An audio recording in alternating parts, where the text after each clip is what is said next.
Testing. Yeah. Okay. That's my pen. Here. Yes, which Miya is gonna be here is the best Miya is gonna be here, but he's gonna be late for a little bit. In the meantime, I'm gonna start off with some sketches because I haven't done anything before stream. Usually I'll do something before stream, but I haven't, so I'm just gonna warm up. Warming up finger.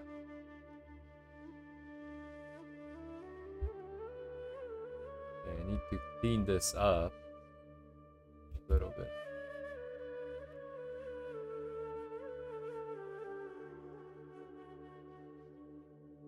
Did I not have it? Oh yeah. Huge.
notebook only.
Hello, Walnut. Welcome.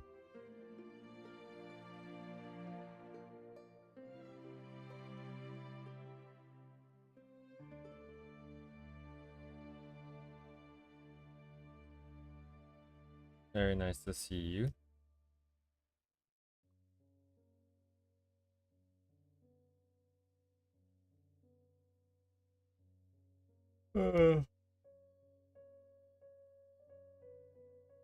Yeah, the beginning is always very slow.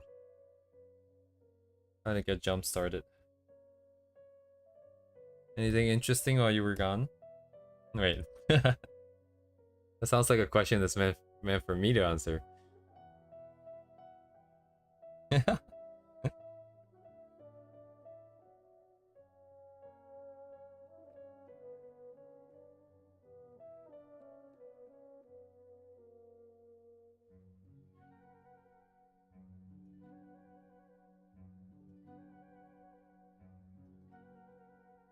uh, Once human.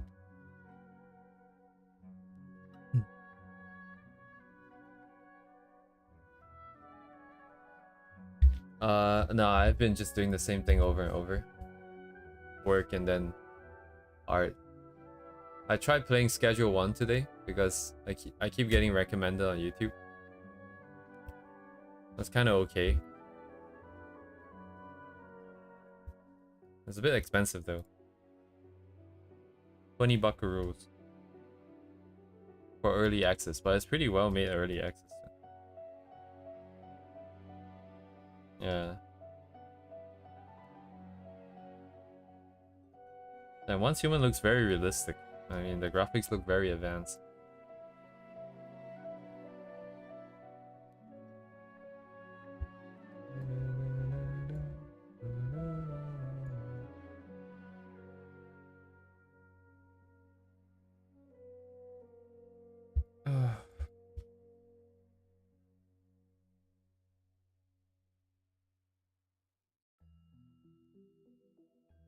Yes, I am dabbling in animation.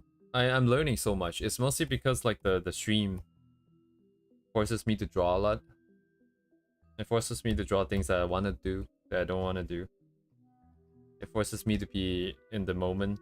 So a lot of thoughts comes in, a lot of review, self-reflection. And I'm starting to understand a little bit more about myself, I guess. Like I guess that's what people mean by understanding yourself, but like I'm starting to see like the progression of emotions. It's like, oh, I'm interested, I do something, it feels good. And then in the progress of it, maybe it gets tedious, I kind of feel bad. And then I can push through, and then how much I can push through. What happens if I push through? Where do I get burned out? That kind of stuff. I think it kind of makes sense. I think we're just like getting really prepped for in the future when we eventually I guess right now we're kind of broken off of the roadmap as well, but like eventually we're going to... I guess what I'm trying to say is down the line, when we want to do original illustrations, we should probably interweave it with studies and stuff like that, and that makes sense. You learn new stuff to use it, more retention, and also it's a bit harder to get burnt out. Because even if I'm drawing my own character, it gets boring quick. It's like this bar, it's like a stamina bar that really just like depletes.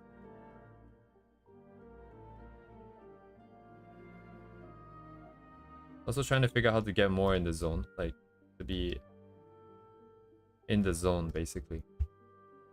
Kind of hard, but definitely need to get better rest, I think. Things get just suddenly easier all of a sudden if I get better rest. Simon, hello. It is the first time I'm seeing your name, but the way that you're addressing me suggests that you've been here before, perhaps under a different name.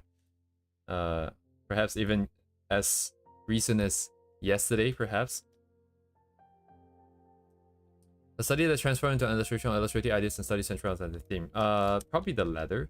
Although the first is also very likely. Oh, of course. Yeah. Of course, Simon.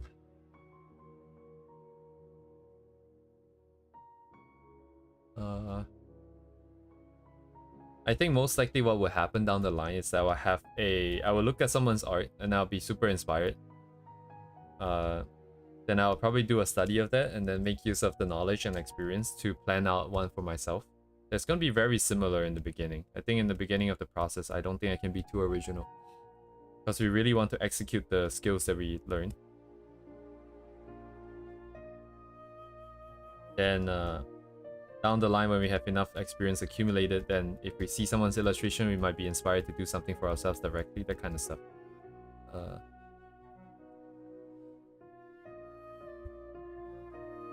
Let me just double check that Twitch is also going without any problems here.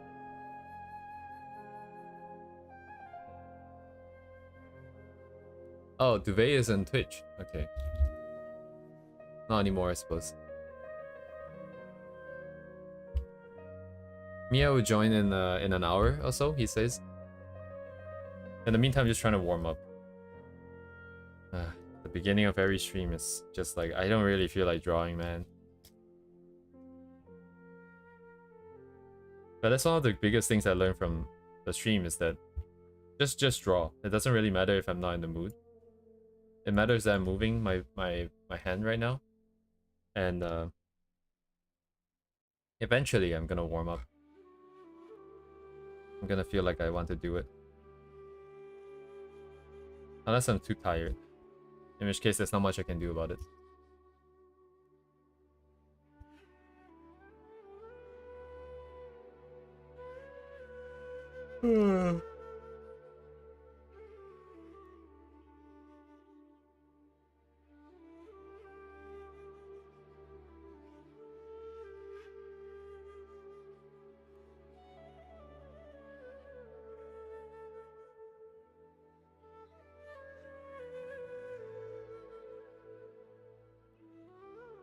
Oh, this one?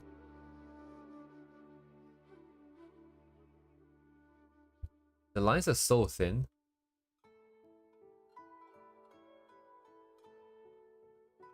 It's interesting, but anyways. This guy is pumping out sketches like crazy.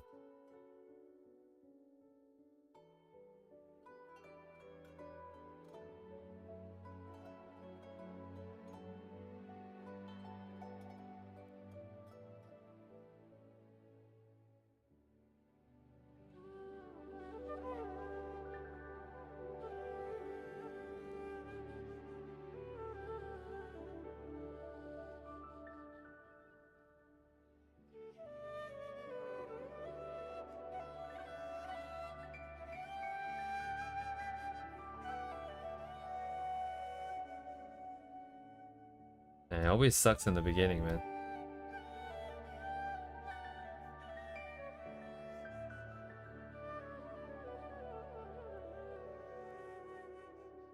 Yeah, this is like life goals right here. If you can sketch like this comfortably, idea comes to mind, bam, and then it's like this level of quality. It's a very comfortable, respectable level, even if there's no coloring or if there's nothing else. You can present your ideas.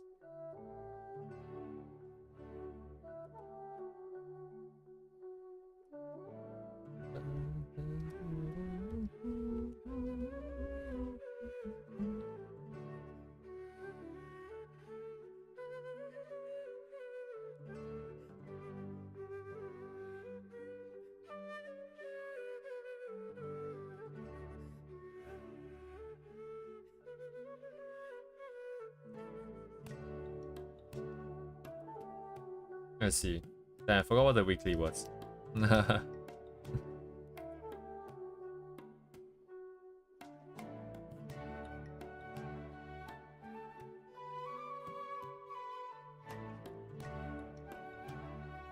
Yeah, the initial bit when you're coming right back in, it's like everything feels kind of weird, slightly weird.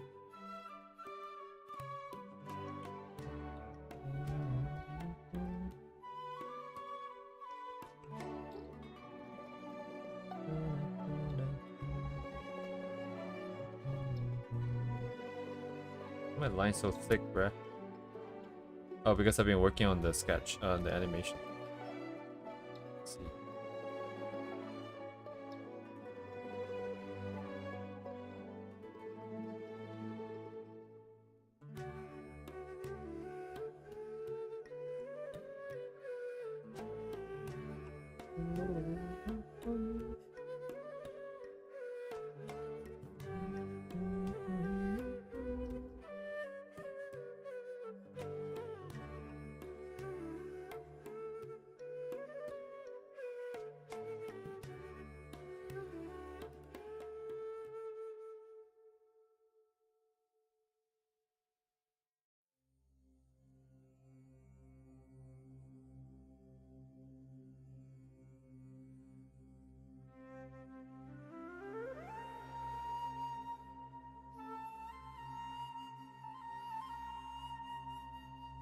Oh no, sorry, that's not what I meant.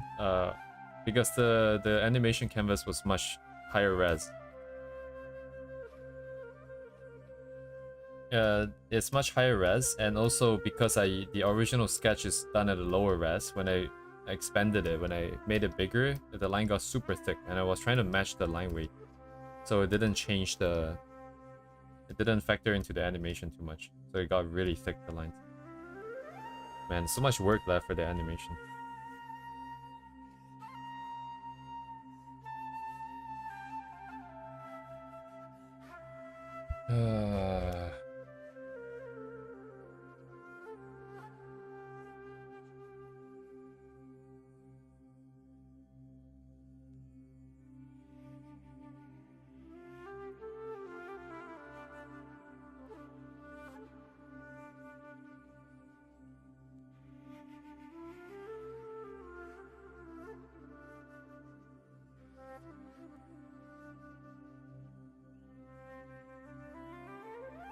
Work in progress of it at certain stages. I think I might be a little bit past that, in the sense that I mean I could start now, but we'd be missing a lot of the earlier stuff already.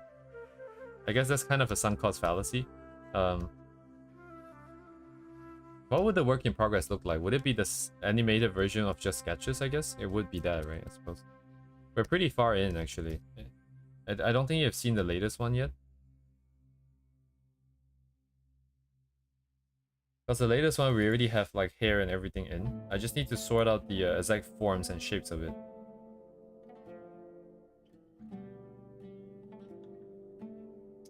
Still looks kind of clunky though. I wanted it to be a lot smoother than this, but I think we can always up the frames later. I also realized yesterday that I should have done the keyframes first and then added more frames. Right now I have 12 frames that I was doing it at once, and it was kind of bad.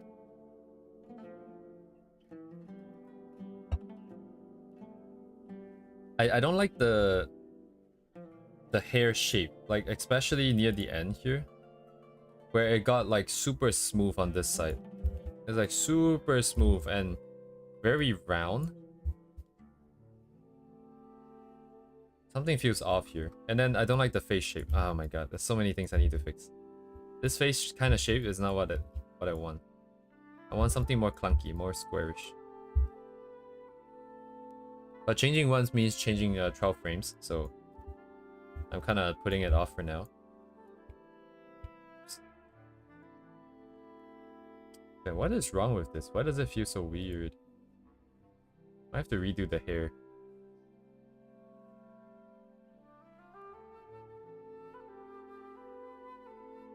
Anyways, yeah, that's kind of where we are at.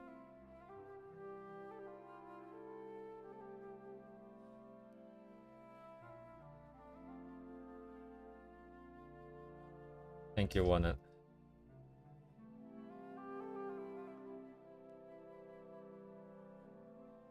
Yeah, animation not fun. Unless, of course, it is. But always fun in your head. It was fun in my head when it was.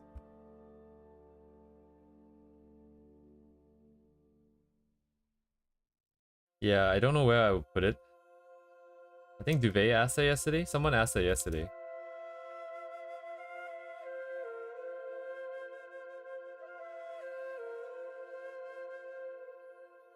Silver, if you meant the reference, she is.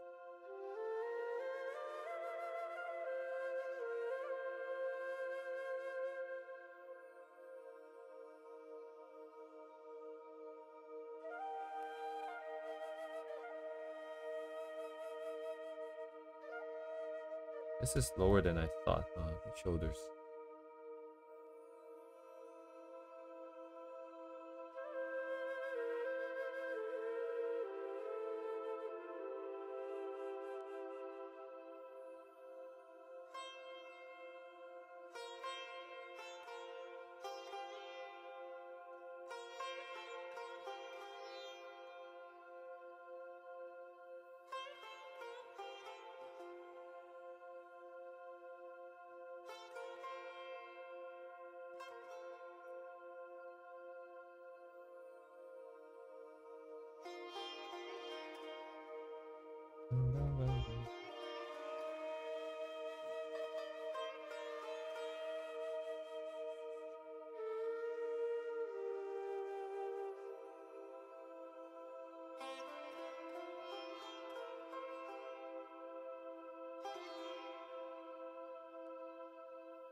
be coming down, I think. Yeah.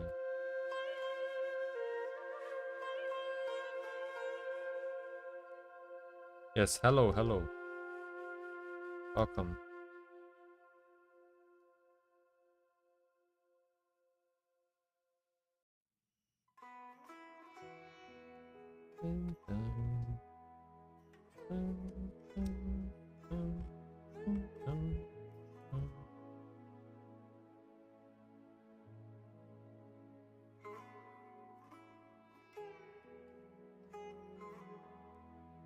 Guess mine is more front on again.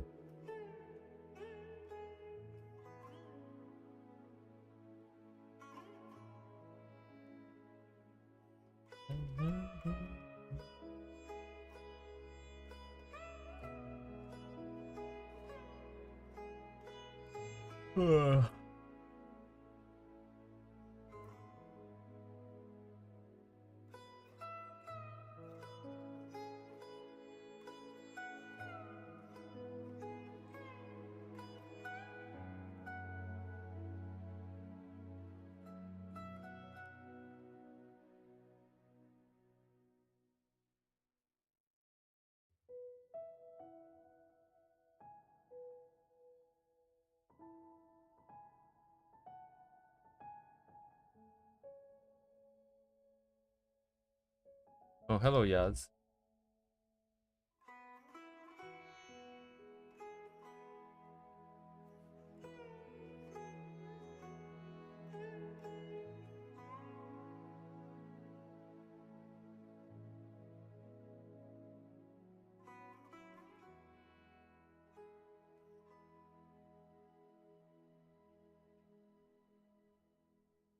I'm more tired than I'm expecting myself to be.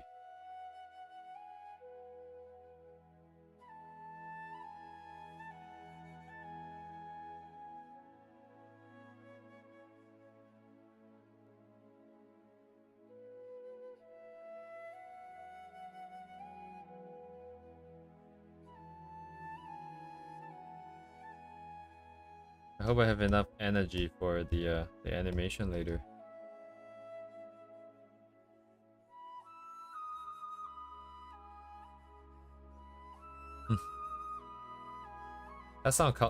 Passing out counter would be interesting, because I wouldn't even be here to update the counter.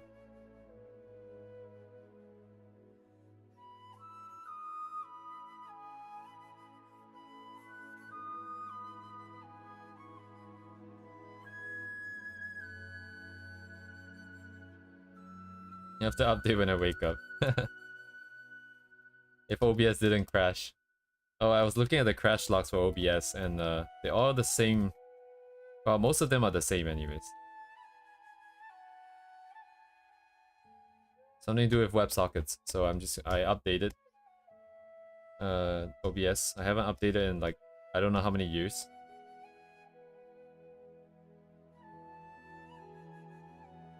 So hopefully it's more stable.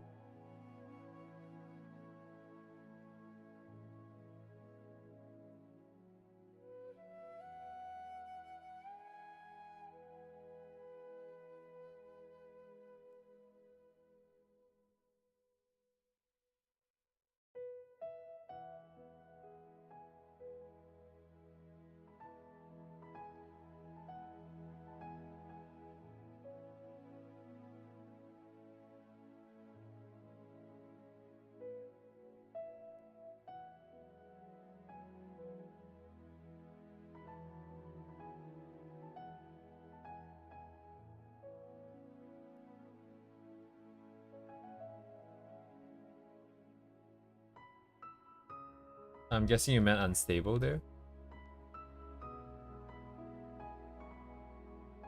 The crash log says there's some kind of WebSocket issue.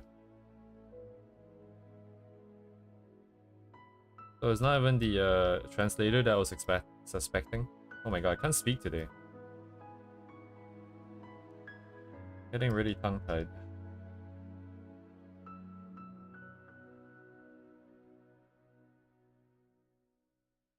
Also kind of hard.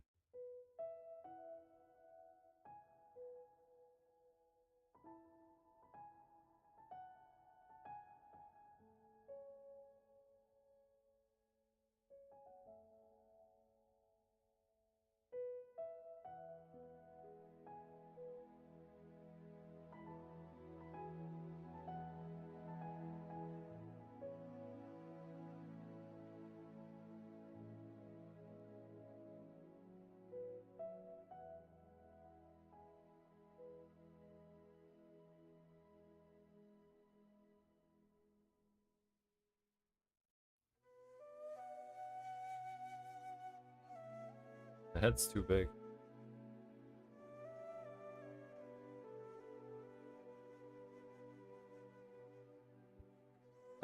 Likely it wasn't a plugin. I cannot entirely discount it, because it doesn't necessarily say who's using their WebSocket. But I think it's unlikely that it was the translator.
Okay.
Yes, the panel.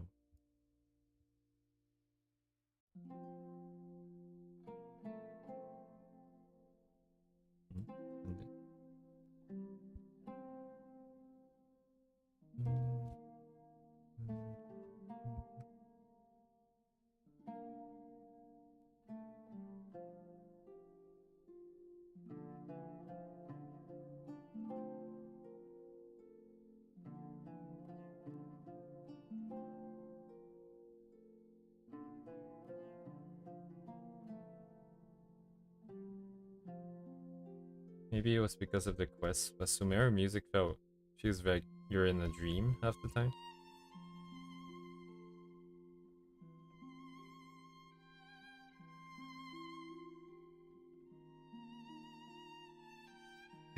Funk.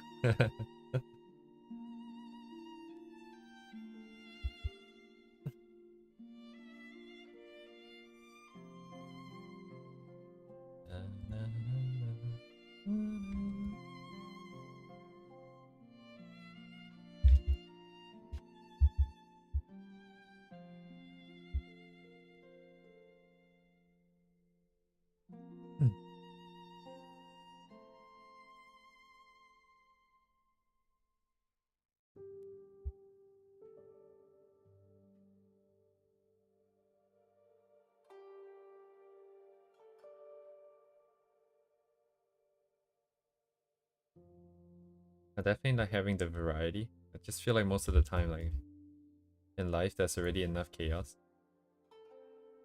The music is nice to have some quiet stuff.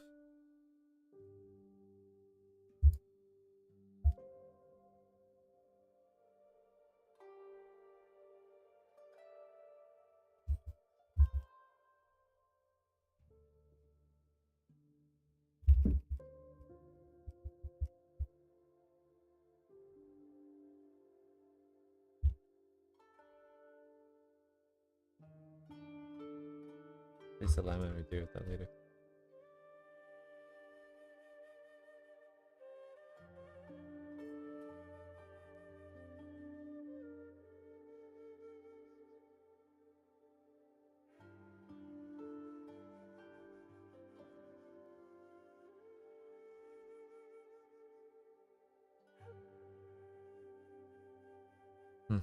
I know what you're saying, but I think it makes sense. It's the alignment in the mind. If your mind is like battle mode, trying to render everything as fast and as accurately as possible, that's kind of like battle mode. So all the battle music and stuff makes sense. Even if the theming is kind of cute.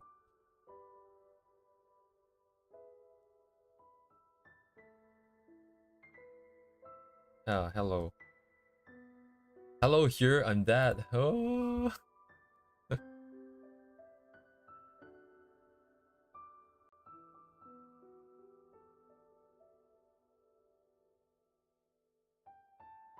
Hello.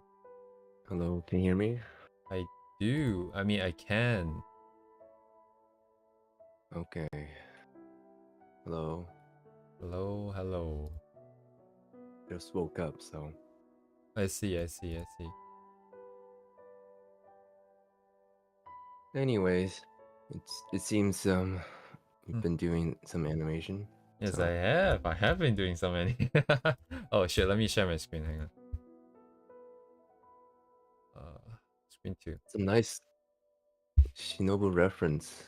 Mind if you share the source? What is? Of course, of course. This individual only draws Shinobu. Really? Yeah, and all sorts of interesting poses. Okay. Where's the square? Oh, here.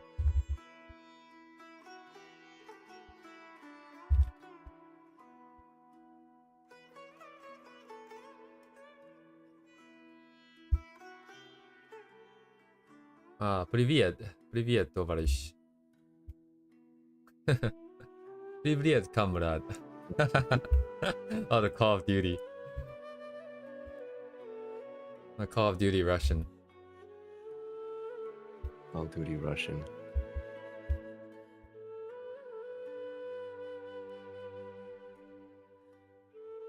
I need to learn more Russian.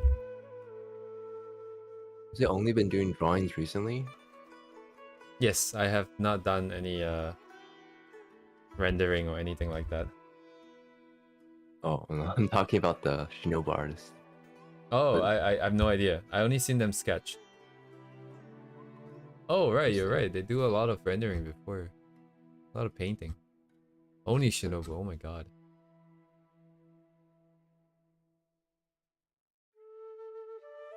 I've actually been trying to study some animations from Bakemonogatari. There's a I don't know if you've seen it, but there's a scene where Shinobu does these flips and she kicks this cat character. Do you know what I'm talking about? I have no... I didn't watch it, yeah. Anyone in chat know what I'm talking about? It's a very iconic scene. Well, no, we're I've talking been about the thinking. artist that I just sent the link to. That I'm referencing this person.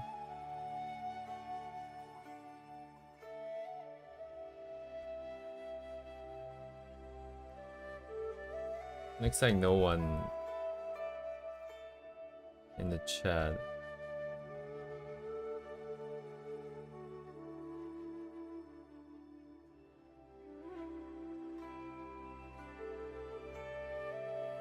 It's from a pretty old show, so unless you've actually seen the show, I don't think would know. Yeah, Bakemonogatari.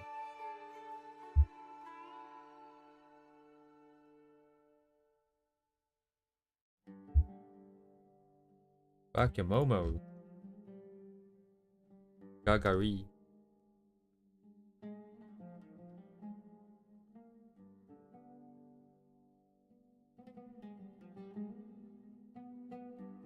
It's a very strange show.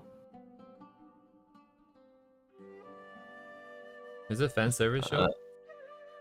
Yeah, it basically is. It's like artistic fan service. Oh. But I don't know. I'll just send you the link because it's only 30 seconds. So it is kind of a hallmark. Like I have the Genga shoe, and I've just been looking up. Let me send the. Um, I relate the link like into chat as well. the production process. So, anyways, yeah, I Very definitely interesting don't colors. make shows like this anymore. They do backgrounds very interestingly.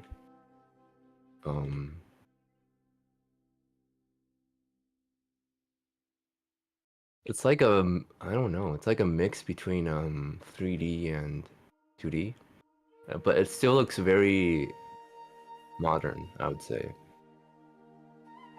Actually, it feels like reading it.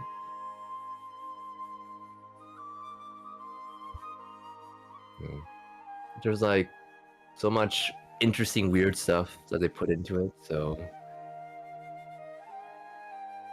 anyways, so how has your animation process been going? Animation, it's going. It's How do I say? There's a lot of suboptimal stuff that I realized, but yeah. and then Mind you share your experiences, your progress? right. So in the beginning, it was a single one. It was one sketch, right, that we started off of, and I just wanted the legs to move, so I just did some frames for the legs. Then I wanted the head to swing, so I started adding more frames for the head. But then what I forgot is that for the legs, because I did all the keyframes first, when I was adding more frames, it was a lot easier. I just, added one adjacent to one of the keyframes. I copied over the keyframe, and then I just transformed it, and then changed the perspective a little bit. And that was enough. But for the head, especially for like the hair stuff, I just kind of went like straight into 12 frames. So I started drawing 12 frames in a row. So I didn't start with keyframes. So the forms keep going back and forth. And then there's some other sussy stuff. So I need to sort that through today. It's a little. Is it the lag? But it seems a bit slow. It is 4 frames per second. It used to be on 2 frames. So yeah. Perfect. If it's 4 frames per second, it's on what is it on? It's on my math skills. 24 divided by 4. It's on 6. Yeah. 6. So like 6 is actually the moment where I think 5 frames is when something seems like it stops moving. So like you only use a hold of 5 frames or more when you want it to look like it's not moving. I see. So a bare minimum would be 3s. So what you could do is you can animate it on 6s, and then you could in between it on 3s. If that makes sense. I don't know what that means. But overall, I feel like the follow through, the hair movement, like you've accounted for lots of the basics of animation in this. This is 8 frames per second. Yeah. See, it looks much better, right? I don't want it to be this fast, is the thing. Like I wanted the movement to be slow like what it was before, but I Press want it to 6. be smoother. So I think the only way is to increase the number of frames along with the frame rate. Press 6. You wanna try 6? And this stupid Discord overlay is just tracing, it's just following me everywhere. If you like 4s, if you do 4s, you can do in-betweens on 4s if you like the movement. Mm-hmm. And then you will be on 3s. So maybe you could do 4 frames per second if you want. If you like the movement, Mm-hmm. like the action on 4 frames per second. Yeah. You know? It's very chunky right You now. don't you have the Okay, so what you could do now, you have it looped, right? Yeah. So what you could do now is save this and then make a new project, or you don't have to, Mm-hmm. but change it to 8 frames per second and then adjust the movement, adjust each frame so there's something in between it, and then you in between those, and it'll look smoother. Ah, I see what you mean. Yeah. It is the plan. It is just yeah, for the legs is fine, I think. The legs I can definitely add the in-betweens like much easier. It's just right now I'm trying to tie down the hair and the ears before I move in to add more frames. Because the mistake I realized Yeah, is that I should have started with even less frames first for the hair. So that I get the main movement down. Then I do the in-betweens to because bring it up to what we have right now. you Yeah.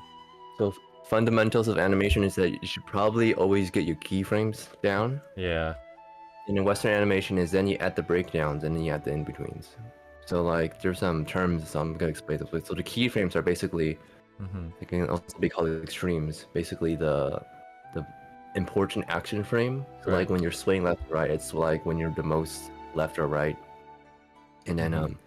you add the breakdowns where like you want to like have an arc between those two frames, or like you want a certain way for it to move between the frames, and then you add the in-betweens.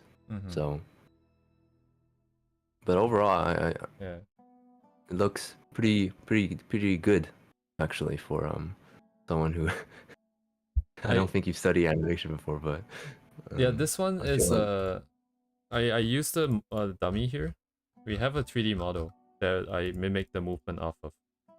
Because of the proportion difference, I couldn't really trace it, which would have been much easier. But like for the neck, I was for the head actually. I was looking at the fact that the perspective of the head actually changes as it goes back and forth. So I did my best to emulate that.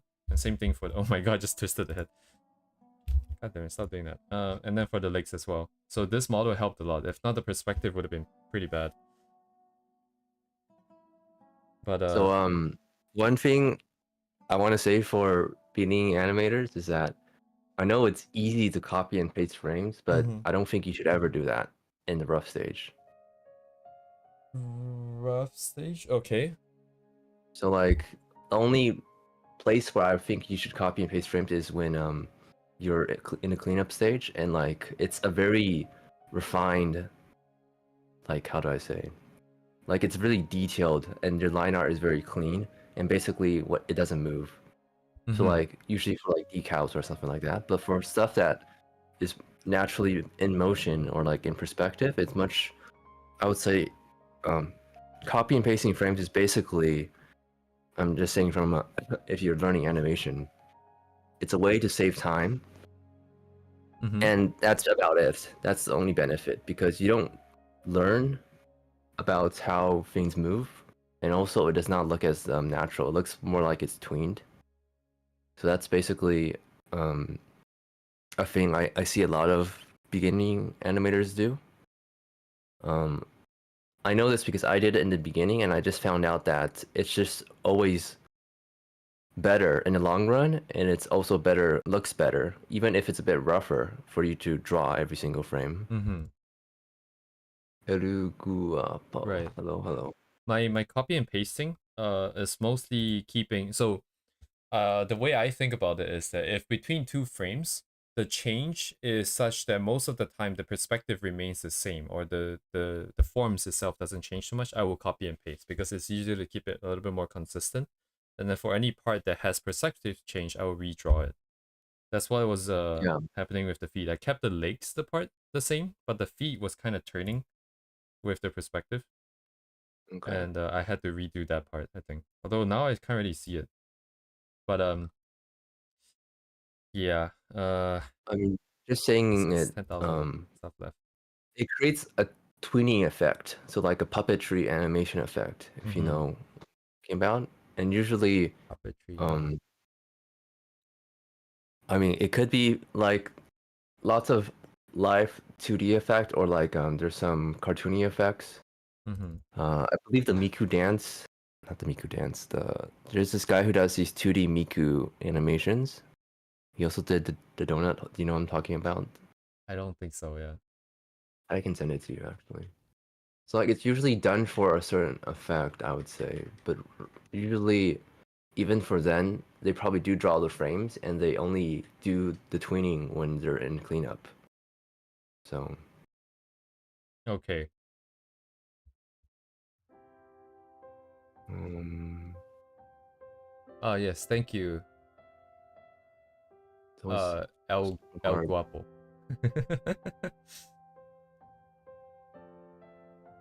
Oh, I didn't realize Liduk was a female artist, but yes, of course. 1 a.m. in my time. Oh, you're like 3 hours faster than I am. Oh, that's East Coast. Never mind. I thought I was in East Coast though. I kind of forgot. And also the virus. I just want to address the comment that you have before. Um, with regards to the easing and spreading the frames, in my case, I'm drawing every single frame, and then the easing part of the movement happens in terms of what is on the frame. So the frames are always gonna be 1 per second, but the movement that is demonstrated on that is represented by each frame is changing. It's not even. So we still have the easing effect, like the speed up and the slow down kind of thing, but we will have every single frame in there. So I don't have to move the frame timing, I just have to change what's on the frame. Anyways, I think I might still bump up the frame count later. But we need to get the hair forms done first though. And another tip is that usually in this stage, Mm-hmm. you can draw rougher. It's very much Illustrator tendencies to draw clean, rough stages, but usually even for professional animators, the Mm-hmm. rough stages are like incredibly rough, and they probably wouldn't even draw the face entirely because Ah, the I see. purpose of this stage is to have established the movement. And cleaning up is actually really easy. So what you do is once you get your rough animation done, you Mm-hmm. clean out the first frame, and then you can basically copy what you drew from the first cleaned up frame to the rest of the frames. Does that make sense? Right, yeah. So this is why you don't need to really copy and paste um, too much detail. Like your entire face, you don't really need to preserve that entirely because you can just draw that in during cleanup, and also it's more uniform because it's a uniform cleanup. So this is just some Mm-hmm. um, ways that animators work, which is kind of different from illustrators. So a lot of illustrators I see who do animation, they always have things way too clean in the beginning parts, I and see. also Mm. it would be for it to be very detailed and kind of stiff.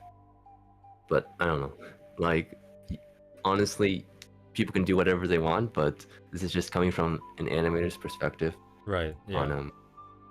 So Yeah, that's yeah, thank you for the insight for sure. Like the biggest problem I had during the whole process is mostly I cannot see the final vision if the lines are not clean enough, because I'm always very worried about the if it's making sense, I guess. If I just had basic forms, I couldn't feel it. Uh, I had to get the face in, so I know that the vibe that I'm getting from it is the vibe that I want. Was what I felt. I don't know what would have happened if I just try to force it and go with the really rough ones. that was what I wanted to do, but I tried a little bit of it, and then I feel like it wasn't. I couldn't understand it. I couldn't feel it. That was the problem mostly. Mm. It's definitely a very different experience, I think.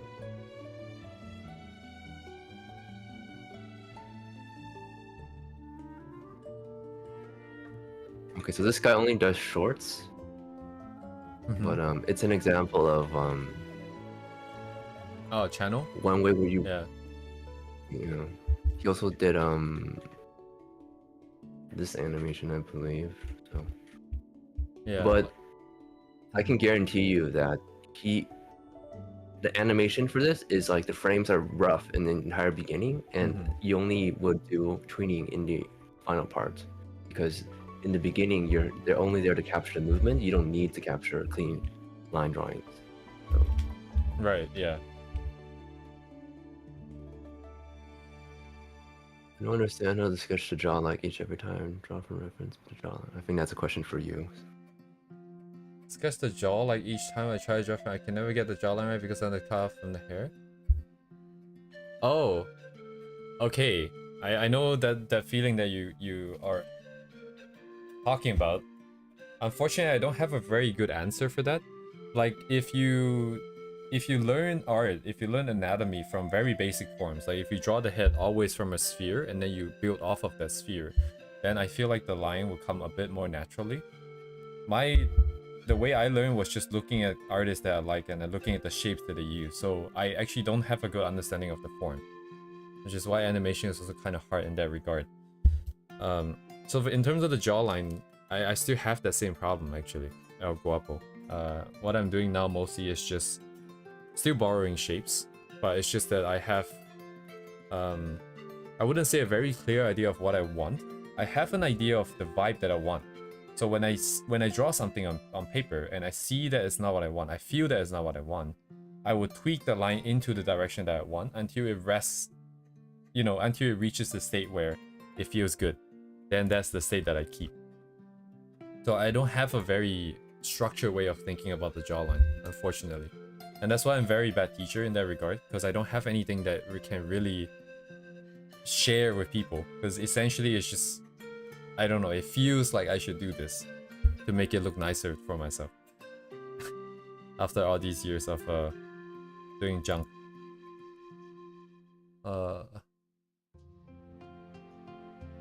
Yeah, I don't know about books and stuff like that.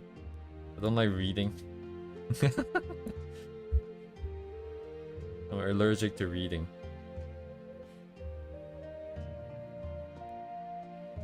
I'm gonna do each bundle of hair separately now, so I can get the. Yeah, you can have it on a separate layer. For hair animation, it's easier for you to have extremes. So you would flow on one side, right, and then you go to the other. But for that, it kind of looks kind of stiff. So like, I can actually show you, because I did a study recently that showed. Are you sharing screen? I can share right now. Okay. Should I put it up? Yeah, you can put it up. Okay. Alright, let me quickly connect my HDMI. Where is my Discord window? Is it this one? Put it up. Very chunker. Why is it so big now? What? Oh, because Discord got bigger, I think.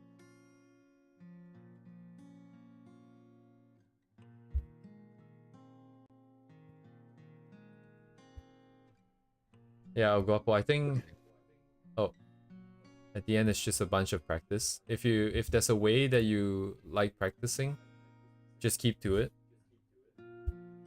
I guess I'll just play it back. Yep. Again, so. Yeah, I have it up ready. So this is from Fate, the Fate CC animation. Kind of short, but to illustrate the point about the hair, is that, let me just hide everything that's not there. Just like this. Let me adjust the timeline. Over to the rescue.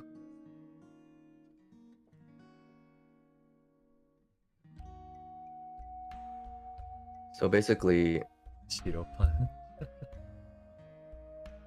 if you want to look, I don't think you can see the frames, but there's 1 and then there's 2. Mm-hmm. Let me just, oops. So if I get rid of this in between the guide, this is moving left to right. If you see it, Right, yeah. and These then are the this two is an extremes. yes. So this is the in-between guide. So like you have some different motion, or when you adjust the motion, you can see like this part is moving from down to up, right?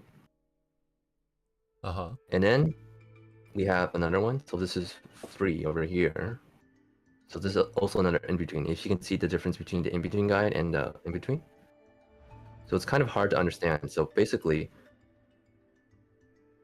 so this moves right to left, and then backwards. Does that make sense? Kind of hard to see. Yeah, it's kind of hard to see. It is hard to see, so I'll draw some guides actually.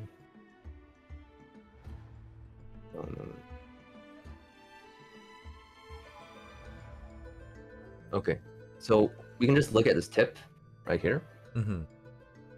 and if I move, the tip won't move. Actually, this is not a good tip because it doesn't move. This tip, oops. This tip, Okay. and then it moves here. Mm-hmm. So do something like this. Right? So this is 1 and this is 2. Right. Right? Moves right. And then if we look at the tip on 3, it moves back. I see. Right? So basically, the motion also follows that. So if you look at a tip over here, that's the wrong one. A tip right here. You go on 2. 1, 2, right? And then we go to 3. Well, it gets covered, but basically moves like this. 3. Right. So the jacket covers it. So it's a swaying motion. Mm-hmm. Also, if you look at wait, the spacing chart, so when it moves from 1 to 2, there's actually 2 in betweens. So they would be here. Okay. Like this. Mm-hmm. And then when it moves from 2 to 3, there's only 1. Right. So like one thing that happens a lot with animation, that's like you probably would just do like it sways back and forth like this, but it looks kind of boring, right? Right. So in this case, the in-between guides cause it to sort of have a different timing. Right. So even though there's no in-betweens, you can see sort of probably just best to do. You can sort of see how when it moves one side, it's a bit slower, and it moves faster the other way. Right. Like Right. this. Right. Mm-hmm. So basically, did I draw everything? Oh, I did draw everything. So basically, at the final frame, it's actually 3 to 1. Okay. Mm-hmm. Right here, it's 3 to 1. It just bounces right back. So it's a loop.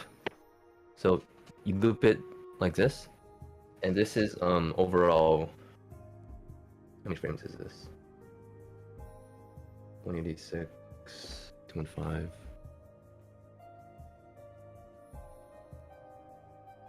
It's around 30 frames-ish.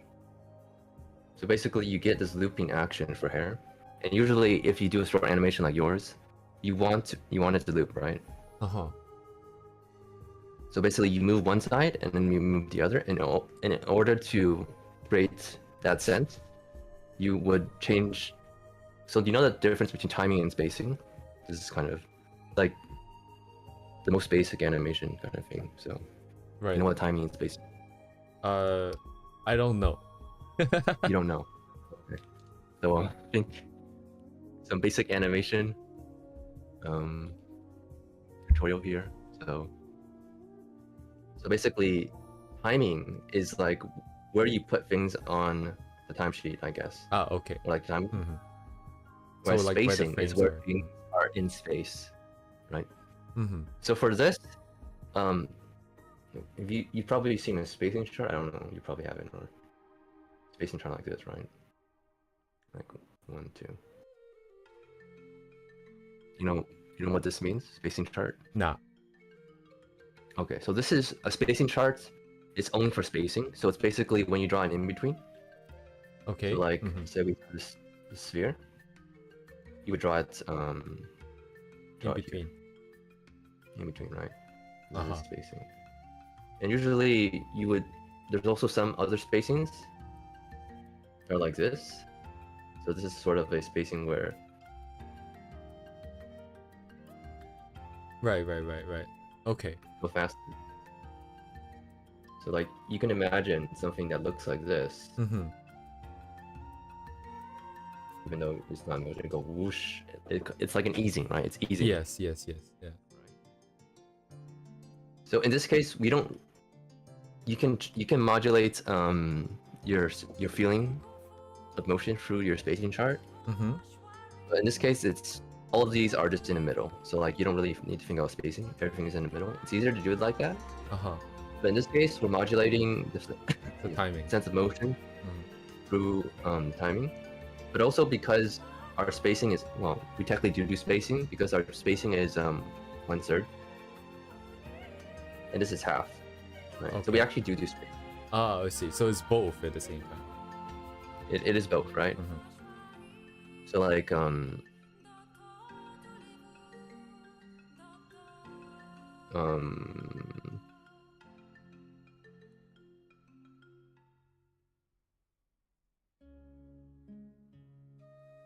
yeah, I mean that's just sort of the basics. So I mean, is there a preference for one over the other? It really depends on what you want to accomplish. So again, is there a preference for like which one is better suited for which situation kind of deal? So basically, these things are sort of not. So I can just talk about how I learned animation. These things aren't really taught. Like there's not a book that you can buy that tells you, oh, you're spacing like this, or like the hair moves like this. Is that you just sort of have to do studies of other people's animation in order to know how they do timing and spacing. Right. And then you can apply your own. So this pattern, I just learned this app pattern, which is basically when it's placed one side, it's on thirds. Well, it's spaced on thirds, and then when it goes the other side, it's spaced on in halves. Right. So like the way it moves is like, it's not a uniform movement, so it doesn't look kind of stiff. But it's basically just a left and right movement, right? Yeah. So, yeah. Any questions? I don't know. This is just some basic stuff. So, where. Yeah, I don't have any questions here. I'm trying to recall how we got here in the first place. So we're talking about the hair. So why don't we just go back to you and your hair? So. Yeah, like right now I'm doing similar, identical timing. I'm relying entirely on space. For the legs, that's the case. For the hair, that will be the case. My biggest problem with the hair right now, there's twofold. First thing is my original one, I did it frame by frame instead of keyframe first and then the in-between, so that's the big problem. I'm gonna go back and redo that part. The other problem is that I don't have a full understanding of what the character's hair's layout is. So in terms of how many bundles there are, and then which direction those are going. Because when I do illustrations, I like to keep it free, right? You just kind of throw lines on, and then get the vibe of the illustration that looks the best. But in animation, you kind of have to keep it, because like right now in the banks, I start to do junk lines at the end, and it's very messy. That's fine, actually. You think that looks fine? It's fine. Looks fine. How would this factor into the rendering though? Like, cause it's a bit hard. It doesn't factor into cleanup because in cleanup you redraw everything. Oh no, I'm that's what I'm saying. Like, imagine this is not the rough. This is the final, because in terms of the cleanup. Did the cleanup rough? Because you have to understand, I have no concept of the animation workflow. So in my head, what I'm doing is that at every stage of the process, I'm trying to keep it as final as possible, because that's the only way I can understand it. If I keep it as I understand. When I first did animation, I also wanted to like get things very kind of detailed. Like I would always color stuff, and like if I didn't color it, I wouldn't be able to see mistakes because that's what I did in the beginning. I did painting. But overall, the more you do drawings, like you just have to do it more, I would say. Like maybe if you sort of obsess over the details, it's very natural because that's how you've been thinking about things. But once you do it a bit more, I don't know if you plan to do more animations, but I'm just saying in general, like once you do things a bit more, right? And then because honestly, for illustration, you can do things so many different ways to get the same result. Well, not a similar result. Right. Whereas for animation, there really is an optimal way to do things.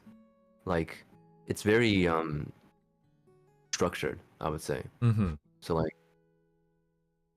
you could do things this way, but it will be more inefficient, and the results will, of course, basically is the way it seems.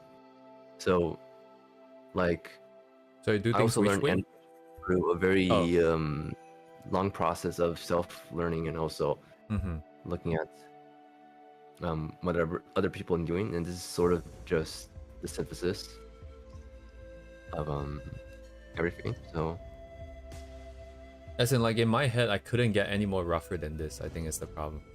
I don't know what rougher would be. Yeah. This is rough enough, but it could even. This is I would say it's rough enough, because you want to think about things in terms of motion. So like I can actually, it's kind of hard to understand if you don't have like a reference. So I can send you some references for how rough some. Yeah, like the rough stage versus like the final one.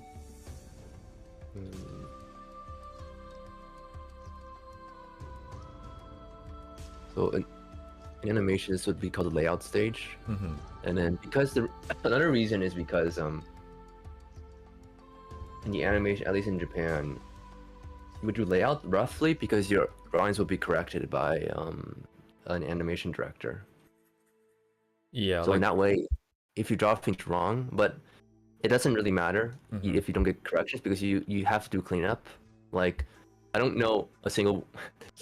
It's probably not a good idea to like do it once and then never clean it up, and this is the final because it'll look pretty rough.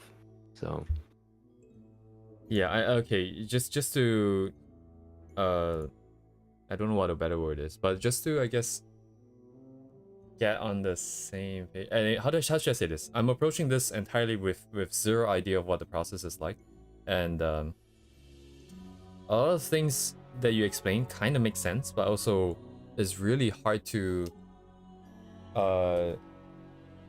make sense of it at the same time, I guess, because I haven't seen enough. I haven't been exposed enough to the ideas and the concepts that it's making logical sense, but it's not understandable. Like it's not fully integrated in.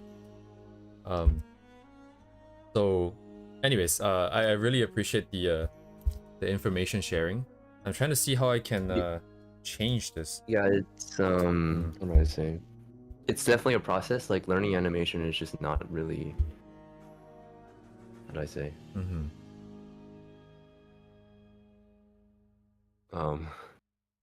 You sort of do learn by doing a lot. So like but this is just what I've gathered. Because I've done it. The way you're doing it, I've done it before. Okay, that's how I know. Right. It's not like, oh, I haven't done it like it's just, yeah.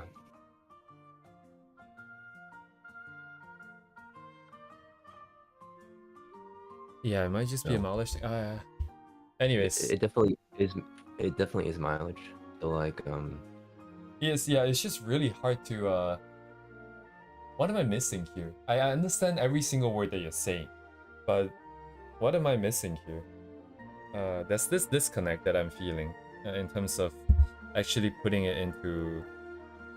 I guess, okay, so the only thing that I don't fully cannot fully visualize is the idea of drawing stuff in like a. Oh, take care, Silver. Good night. It's just starting rough and then cleaning it up afterwards. okay, so I will send you some examples. I think. I don't want to send you an action because it's pretty obvious. So probably something more rougher. Only if you have something on hand. I don't want to take up too much of your time. I do have stuff on hand, so yeah. Yeah, if possible, I would like to go as rough as possible because it makes sense to just be rough, check through all the motions, get everything flowing about right first before we go in and do any form of detail. Because like right now, I have to go in and fix the eyes, and then I have to fix 12 frames of the eyes, right? I'm gonna send you. This probably can't show this on stream, but this, okay, yeah. This is just because it's something I have on hand. All right. Nothing went wrong. Okay. Yeah, the virus is fine. Yeah.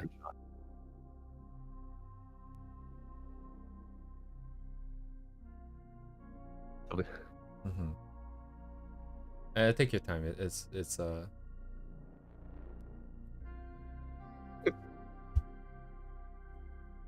Hello, debate. I'll send you what it looks like in the end. This is done by Imamura Ryo. Oh. So.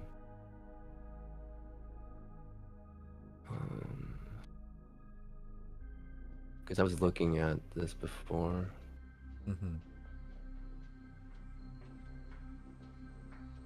Where is it? Oh, it's right here. So this is, it's near the end of the scene, but if you look at the second drawing, he doesn't really draw the hands. Right. And the lines, you can see the way animators draw is that they will have they will repeatedly draw these lines, and that's in order to show the motion. So I guess it's very well seen in this drawing over here compared to the final. So like, if you look at how would it be, A2? A2 is basically the drawing in the final.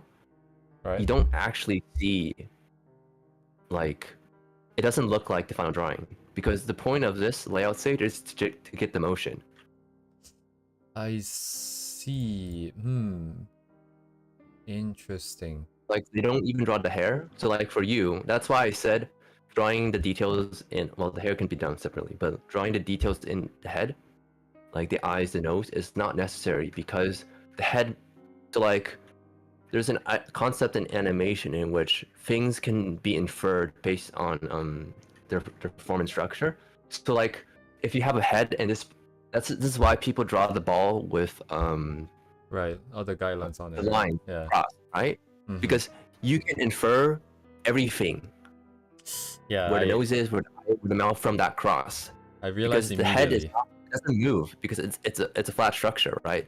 Yeah. So in this start, you don't really need to draw the head. No, I realized immediately when you were talking about the inferred part, because the problem is that it comes back to what I was talking to El Guapo again. I didn't learn from the structure. So if I just have the structure, I cannot guarantee the final result. At least in my head. Like technically, like realistically, if I have the cross and I have the sphere, if I get one of them drawn and I look at the next one and I look at how the sphere turns, I should be able to get something working.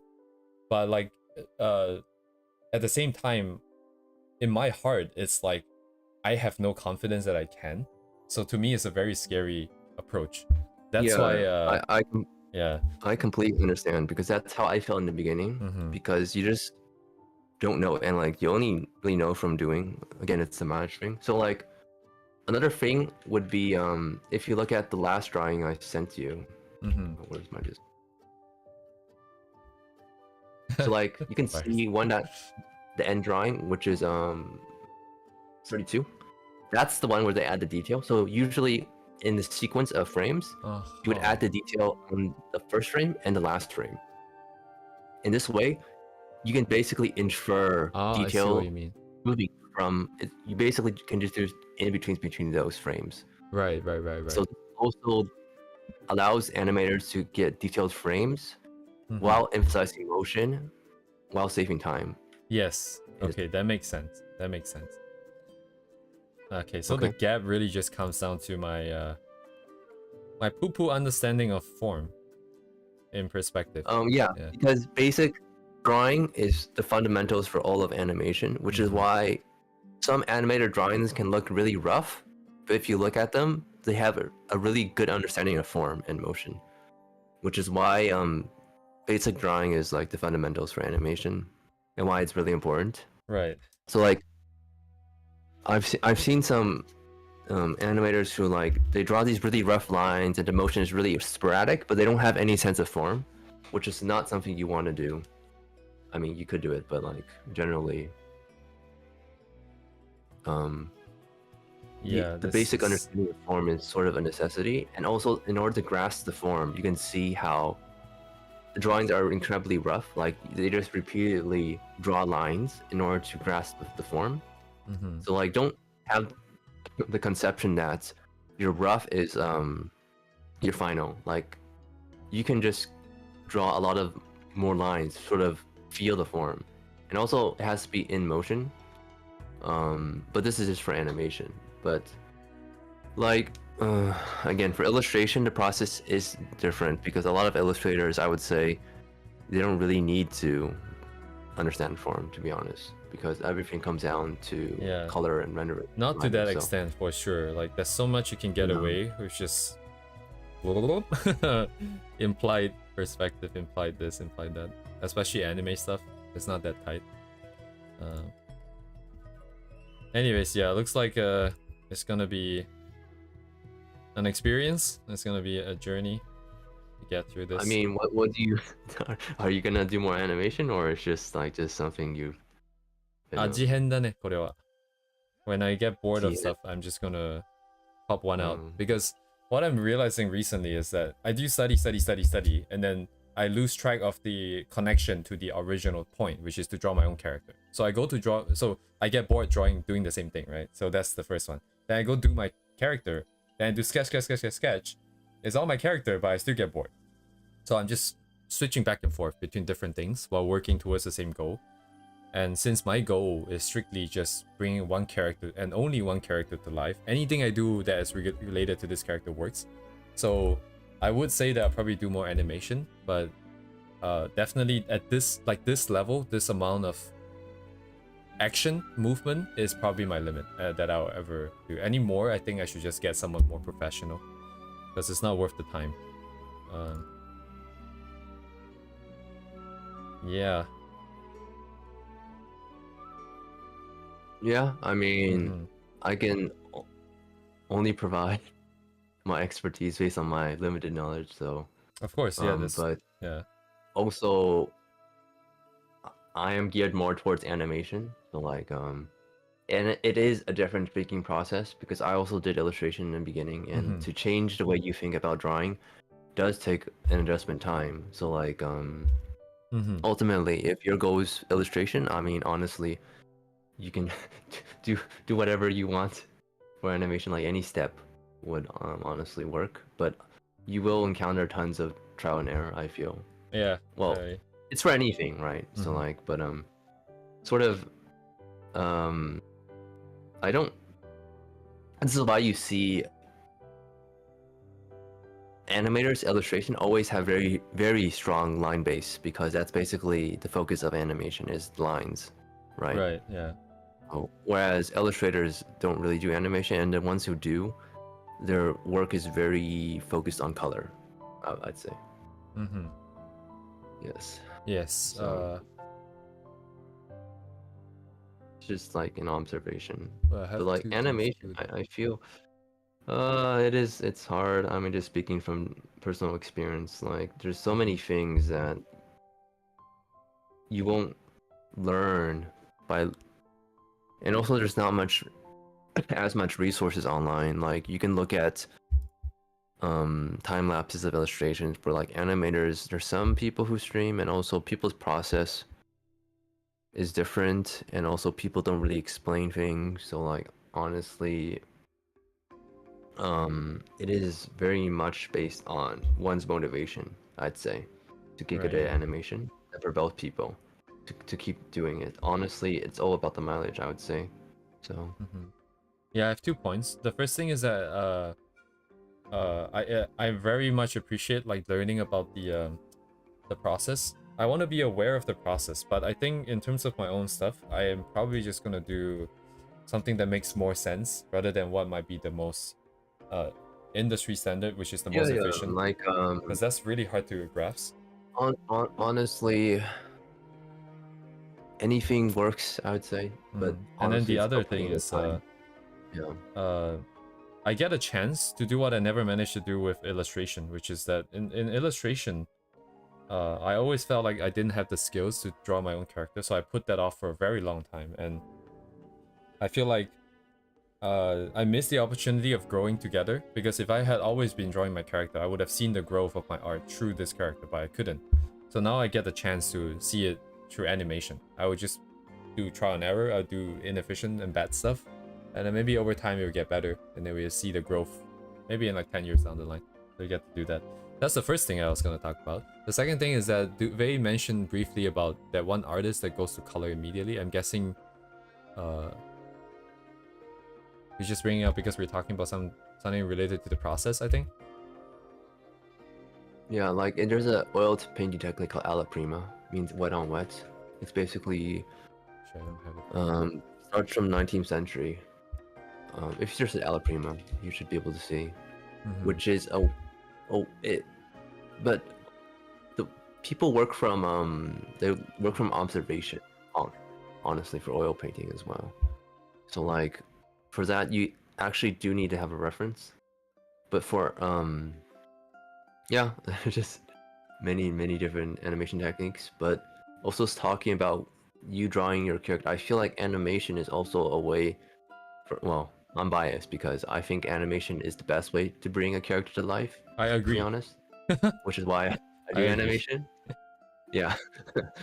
So yeah. I 100% agree with that. Yeah. Which is why I made the shift to animation from illustration. So even though I do like color, I do like blending colors, but you like I always wanted to sort of, oh, I need to incorporate my illustration, my color blending stuff into animation, and you just realize I tried very hard and it's just not possible. That's just not how it works. Right. So like it's just trial error that I found out that honestly the methods that work, they've worked for a very long time, and they were basically developed over 100 years ago at Disney. So Right, yeah. like it's honestly people just rediscovering the old techniques that people did in the past, which is sort of like in a way animation is solved. I feel it's just different ways of animating. I feel, or like to achieve different effects, but like the basics, I feel, are always going to be the same, like the 12 principles, yeah, etc. So yeah, cell shading. Japanese animation is basically you draw the in-betweens between two really well drawn drawings, so drawings, which is why the animation process in Japan always has an animation director who cleans up your animation, your drawings. So basically, it does come back to good drawing basics, also stylization. So anything does come to, but it's all line based. So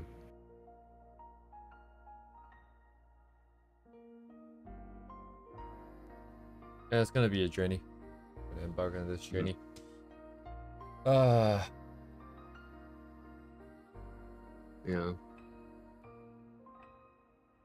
But I don't know. I think animation is fun. What do you think? Is it like painful? Animation is interesting. I think if I had better fundamentals, it would have been a lot more enjoyable. Because I Yeah, I cannot. understand the feeling. Yeah. Like not knowing what to draw is very painful. Like, oh, I just keep on drawing and it just looks bad. Yeah, not having Essentially. that framework is the problem. Because I always Yeah. draw based on vibes, which I'm okay with. Since I am still just gonna do illustration and not animation. But Yeah. painful, very painful. Very painful. Okay. Sorry, did I say painful? I mean fun, very fun. Wow, so fun. Like, are you gonna finish one of your animations? I think like you clean it up and color it. I feel like that's sort of something you should do. Like, even if you're not satisfied with the current result, like you just sort of have to, okay, I'm done with this step, I just need to move on, I just need to get this finished. I feel like that's also a good mindset for illustration in general. So. Yes, so coloring, that's a great question. I don't feel like I should, because you should. You don't. Okay. I don't feel like I should because my goal once again is not to be a good animator, and in terms of bringing the character to life, just lines as it is pretty good already. And then the opportunity cost of spending all that time to render the coloring without fully utilize. So how should I say this? Well, if I want to fully bring this to its full potential, we should add a background, we should have some we should consider the lighting of the background into the rendering, right, and stuff like that. But if I'm not willing to commit the time to bring it to its ultimate most beautiful form, then I think just having the sketch is not a bad place to cut it, because then I can spend the time I save doing another animation or even more illustrations. So I think it's not worth it. It's not worth finishing your piece. I don't like to me, like just having sketch lines, clean lines is finished enough. Yeah, I'm just saying for animation, coloring is probably the easiest process. Cleanup is probably the most time consuming process, but you do get clean lines. I say I don't doubt that. Yeah. The problem isn't with if it's easy or not easy. It's like the McDonald's fallacy, right? Like they give you an additional drink and fries for like 25 more cents, but if you don't want the fries and you don't want the drink, why are you paying more money? You know what I mean? It's kind of like that. I don't necessarily need the color for me to see the vision anymore once the lines are complete. And then one day down the line, when I figure out, oh, you know, if I want to, let's give it a starry night sky, let's give it shooting stars, let's give it like a reflection on the bottom, then let's bring it to completion. We can do it then. And then by then we might be better at animating, we might be better at illustrating. So it's not really a bad thing to just cut it short now, because it's not like I'm throwing it away. We'll probably come back to this eventually, given my tendencies to never let things go. I mean, animators usually don't color their work, so I'm just saying from an indie animator perspective, a lot of the majority of indie animators, they do end up coloring their work because that's where things do come to life. I know an artist called Hafta. I've looked at 3 of her courses, and they have very it's more rough. I don't know. It's too much. I'm gonna send it to you. Just mute it, I guess. But basically, they have these works that are they're a bit rougher, and but they also convey a lot through color, I'd say. So, I mean, Let me take a look. Just some. So yeah. Oh, Grammarly. Yes, please fix my grammar. Get out of here. Fucking 1 minute and a half ad, dude. Get out of here. Yes, this is what I mean. Like yes, the color does give it a lot of life, but the problem is I don't have the vision right now. So anything I do now would not, how do I say, feel good to me anyways, even if I put the color in. Like what they have here is, I can share this, right? It's on YouTube anyway. Yeah, it's just on YouTube. They have very good vision in terms of what they want. The lighting, the colors, everything is they're very talented. But I don't have that right now, so I'm just gonna cut it Okay. short until we can do that too. Yeah, because for me, color is very important. So this is why I do like color. But most animators they actually don't color work, which is yeah. Yeah. So yeah, the guys I follow on Twitter as well. I mean, the guys I follow Yeah, on no, Twitter are no. still using the Ugo Memocho on the DS.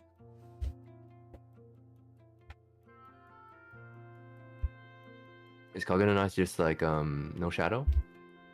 Kage no The Nashi. the virus. Okay, that's not a. It's an animation style, right? Oh, it's an animation style. Well, I don't know what it is. I don't. I have no idea either. Okay, so it looks like what is this called? Shinsekai Yori from the New World. They did this, and I also remember Wolf Children who did that. I personally, I don't like this style to be honest. I like shadow. I like when you have shadow.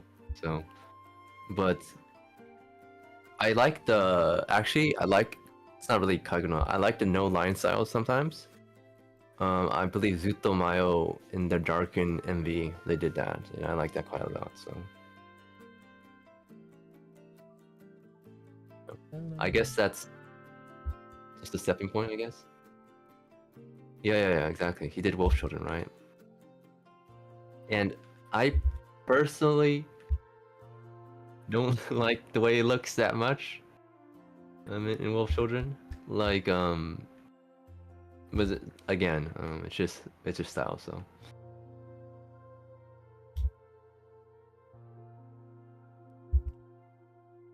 because it's just my bias because I come from illustration, and in illustration, light and shadow are very important. So I can't really go full graphic style or full cell shaded style, just because of the way um I see things, I guess. So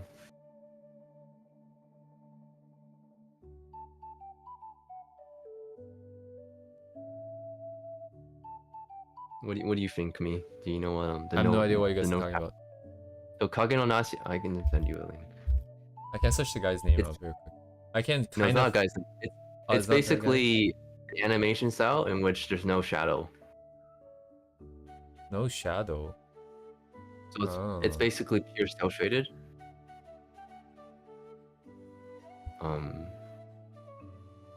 I'm watching a cat eating a lollipop because of Walmart. But okay.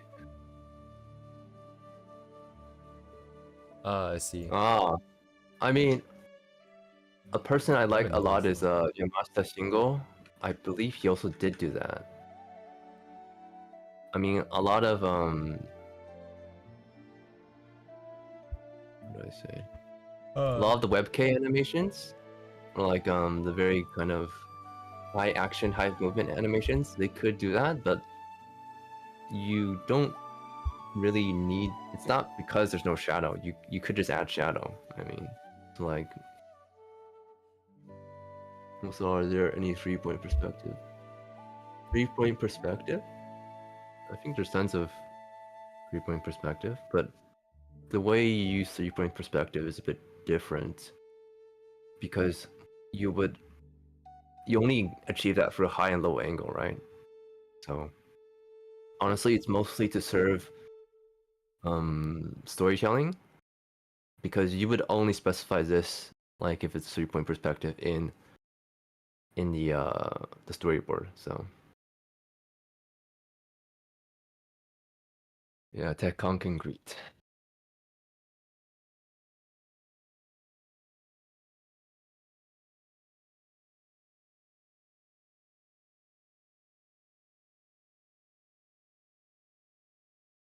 .360 camera motion in Sakuga.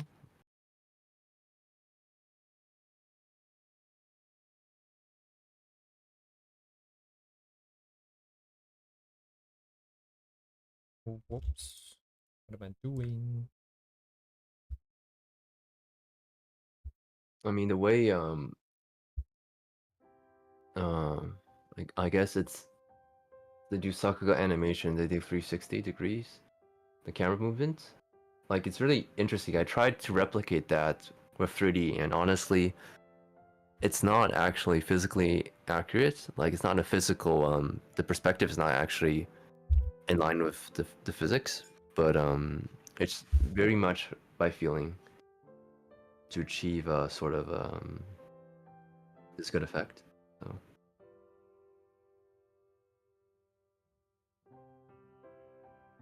Yeah. One.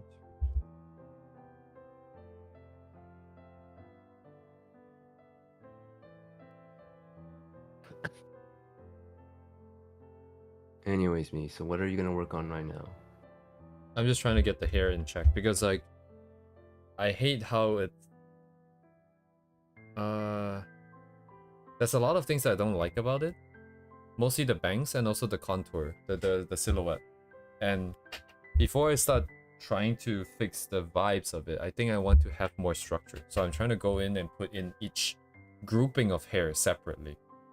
So I can focus on the movement of each group. And Yeah, then that's yeah. That's people do that a lot. Do it like that. So bonk. And I'm trying to tie down all the specific points, like the pivots where the hair starts. So it'll be consistent across the frames back and forth. yeah, the viewers animation is very very difficult, very much an art, I would say. So it's good that there's lots of people who appreciate animation. So it takes lots of effort to make. Too much effort, one might say. Too much effort. Too much effort.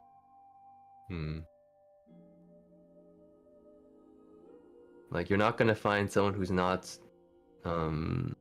motivated to make animation in the animation industry. So I mean, there are people who do more repetitive tasks, but they probably also do like animation. So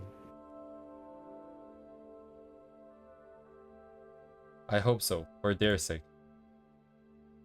I mean, the pay is not very good, and the working hours are long. So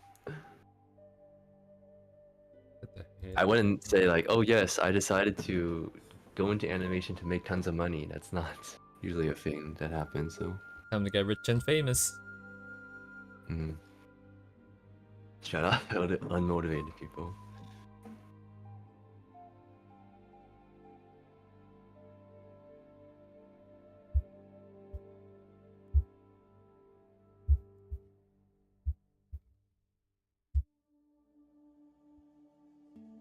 One way I saw how person animated hair was that they would switch. They would have each bang on a separate folder, animation folder, and then you could basically, how do I say, offset the animation. So all the animation would be moving left and right, but if it's all moving at the same time, it's sort of uniform. But you would offset the timing in the animation, so it doesn't move at the same time, left and right, but it still moves left and right. Does that make sense? I think I sort of get what you mean, yeah. Yeah, so usually it moves in groups, so it's basically the Mayagami, the bangs, the side bangs, and probably maybe a ponytail or like a twin tail, like that, or your long hair. So, but since your head is moving, so like there is motion, so it's not just wind. It's better to move with the action. So I don't know, this sucks, man. Guys, this sucks. this sucks. Fucking sucks, man. I mean, like I said, one way to do it. I don't know if you can put yourself to it, but just do extremely rough lines and just keep on drawing, and like try not, don't focus on them being clean. Just try to get the motion down. No, but I that's already one got way. the motion down, no? Like, aren't we... This is Yeah. already enough to get the motion down, right? Yeah? I mean, right now you can just do cleanup, I guess. Yeah, I just wanna... yes, I think. I mean, yeah, what you can do is just clean up the first frame and then just get everything you want down, like all the details, and then you just extrapolate that first frame to the rest. So Kind of hard. Like, okay, so there's one thing I'm trying to overcome right now is that in illustration, especially when I draw hair, especially, no matter what pose I do, there is always very similar shapes. So what that means is that when you put it into perspective and you try to do 3D out of it, animation out of it, it's gonna look kind of weird because it's not consistently the same form, right? Because I'm keeping the same shape in different perspectives. So I'm trying to overcome that part where my brain is just constantly telling me this looks like shit, but I'm trying to constantly tell it, no, this is animation. It's fine. This is how it has to be because we can't get everything. yeah, I feel like for rough stage you're already done. I would say you're already fine. So yeah, I'm just trying to clean up some forms out, and then we can do some minor adjustments, and then I can try to figure out the vibes and like what's wrong. I think this being the first animation especially is going to suck especially hard in the time use, like efficient use of time aspect. It's gonna be pretty shit. I'm gonna have to go back and forth a lot, but it's good as long as I can get it done at the end, learn something out of it.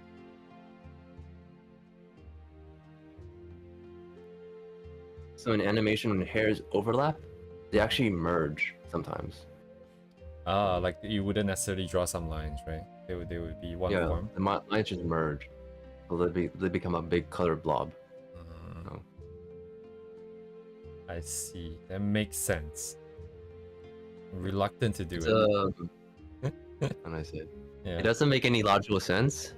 It just is how it's done in the industry. There's no book. It's like, oh, this is how you draw it. Like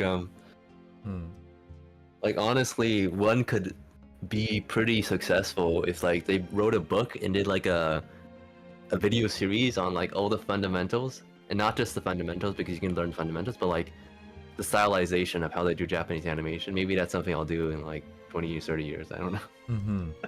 For sure, yeah. Please do. Oh my god. Just make an English tutorial about all basics of like a very detailed. I don't know.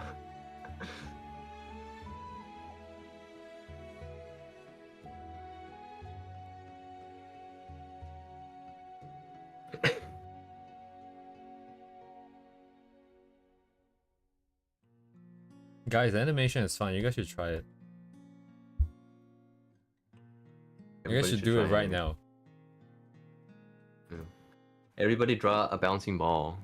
Let's see. Yeah. Everybody bounce your balls, bro. The thing with why this probably doesn't happen is because animators are way too busy. They always have way too much work. So Yes, animation industry is known for its work-life balance, of course.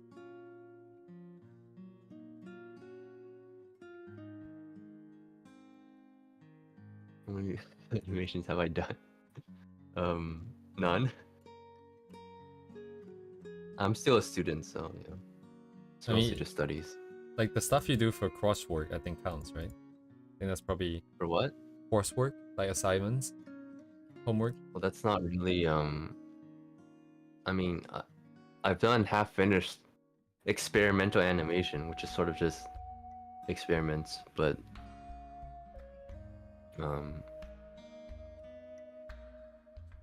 I mean, I've only done studies because I'm still a student, so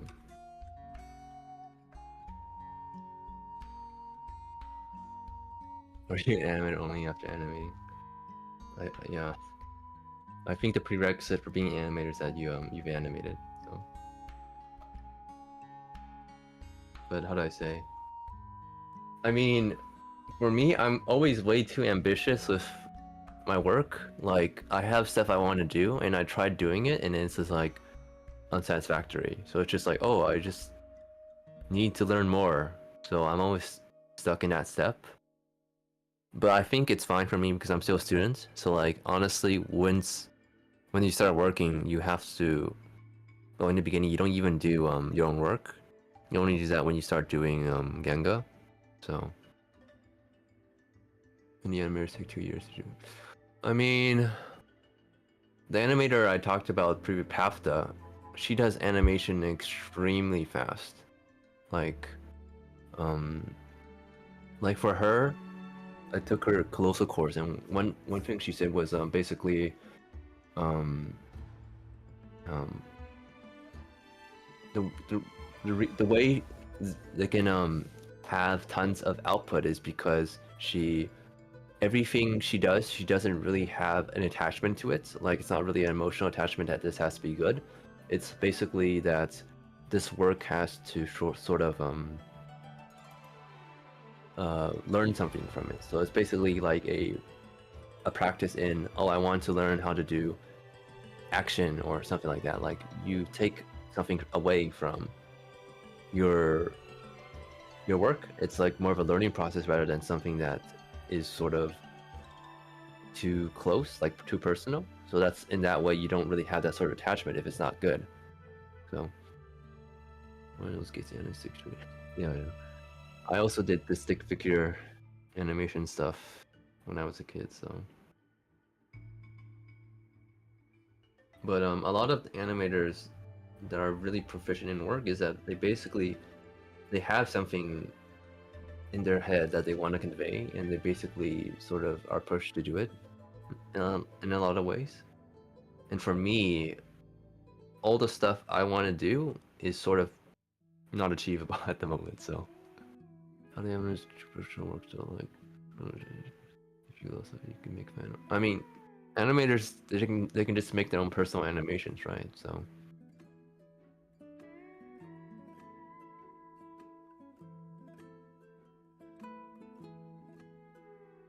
I mean, you can also do illustration as an animator. Because honestly, it's always about your self-expression. It's basically what you want to do that counts. So.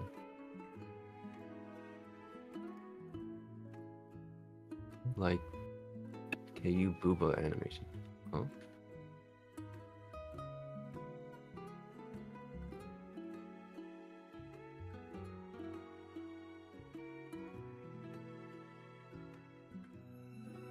KU only draws Booba.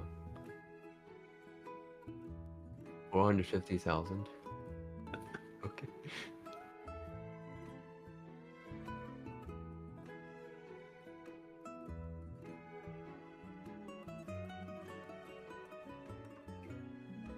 And this person only draws big breasts. Only big ones. Where's the KU animation? I Is it see. in general not safe for work? Hang on, I need to move.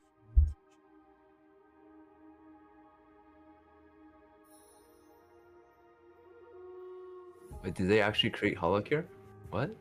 Yeah, they were part of the team that created HoloCure. I think they're a programmer. Oh, so they just share it, huh? Yeah, but there's a team behind that game, I think. Not just one person, I think.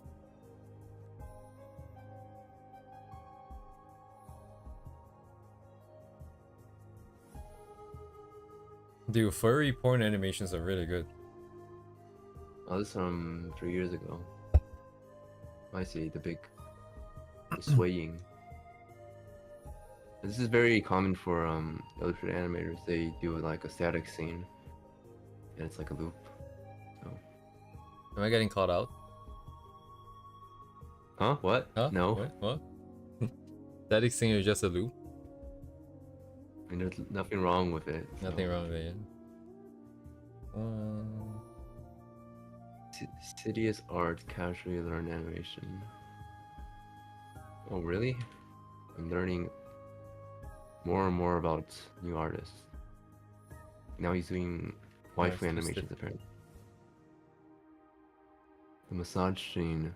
I mean, if we want to talk about the Honkai animations, I feel like are very good, top of the line. So that's a good Shiroko.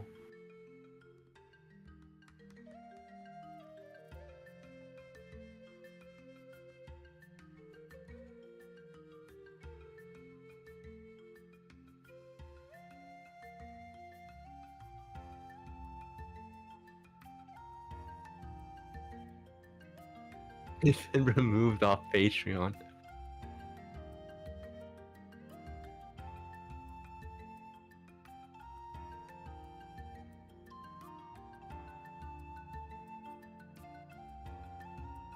Ooh, very good animations. Yeah, animations is the future. Yeah, I like the Miyabi one and the Firefly one. Miyabi. Miyabi. You like Miyabi's ears? I do not. You don't like Miyabi's ears? Okay. Who likes Miyabi's ears?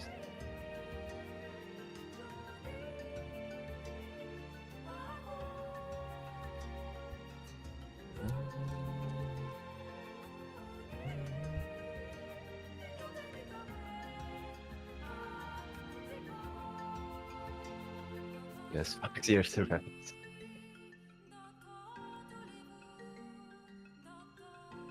Yes.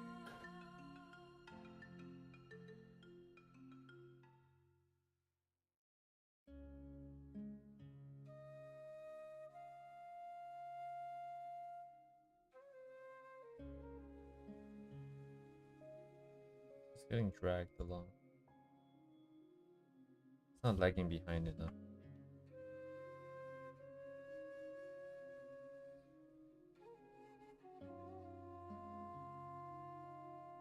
Yeah.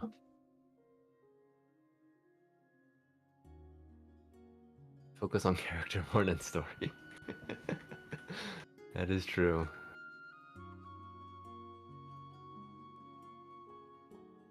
What? We should do that next. Are you gonna animate your character's butt in the future, me? I was gonna animate the breast first, but Oh. that was the other one because we did one sketch where she's like, I'm small, and then I'm just like, wait a second, we can just like make her squeeze it and be like, and then it'll just be a loop of her squeezing it. I don't know if that's too explicit or what, but this one right here, unlock this. I mean, I really liked how you used the, how do I say, the 3D model mannequin. Yeah. In Clip Studio to do animation. That's very novel. I never thought about that. Oh yeah, I was just thinking of the perspective because I feel like there's gonna be perspective change and I don't know what it would be, but yeah, she's just gonna stand in this pose and just the fingers and the breast will move and then it'll just be like squeeze. It's like she'll be like question mark. Yeah. What is this? What are these? And then you can have the ears move a little. Oh yeah, that's a good idea. That's a good idea. If you can do like some head tilting, you know, like the dogs when they do like huh. She like squeeze and then she's like and then the ears will move and then the hair will move a little bit and then like one hair would drop down, you know, like that animation where like one strand of hair just falls over. You're gonna need the mannequin for the perspective for sure. Man, fuck the hair, man. Dying to the hair. They look kind of stiff still. Especially the drawing hair is how the arcs. In a way, yeah, I need to redo this. You do, like, when I did these studies, I found out basically how like they draw the arcs is very about the volume, like the thickness. Like sometimes you want it to be a bit thinner, and it makes it look a bit better. Right. Does that make sense? I'm just gonna grab the arc that like you said because I want to see how it moves. If I just grab the point between the eyebrows, is it just going straight? Nah, it should be here. What is it? What? Yes, draw the arcs. Always draw the arcs. Yeah, I don't have the arcs. I'm getting destroyed, but I'm just going back and forth. But that means that the hair should be doing some kind of arc like this, right? Yeah. Whereas going... Okay, so it goes there, then it goes up because this goes over and gets put back again, and it comes back. So it should be some kind of arc like this. The reason why hair doesn't move in most animes because anime is done on a cheap budget where you just draw the mouth moving, so...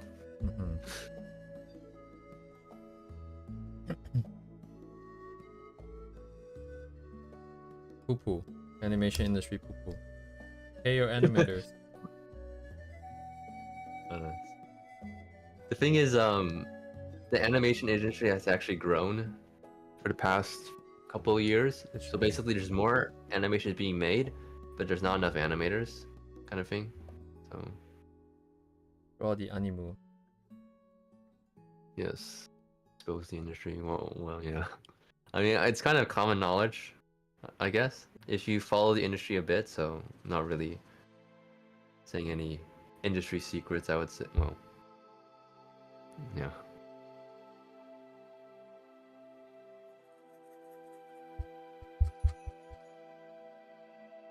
If you draw the arcs and like the motion, you can basically easily grasp, like plan things out better, I guess. Mm-hmm. Definitely a big mistake not doing that first. But then again, I don't know. I want this to go a bit further. It's so hard because I'm not working off of. What am I working off of?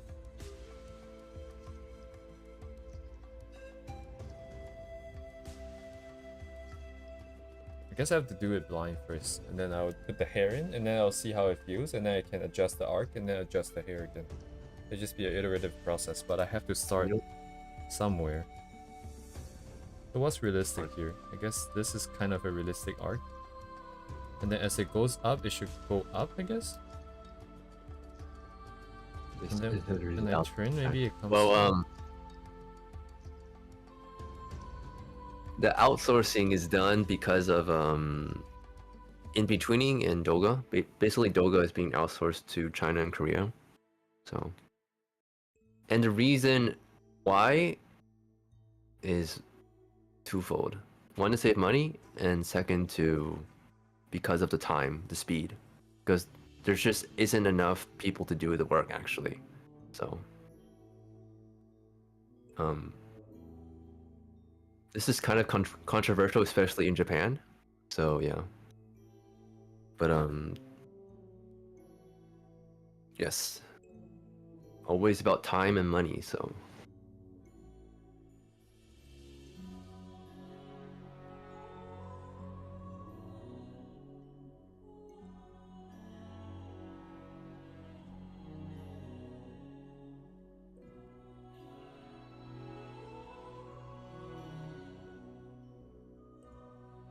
Yeah, it's usually outsourcing is for like outsourcing companies will do different things. So like they can do coloring, they can do video editing, etc. Like I also saw there's some Vietnamese outsourcing. You can just look at the credits. The credits will have which company did what, and they'll have the company name and names. So if it's like all Chinese or it's all Vietnamese or Korean, you know what outsourcing company they got. So. They said if it's a late episode, it means something F up in the company. Your message got Late auto-modded? episode. Oh, the foreigners taking job thing? yeah, basically. Oh, it didn't show up, huh?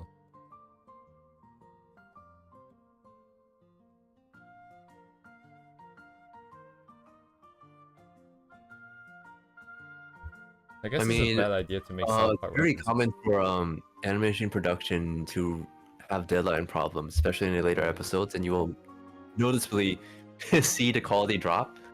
I think one very often is I think it's called Elusive Samurai. That's one where yeah, 逃げ上手のwakagimi, where the first episode was like amazing, like basically some of the top animation of all time. And then in later episodes, it becomes three riding horse scenes. So this is what, yeah. So yeah, a lot of the problems do come down to not just not having enough time. So yeah.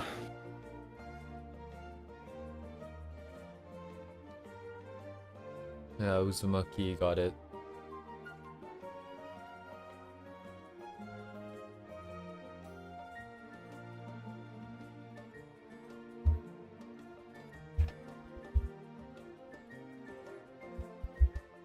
Yeah, exactly. Just like Wonder Egg, yeah. Yeah, Cloverworks.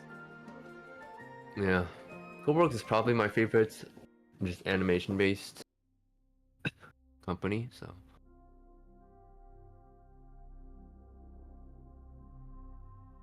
I don't really know the story behind Uzumaki.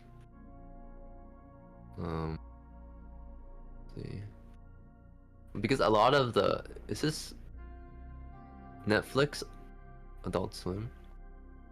Yeah, a lot of the Netflix or Western-funded shows, they don't really do well. I think because they find inexperienced studios, but that's just I'm not saying for sure because I didn't really research this topic. The PowerPoint about yeah, the what is it? What is that show? The Blue Lock?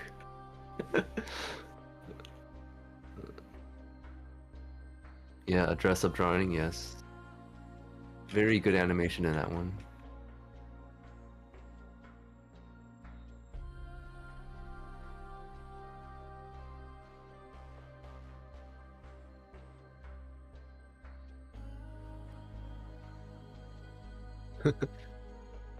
Yeah.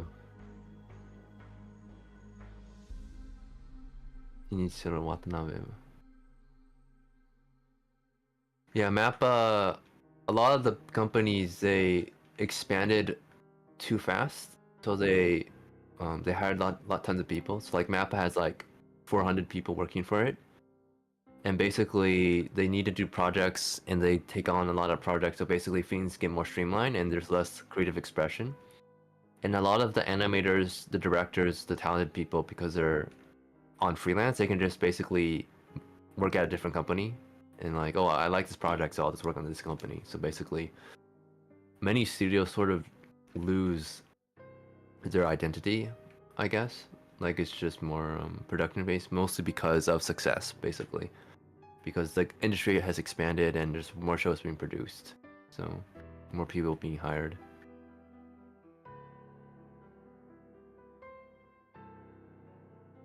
You can watch Dress Up Dark and Pure for the end. Yeah, very good animation. Uh, Suffering from success. I mean, that's the story of many things, like in games or in tech. In the beginning, just a lot of very passionate people who work on something, and then eventually it gets too mainstream. It has to become more streamlined, and then they hire tons of people who maybe not are as motivated, and they only come there because they like the success of the previous ones, and then the quality drops, or at least they have to maintain a sort of standard for quality, but not as expressive as previously. So very common. But for Cloverworks and like A1, they have a very strong in-house team. So in order for companies to sort of maintain their quality, they have to have this in-house team, and they have to have very good like benefits for them to stay at the company. So I do not. To that question, I do Hiroto not. Naga, yeah. I also do like Hiroto Naga. I bought a Gengashu for Ender Lily. Not that's the game. What is that? Chap show about the lilies. Assault Lily, yeah, Assault Lily. Yeah. The only And there was UFO I know is a cup noodle. UFO Table. UFO Table did some really great stuff. He's in Shaft show. Thing is, I like Shaft a lot, but a lot of their talent did leave. So yeah.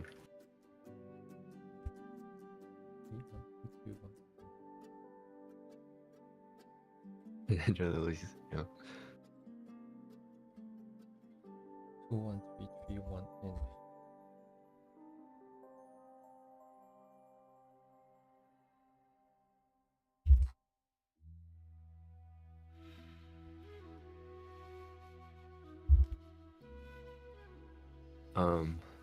Yeah. The director for the Monica movies actually.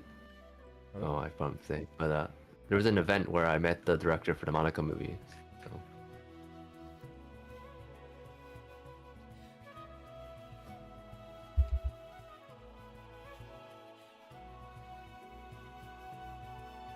Yes.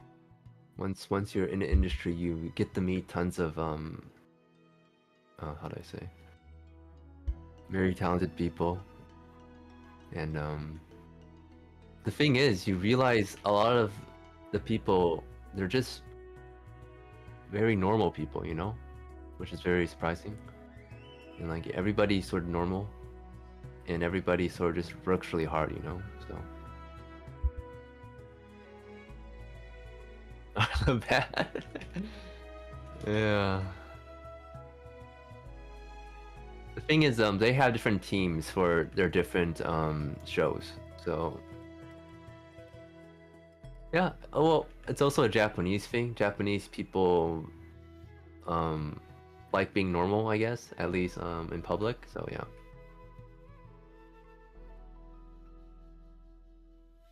You know, like you can look at the freaky stuff on Japanese Twitter. So uh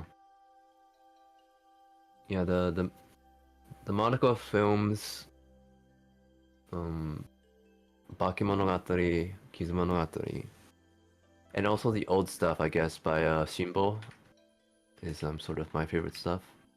But I think Shinbo's retired, basically. So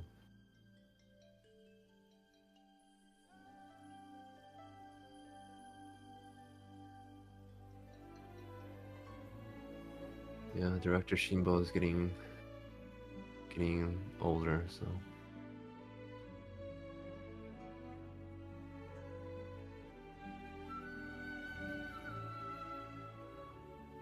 there's an there's a recent Monogatari. Oh,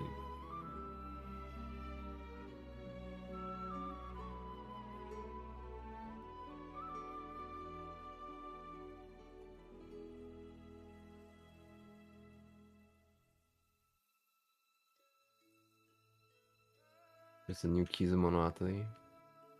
This is the movie, right? Or- yeah. A space Honestly, because I like Shaft so much, I also thought about applying to Shaft, but probably not, just based on the trajectory. So yeah.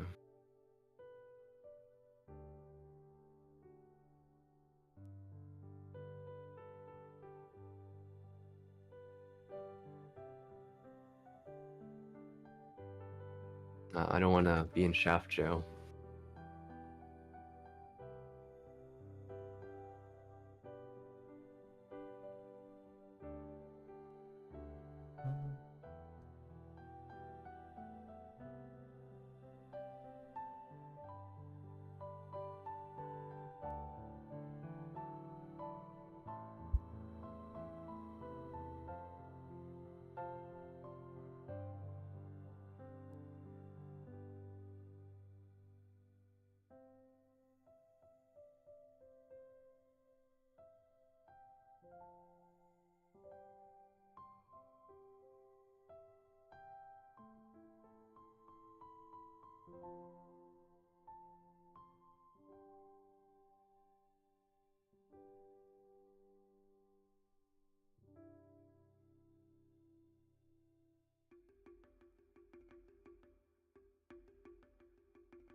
One Piece animation.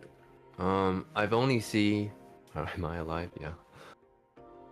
I've only seen the stuff on Sakagaburu, where like everything is just crazy moving around. There's stuff flying everywhere, and, like impact frames everywhere.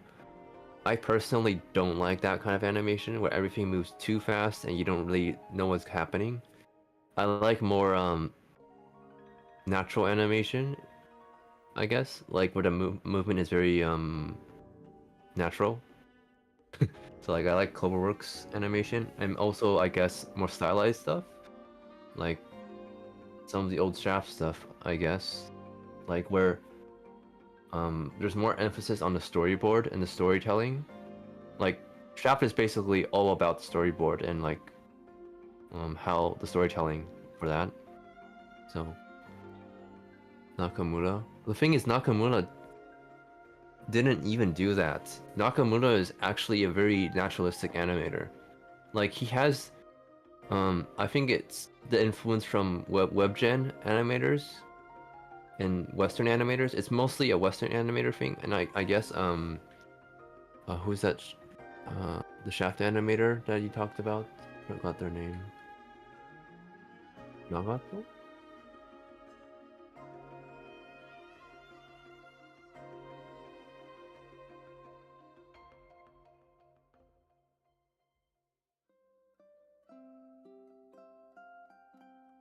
Hirota Nagata, yeah. I think for he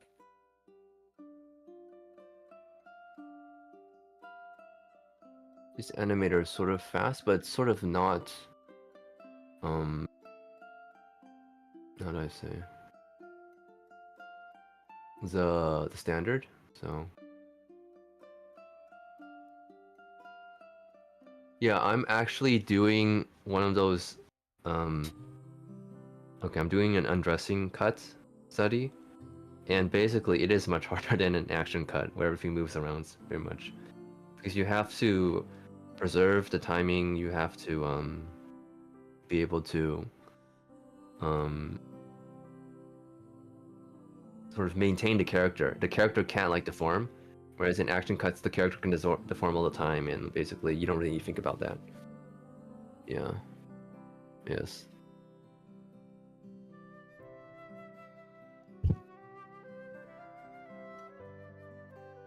I mean, I'm only on the fifth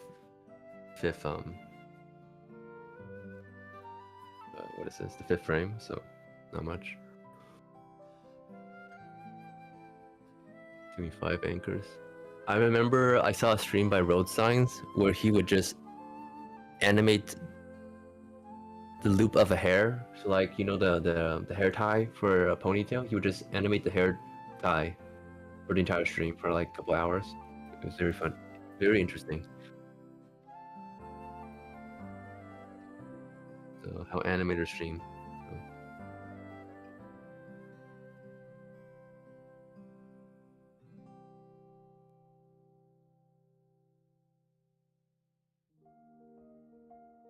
I mean, Nakamura is still one of the goats, I would say, for animation. Especially some of his older stuff when you did Cowboy Bebop, Sword of the Stranger. Bebop. Yes.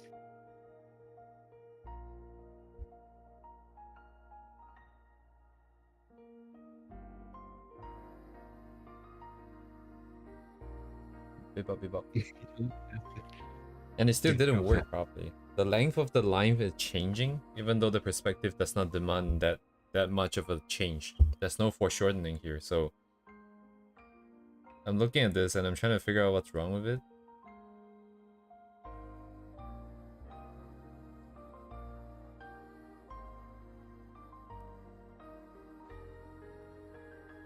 It doesn't follow the anchor? It is. I think my anchor is poo-poo. Wait, hang on. So it goes that way and then it comes this way. Whoop. So like when it's on the left side, sorry, our left or her left? our left. Our left. So when you look on the left, it looks a bit. The perspective looks a bit wrong. Right. Oh yeah, when she comes to our left, right? Yeah. I still cannot figure out what's wrong with it.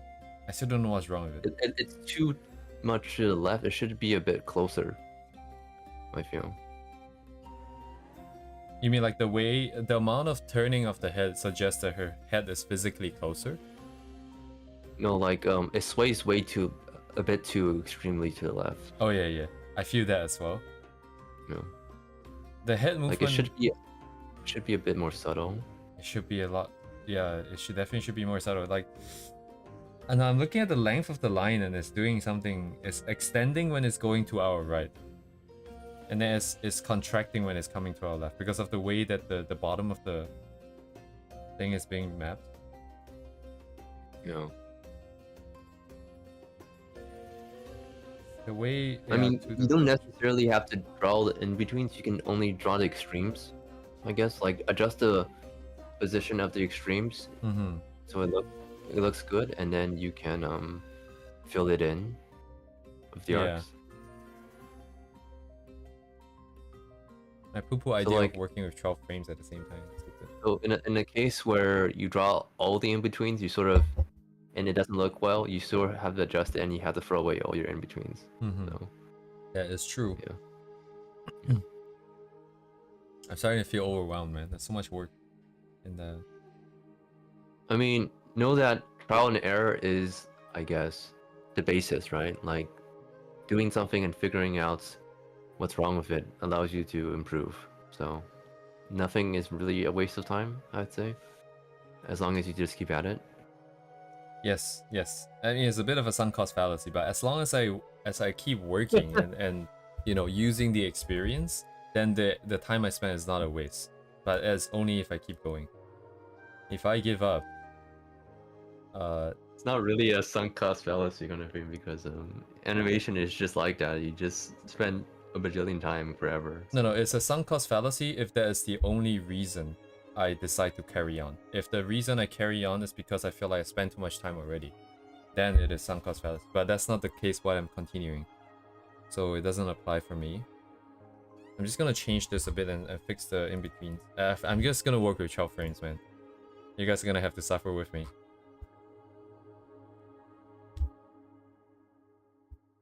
Wait, you're gonna adjust every in between? Yeah, Okay. I'm gonna do it. I'm gonna do it. Okay, I'm gonna go to the restroom real fast. Hopefully I'll be done by the time you come back.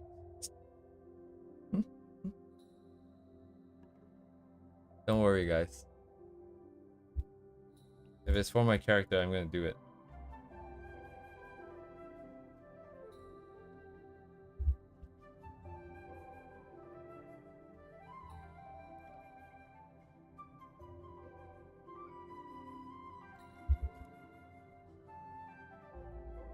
If I don't do it for her, no one's gonna do it.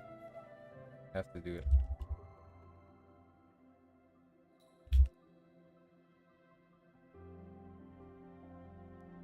This is not optional. Okay. It's not following the red line because I'm realizing that the end isn't going up enough. So it's coming down, down, and then higher, and then down again.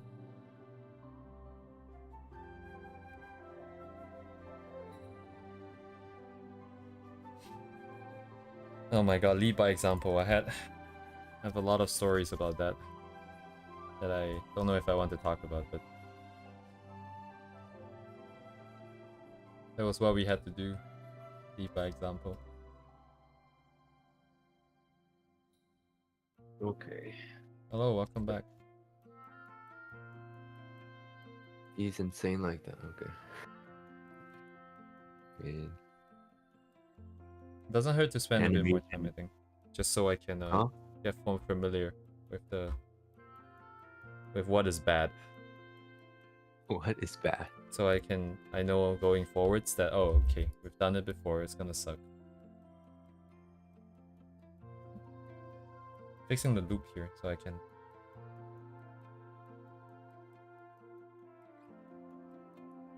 Damn, that fucking.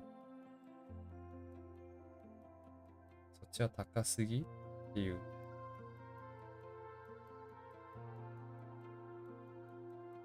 Oh, I see. Because when the anchor point moves, I still let the tip go forward. I still let the tip follow through. It should follow through, but it should also get pulled up by the fact that the pivot is moving. That's why it's the length is changing. So another thing with hair is that when the head moves, the entire thing doesn't move at the same time. Only the part that's closer to the head moves. Usually the tip, like you said, it's called follow through. The tip sort of does stay in the position where it previously was when the head moves. Like this, right here. Yeah. So you may, when the head moves back, you may want to change the way you draw the arc, not the arc, the way you draw the hair. So like right now it's sort of a concave. You can draw it convex. Yes, I know what you're saying, but that's the part. I don't know.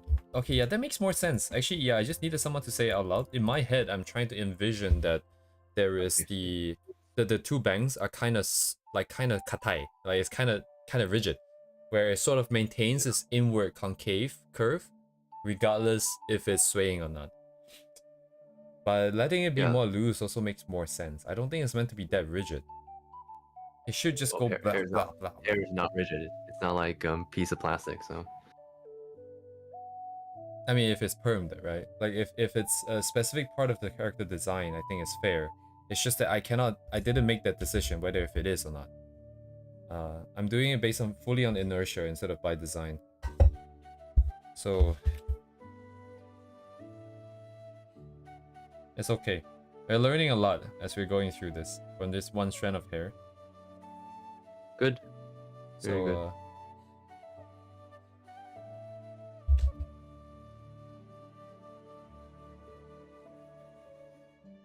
Learning is what's important, you know. So hopefully I remember what I learned. Tendency is to forget what I learned.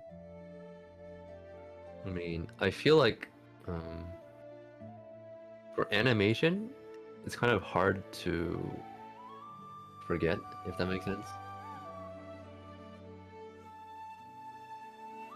I don't know. As in the fundamentals. If you understand the fundamentals, it's hard to forget. Yes. Right now, like the fundamentals. Like, you could okay, how to say? You can understand the fundamentals, but learning to apply it every time, you have to do a trace back. If that makes sense. Yes, exactly. Yeah. I have the information that just kind of isolated pieces of information in my brain. It's not chained together in the workflow. So when I do the work, I'm not aware. I'm not actively thinking about it. There is a problem.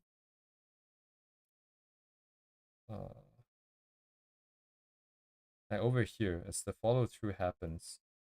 No, this is already pulled up. So this is really long. This line is really long. If I want it to be there, it's pretty long. Do I want it to be here? If this is the ground truth, this needs to be longer then. Oh, I just flipped it backwards. Okay, let's make it a little bit less rigid then. I'm gonna draw this as a straight line. And then following this arc here, should be a little bit lower. At this rate, it'd be a miracle if I can finish the hair by tonight. You should probably avoid straight lines, I would say. You think so? Even though it's transiting between two like one's Not concave, one's exact convex. in between. It should also be concave, I believe, and becomes convex when the head moves. So Oh, you mean like this entire portion is gonna be concave, and then only when the head yes, moves, it flips the other way? yes, I see. yes. I'm gonna try it and see how it looks like. You can try, but usually straight lines for hair is a big no-no. Mm-hmm.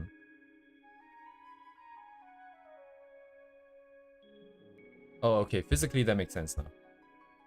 Yeah, yeah. Physically, it makes sense because the pivot is fixed. There's no additional momentum being gained. So every point along this curve must move along its original velocity. And therefore, if they're moving all at the constant velocity, they're gonna maintain the concave all the way until this guy gets pulled. Then there's There needs to be initial an and opposite. yeah, then you get Yeah. acceleration here, whereas these guys continue to go, and that flips it through. Yes.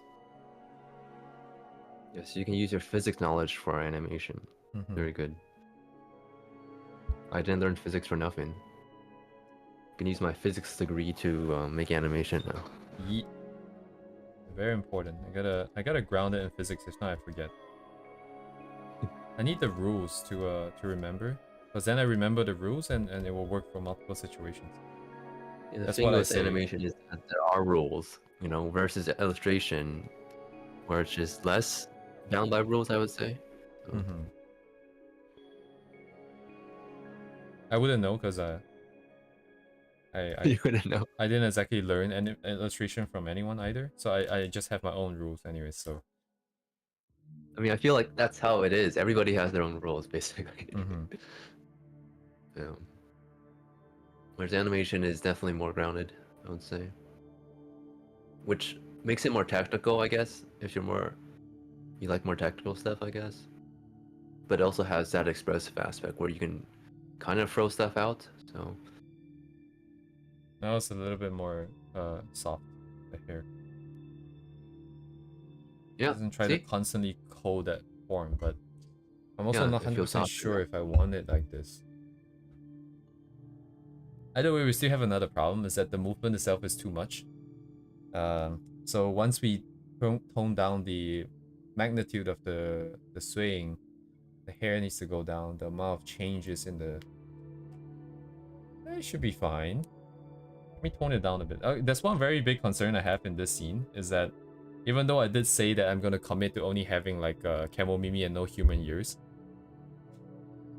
ideally I would want to avoid any angle that would show that side of the head, which is showing right here. So if this side bang is going that far, unless I have hair all the way covering here, we're gonna have to answer the question right here. You're gonna have to answer the question. I'm just gonna keep it ambiguous. So let's tone down the movement real quick. You can have the front bangs try to hide it, I guess. But it probably isn't long enough to cover it. So yeah, and as the viewer said, the movement looks a bit too extreme, a bit too far to the left, I'd say. Definitely. Like it should like curve around the head, if that makes sense. So like it shouldn't go like all the way like swing outside. It should curve around the head. If that makes sense. I don't think it would, because my movement of the character is only left to right. She's not turning her head. The turning that is being perceived is because of the perspective that is involved. Because of the pivot of the head on the head. What do you mean? So like the pivot of the head, the point of the head always will, any movement will cause it to rotate on the head. So it would only be moving across around the head rather than left to right, like on the plane. Sorry, which part are you talking about here? Are you talking about the hair? So like the hair looks like it's moving a bit too much on the right. So who's right here? But I guess it's also stylistic, so it should be fine. No, you have to clarify. Like which right? Our right? The left that we see. Okay, our left, right? Yeah. So like if you move to extreme frame on that. Yeah, that would be one of these guys. Yeah. This looks a bit, just a little bit, a bit too extreme to the left. To the left. No, definitely, I agree. Like, I think this is way too extreme to the left, not just a little bit. Yeah. Wait, why am I on the leg layer? What? It's way too extreme. Especially because I want the movement to be minute too. And it's meant to be a slow animation, where she's only swaying a little bit. Yeah, so like, it looks like the movement is a bit too extreme. No. Right, but no, that's not the problem here. The problem is when you were saying like the hair should be curving around the head. Let me just rephrase that. It should be on the pivot of where the head is, I guess. So like, right now, like it seems a bit kind of stylistic. Like sometimes for anime, it can just be like transitioning left to right, whereas sort of movement does occur on like a pivot. No, I don't understand what that means. On a pivot, what does on a pivot mean? It's kind of hard. Like basically, it's a concept that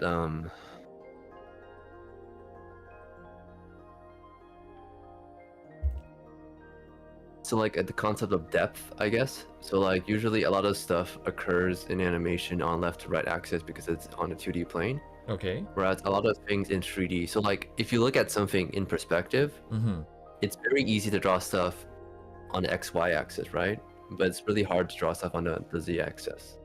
So Yeah, we might need examples a concrete example in terms of um on actual animation, or in this case on this I particular animation too would do it. If really you have tried to. a specific frame you want me to get to.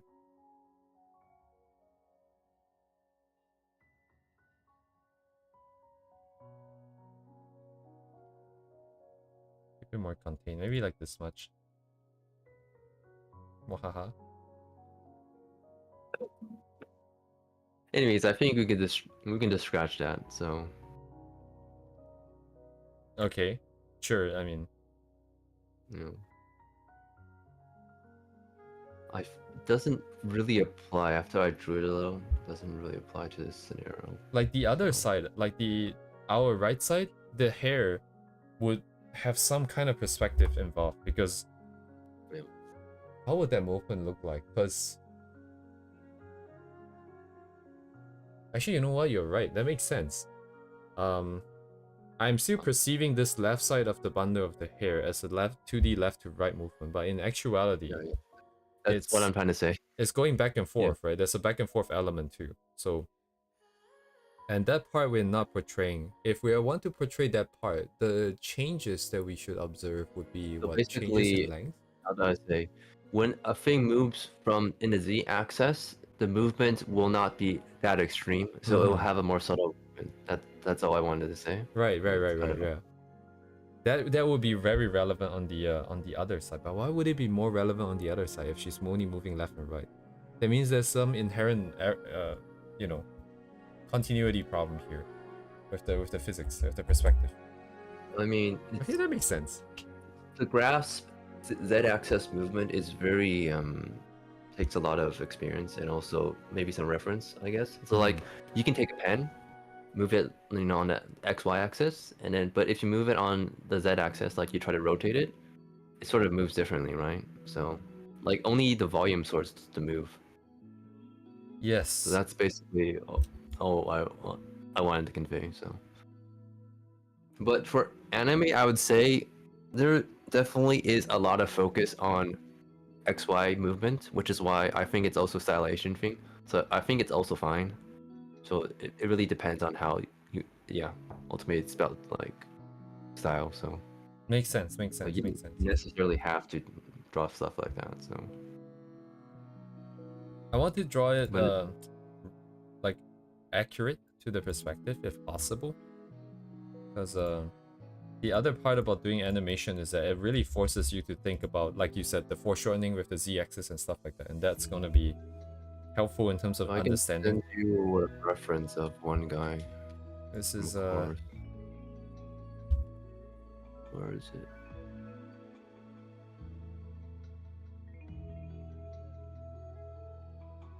Yeah, like in my head, when I plan these things out, the virus, I don't necessarily think about all these things from the get-go.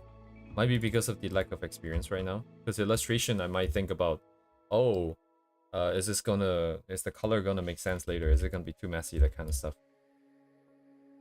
Right now, I'm mostly I'll send you a reference for this. Cool. Thank you. So notice how like the volume changes, and the volume changing is, I would say, that axis movement. Indeed, yes. And it's very noticeable on like there's a top left bang on the front bang. You can see the bottom side of the bang. Right. Yeah. So this is basically what I want to emphasize. Like it's not just a strand moving left to right. Like it also has volume, and that's also conveyed in the z-axis, which is really hard to conceptualize, I would say. Like honestly, it's not physically accurate. It also comes to stylization, so it's not kind of hard to explain. Okay, is this showable on stream? Yeah, it's showable. Okay. You can show it. Because this makes so much sense. Okay, so the right side, our right side, that I was trying to draw the hair, it felt like there was something missing, and that was basically the expression of that. Where's my stupid thing? Oh, here it is. Okay, it's not showing properly because, okay, it should be showing properly now, I hope. It's cut. Okay, god damn it. How do I make this show it? If I squeeze it? No, it's not. It's out of frame. How about this? I'm trying to hack the stupid browser thing. Ah, yes, here. You can download the file. I don't know. Now it's more visible, I think. Yeah, it's good. Yeah. So this is from I can just show it. This is from BS Kim's Colossal course. So maybe you can set it in chat. Oh, okay, you're sending it to me? Yeah. So he's a Korean animator who works at Cloverworks. I love the reason why I have this because it's public on the Colossal. So I took his course and like I actually learned quite a bit because he's 100% self-taught, and usually self-taught means you learn from a lot of the pre-existing stuff. So yeah. He basically just said, just keep on copying, just copy what you think looks good. So, Ooh. but as you can see in this example, basically, I just want to emphasize like the change in volume, I guess, and also when hair strands they collide, they sort of merge, you know. So like for this, in a way, there's actually no in between in this. This is sort of a full it's sort of like alla prima, like doing things without a guide. It's like in betweens actually make things look stiff. It's basically a basis for things. So like this is basically something if you do something straight ahead. So there's two versions of animations. So there's straight ahead and in betweening, and pose to pose basically. So pose to pose animation is like you have the first image and then you have the last image and then you fill everything in between. Whereas straight ahead is basically you only compare your current image with your previous image. And maybe you can combine them, which is what Richard William says, is that you have a rough estimate of what pose you want to get, but it's not like you don't do it in between those. You sort of want an idea of where you want to go. So like this sort of grounds you, but you don't have the stiffness of doing in-betweens. So like if you look at this, there's actually no in-betweens. Even though you could in-between them, and if you do in-between them, it will look more stiff. Which is basically the basis for straight ahead animation. So yeah, so basically when you do straight ahead, you sort of don't know where you want to go, but if you have an idea that you want for it to loop, so in this case you would probably have an idea for the extremes and then also know that it goes back, so it loops. So you would have an idea to in between the extreme and your initial pose, so it will loop. If that makes sense? Yeah.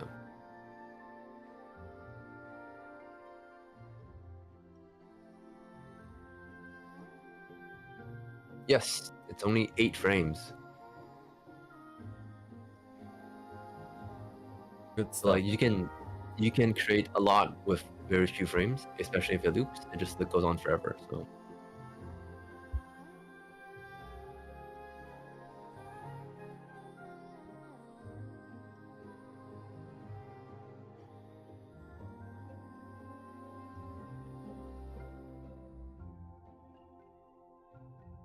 Ooh. Yeah, that's the part that I was missing. We have hope yet. yeah.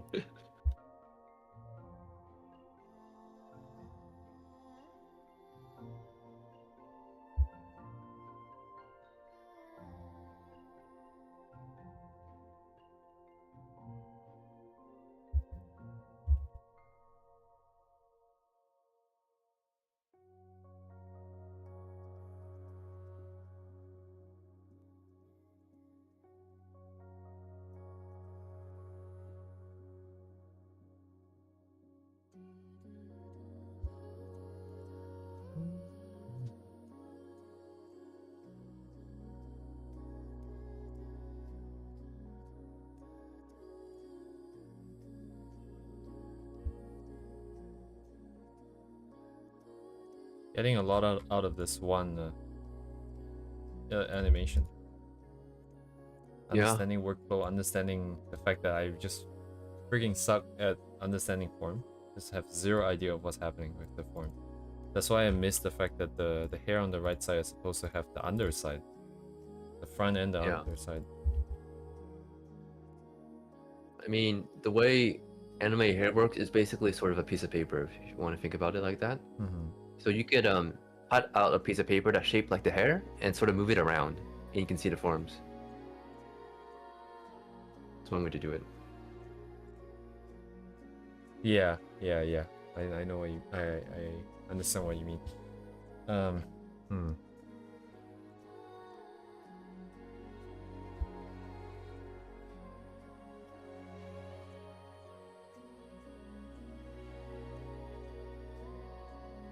まだ多いのかな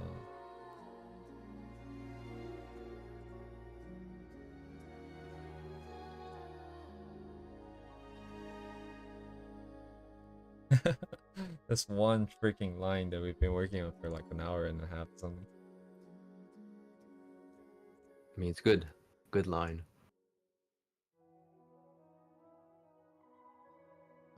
Wait a second. When she's turning over the other side, shouldn't I be more...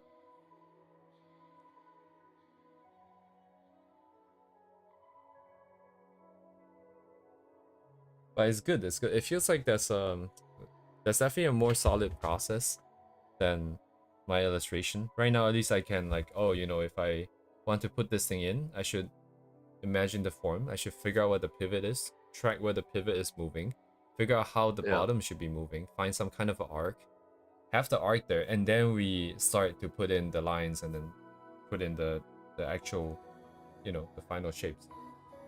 And something that I can Yeah, it's, grind, and it's not yeah, it's definitely more technical and structured than illustration, I would say. for sure. Would you Yeah. rather animate detailed hair of characters or a character walking on the stairs? Of course, I would animate the hair. Sounds like you got your answer from the reaction. Okay, I'm gonna Because be right back. animating someone walking the stairs is probably one of walking in general, especially walking in and out perspective, is probably the hardest thing in animation, I would say, to do well. Like a lot of the stuff is like, oh, you see this person running, but it's like a loop and it's a close up. You don't see their feet. You know, they're just like moving their hands left and right. Or like, oh, they're just running on a left right plane. But if you do stuff in perspective, like in the Z axis, it just gets really hard. And basically, unless you have a bajillion experience, you sort of do need a reference to that. Is that coughing baby? Nuclear bunk. Oh my goodness. I do need to work on that for sure. So maybe eventually, because there's just so much stuff that you need to do for animation. So I'm just working on the stuff that I can grasp a bit better now. So I do like things I like to animate is probably hair. Um and like subtle movements. That's what I like. But walking is not something I mean I don't have a problem with walking, it's just a bit hard, so since walking and running down the stairs. Let's see.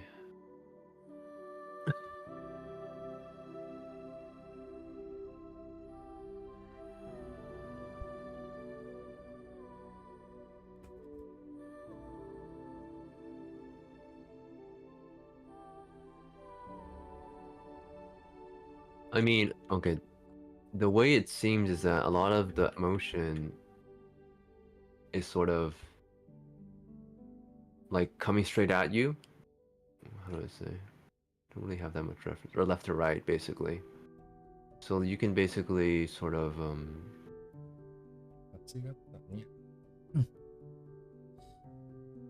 Oof. yeah, or like it's a loop kind of thing. Yeah, what it seems. Cool look like they teach you how to cheat. Hmm? Wait. Right, but I missed the mark. Yeah, a lot of these guys look like it's purposely made to easily animate, so yeah.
before you go to... This feels like the a long time ago I did one illustration of a bunch of buildings for the Arknights. It's like an Arknights theme. Let me bring it up. Like right now, this feels exactly like it. It's like that one illustration was the first time I ever did a whole bunch of photo bashing, you know, and a very complex night scene. And back then it was like something unimaginable. It was the first of its kind, essentially. And that is what right now it feels like, because in terms of the energy exerted, it's basically go big or go home. I'm gonna spend all the time that is necessary to get it to be as good as possible, as good as I can make it right now. And that was this. And then this animation is this for animation right now. And this thing took 40 hours. I get a feeling that we're gonna take more for this animation. I mean, it's the process of learning, right? Indeed. First time you do it, you have to make tons of mistakes and sort of find your way. But once you finish it, it just gets easier if you do the same thing. Mm-hmm. But then you do something new, and you have to repeat the process, right? And then once you've done everything, you become a professional, right? Mm-hmm. Become a goddamn monster. Yeah, you become a monster.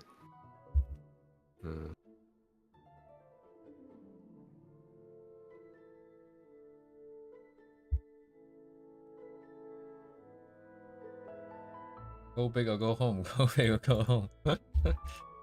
Go.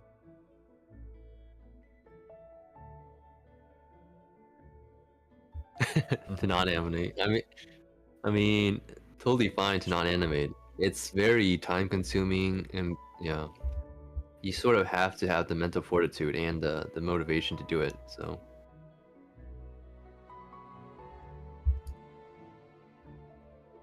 it's not for everyone, for sure.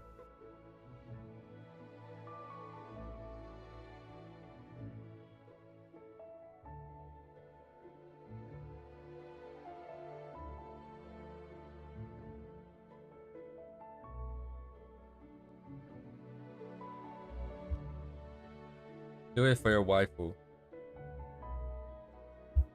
Yes, do it for your waifu. You want to see your waifu move, so that's why you animate. You want to see specific parts of her move. Yes, indeed.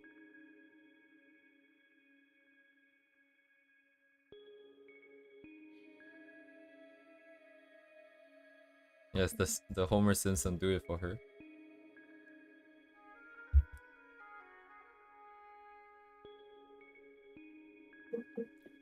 Well, that's why people animate, because we're all ADHD dopamine junkies. So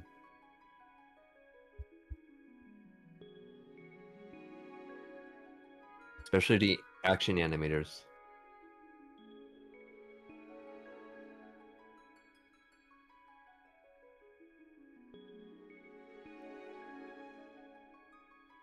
Wait a second, get a feeling I messed up my notes. And this is meant to be here.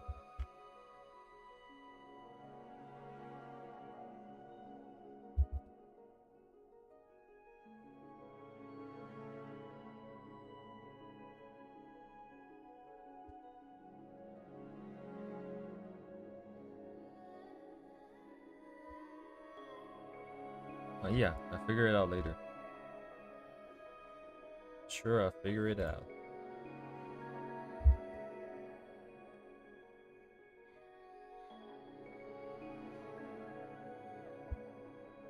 Yes, jiggle physics by hand. What? Jiggle fix by hand? Yeah. It's surprisingly... Jiggle fix is surprisingly easy to animate, to be honest. A lot of it is basically knowing where to put the shadows to convey the form. So Wait a second.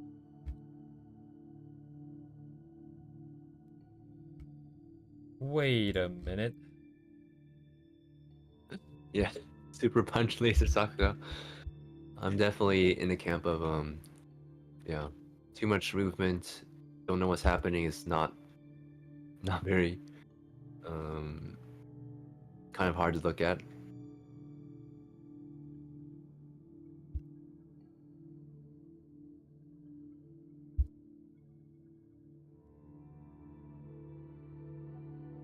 I like action and like animation that's very natural, like it's in real time. Like Nakamura sort of does that a lot. So, and it's also very hard to do. There's a couple cuts in he did for Black Rock Shooter, which are really good as well. It's basically just running cuts, but it's like running into the camera and stuff like that. So very hard to do.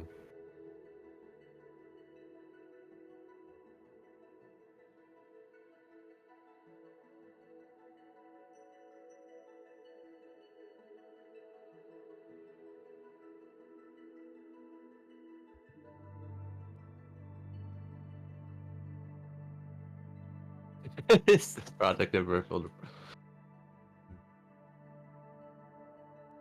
I don't really know the history behind the Black Rock Shooter show.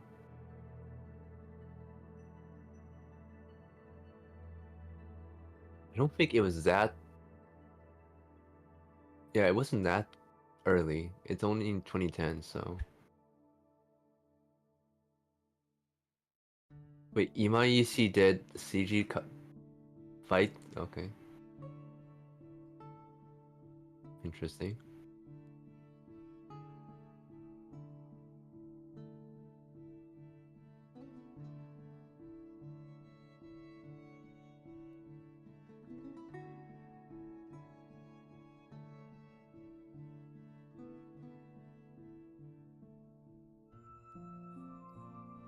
Apparently, the studio for Black Rock Shooter has been defunct. なるほど。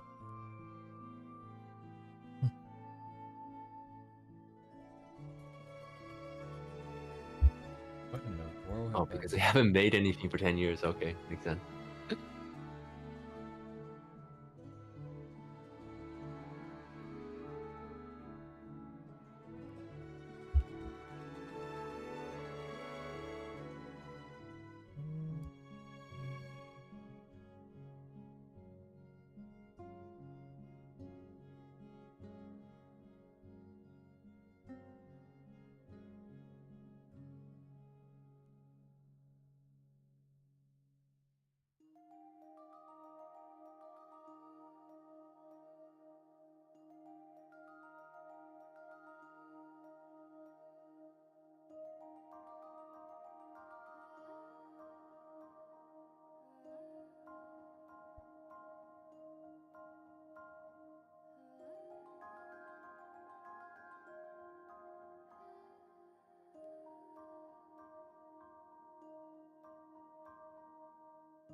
Yura Yura.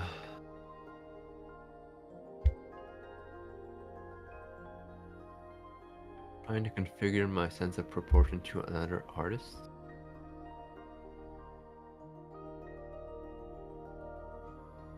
Been having a problem with drawing characters' head too big. It's a big problem. Oh, you After have? drawing too much. Yeah, after drawing too much Blue Archive, everybody's head is too big. Oh. Yeah.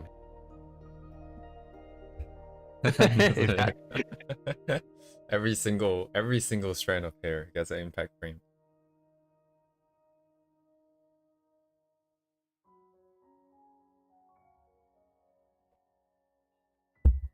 Yeah, I don't think I'll ever draw an impact frame or a cut with an impact frame.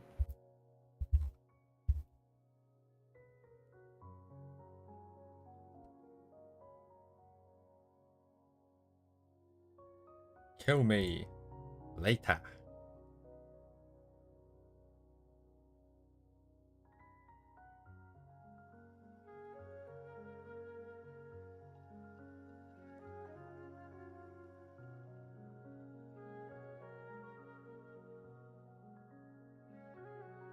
second frame, one in, out. Sure. Biddy up, up.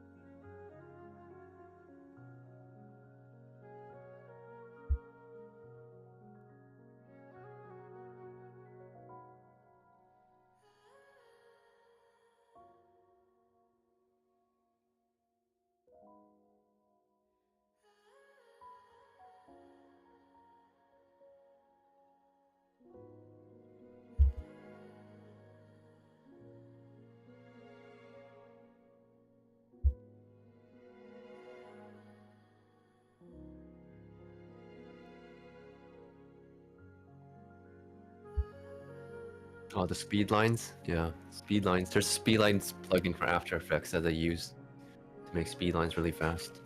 Yeah, whoosh, whoosh, whoosh, whoosh. Beat lines for the hair. Let's go. She's in a portal and she's like being transferred with speed lines to the background, but she's still sitting down and swinging her head. Hog.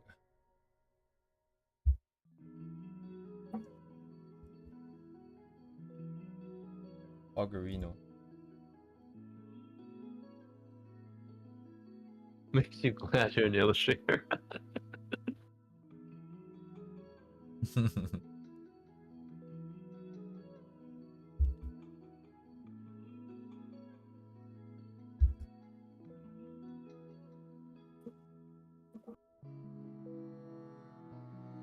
Yeah, at this point, the only form of content creating I haven't done would be music then, right? Because we've done illustration, we've done animation right now, I've done 3D, I've done video editing, I did some After Effects stuff before, I did some Photoshop poster graphic design before. What other form of content creation have I not done? Like physical... Have you done sculpting? Yeah, sculpting, I have not. Ooh. I mean, we don't need to talk about the physical stuff because there's a bajillion of those, but... Yeah, physicals. The Legos. The Lego man.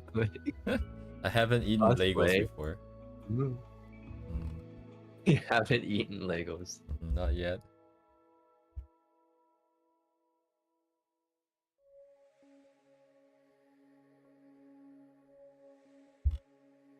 You haven't eaten paint before. GarageBand. GarageBand is good.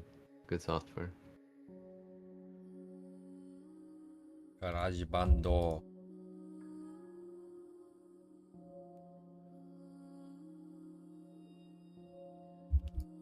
っちはなんかやってんな。違うんじゃねこれ。お前も。下で。ほい。OK。A little bit more tame. The pivot point is also trying to account a little bit for perspective. As she's turning towards our right, it's gonna be a little bit further on top of the eye instead of when it's all the way to the left. Yeah. And then this should be it for this part. So then I'm just gonna have to.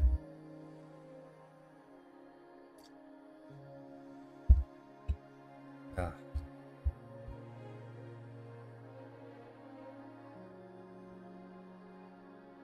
Get the other lines. So I need to find the other pivot point.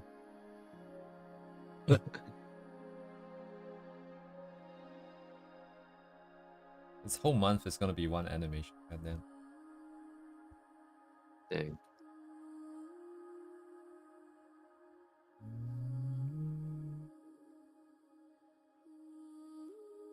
Plushie of my waifu. Is that like making fumos or something? Fumo. How do you make a plushie by hand?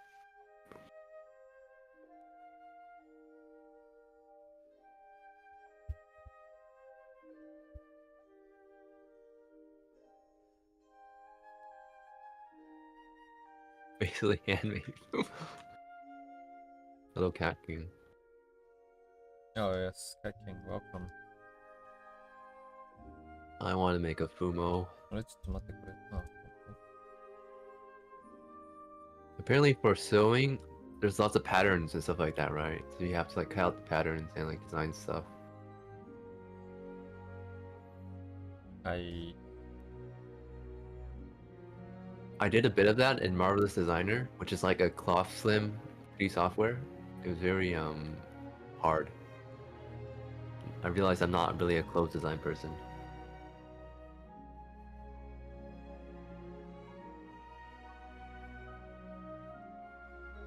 Yeah.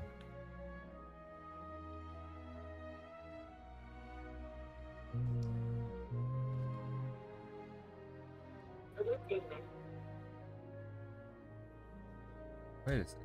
What's the limit of my turn? Just by the year point. If she had years, this would be visible. That's okay. We'll cross that bridge when we come to. I'm dying.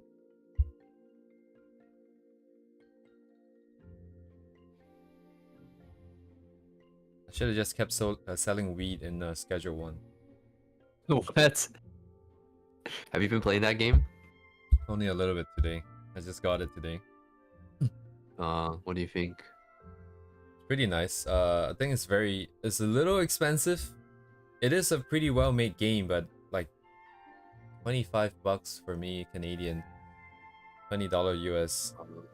I don't know. Maybe it is a fair price. I don't know how much work went in there, even though I would say for $20 it's good. Mhm. Yeah, it feels like $20 game.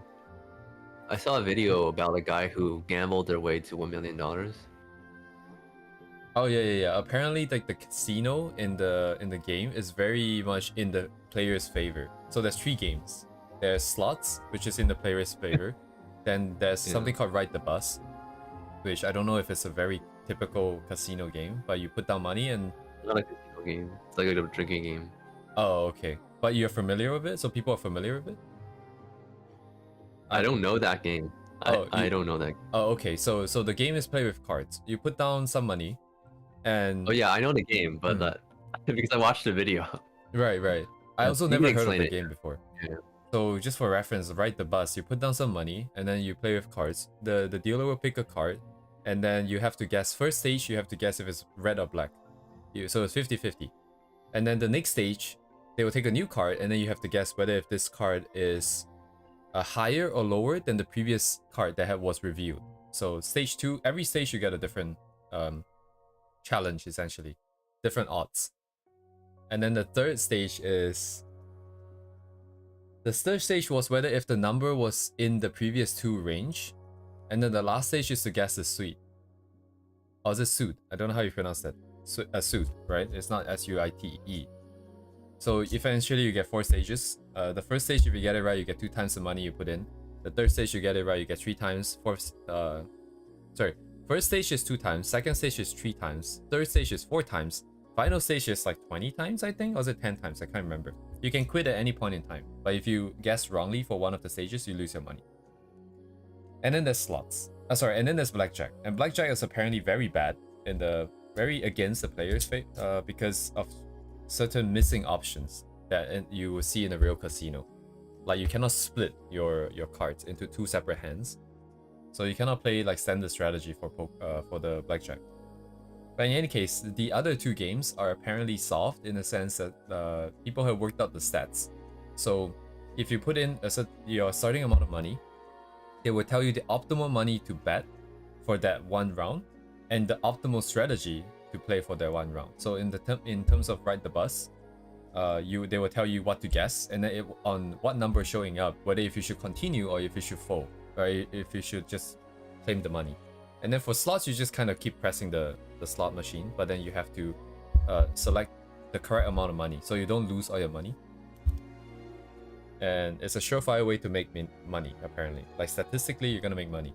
And people would just have a macro on. They will start with $4,000 and then they wake up to $1 million or something. I don't know. And cookie clicker.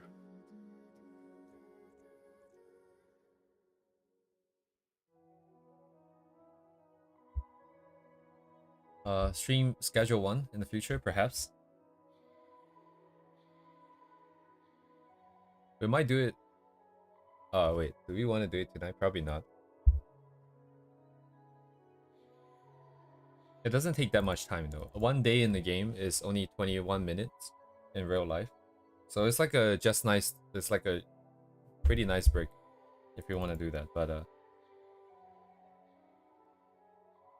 I'm not, probably not Are you gonna gonna do play that. gambling? Or are you gonna, you know, heal the, the Tell the green stuff? grass. Yeah. I'm inclined to do both. Okay. If I mean, yeah.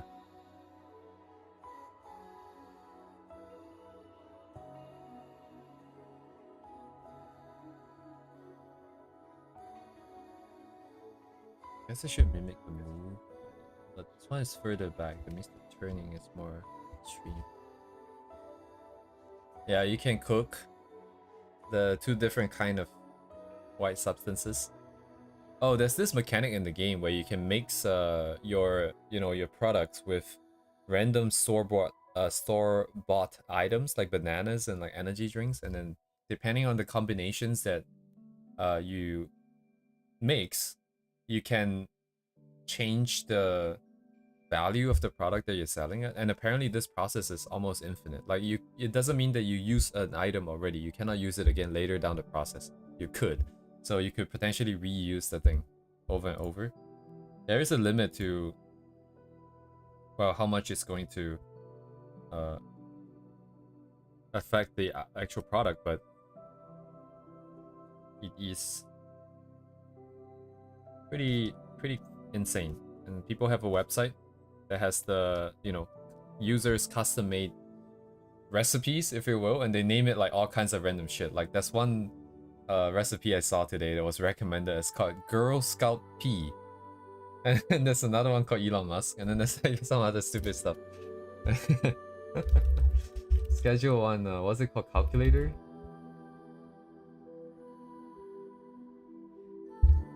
See, in the end, it's all about math. Never escape math. Yeah, it's like people. This is what people name it.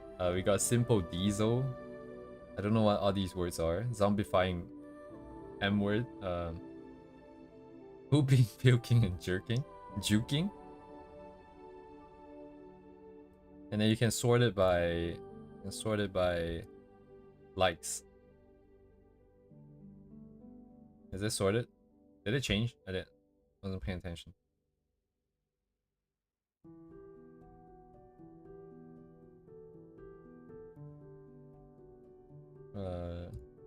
Selling costs, highest possible market value. Oh my god, you can get like $800 per piece. LA crack, bracket 5%.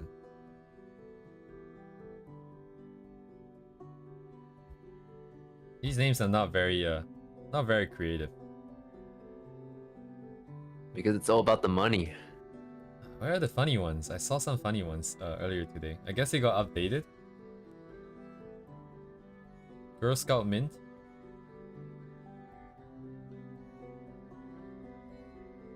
Oh right, I was looking at the Granddaddy Purple nonsense, right? Oh yeah, here it is. You get the Girl Scout P, 85%. I don't know what the percentage mean. And then they would tell you like what you're supposed to mix. In this case, it's just like one substance here. And then there's like the really optimal ones. So the highest selling price or something. Like these guys have like, look at this long ass recipe. Like you just have to collect everything. Oh, okay, that's where the horse semen came from, Kirio. I see. You played the game. I didn't even know that this is part of the game.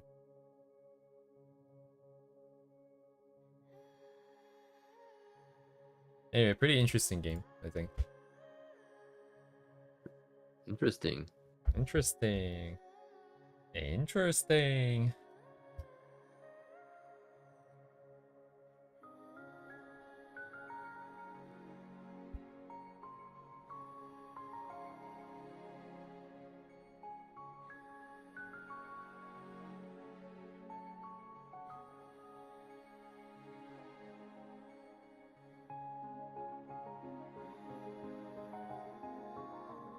I like the games where you like slowly build up your your automation and stuff like that.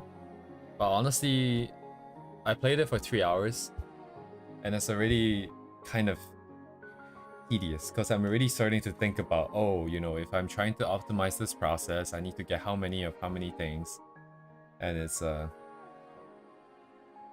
Yeah. it's very For tiring me, already. I haven't played it, but I don't see there's much of a reward in the game for me to play. Does that make sense? Right, nothing's like attracting you to the game. Yeah, I've seen people play it, but it's just like, oh, you just make more money, but like, what can you buy with the money? Like, I guess you can buy a car or That something, is but true. You are right. mm, There's no like you know, ultimately you get this money, you can spend it on like a spaceship and then destroy the city or something stupid like that. yeah, yes, you can't do like other crimes or something. So Mm-hmm. yeah, I've seen like one guy's thumbnail and it was him just enjoying life in the game, whereas like, and then he's saying like, oh, once you set out an empire, you can do jack shit and you'll make money. And I believe that, and I feel like that would be pretty cool to achieve, but yeah, I don't know. It's gonna feel so empty. I can really feel the emptiness in my heart when if I imagine myself in that position. It's like, oh my god, I spent all this time in this game and I get to be free from the game. I get to not play the game now. yeah, and then do nothing, and then make money. It's like, So maybe not then, maybe not.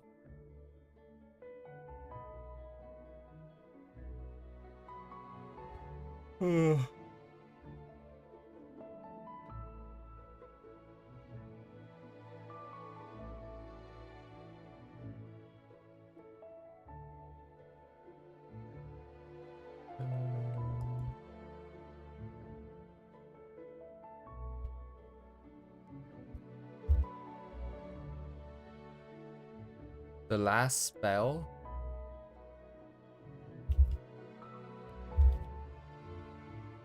the last spell, what is that? Never heard of it. Looks like some kind of The last RTS kind of thing. arcade game, Oh, it's like tactical turn-based, role is it? playing roguelite. Oh, the box games, the I see it. turn-based, the Fire Emblem game. Have you ever played Advanced? What's it, Advanced Tactics or Advanced? Is it Oh, I've heard of it, but nah. what is it called? I think it is Advanced Tactics, right? I think Advanced Tactics.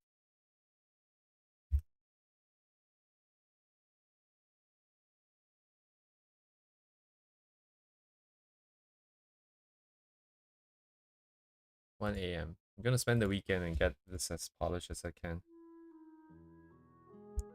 See how far I can bring it. Ah, Mhm. Hero Management Strategy Roguelike. FE? Fire Emblem? Ah. Thing with Fire Emblem is that if your character dies, well, in previous games, they just die forever. Oh, I've seen that So before. you Yeah. sort of want to save scum. It's like, oh, Mm-hmm. my dude died. I gotta replay this. It's really stressful. So I don't really like these kind of games. Right. I've seen Northern Lion play XCOM. Is it? Yeah, And it's yeah, like a XCOM. similar thing. XCOM is basically similar. Yeah, Everyone was Northern Lights. screaming at him because he was doing stupid shit and getting characters killed. Yeah, watch him play tons of Isaac back in the day. Yeah, the Isaac stream. Man, he has a lot of shit to talk about. Imagine, like he's kind of like us, right? Like we're doing drawing streams and it's like hours and hours on air. What is there to talk about? He just keeps going. Yeah, got that premier talent. So Freaking hell, dude. I remember he was talking about you do it to yourself, and it's like lyrics from Radiohead. So stuck to Mm-hmm. my head.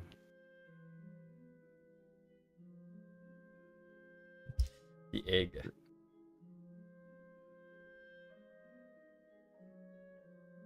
Guess he's known for Isaac mostly, right? And I also watched him play Slay the Spire. So all the roguelike games, FTL, Vampire Survivors. Good stuff. I don't even know half the references. Yeah, he's. I don't know. How old is he? He seems got that Gen X knowledge or something like that. Mm-hmm. I think he's Yeah. older than 88. us. No, 88.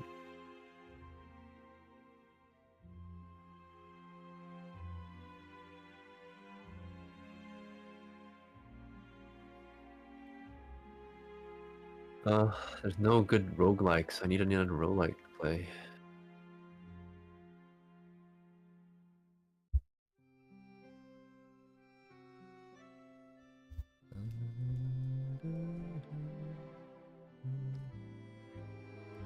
Path of Akra.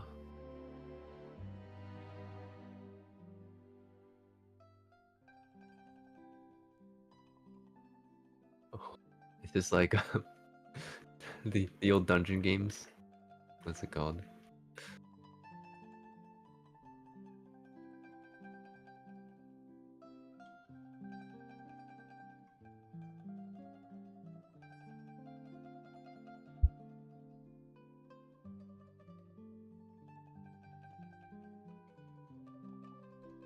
Games of Quid. My goodness. All these games reminds me of Dwarf Fortress. Yeah, no, not a single one.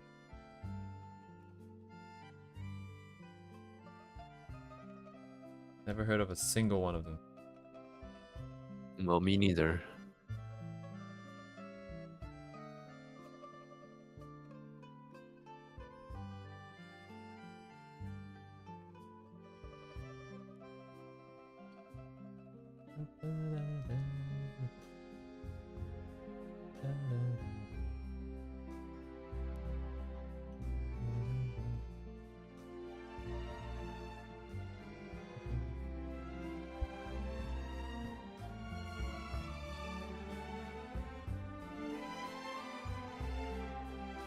Oh, right, the perspective. That makes sense, though. Okay, what if I draw what makes sense right now? MMOs. Good thing I didn't get too much into MMOs. I actually played a bit of WoW when it was free, and I was like, oh, I just can't really get into this game. Wow.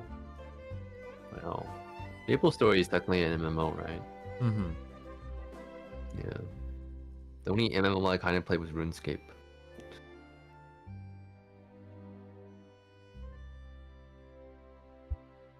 Wasn't there like a new RuneScape or something? Apparently there was. I don't know what it's about though. A boot. What even is this? What kind of game is this? Ruined escape. Wow. Wow.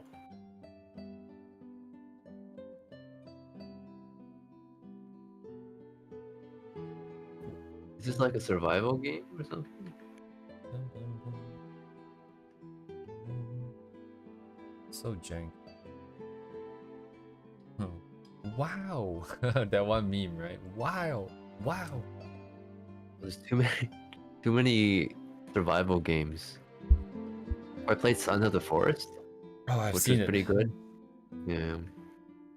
But I'm not a big fan of survival games, to be honest. Like, I I made my own survival game mod of Fallout New Vegas, Mm-hmm.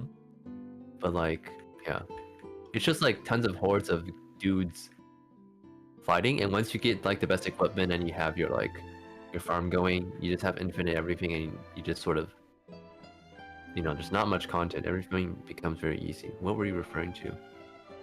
Survival game. Oh, I'm referring to the new RuneScape game. RuneScape Dragon Wild. Apparently it's like a survival game where you like harvest and build stuff and then you fight bosses apparently. Probably, I don't know. Was.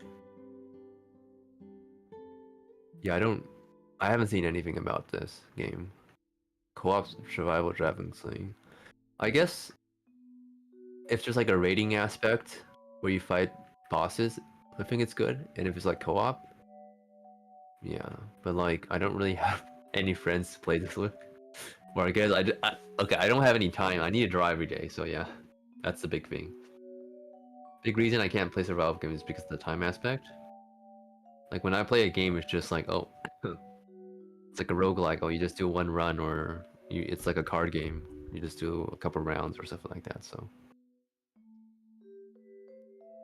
no time for game, only drawing is the mantra nowadays. So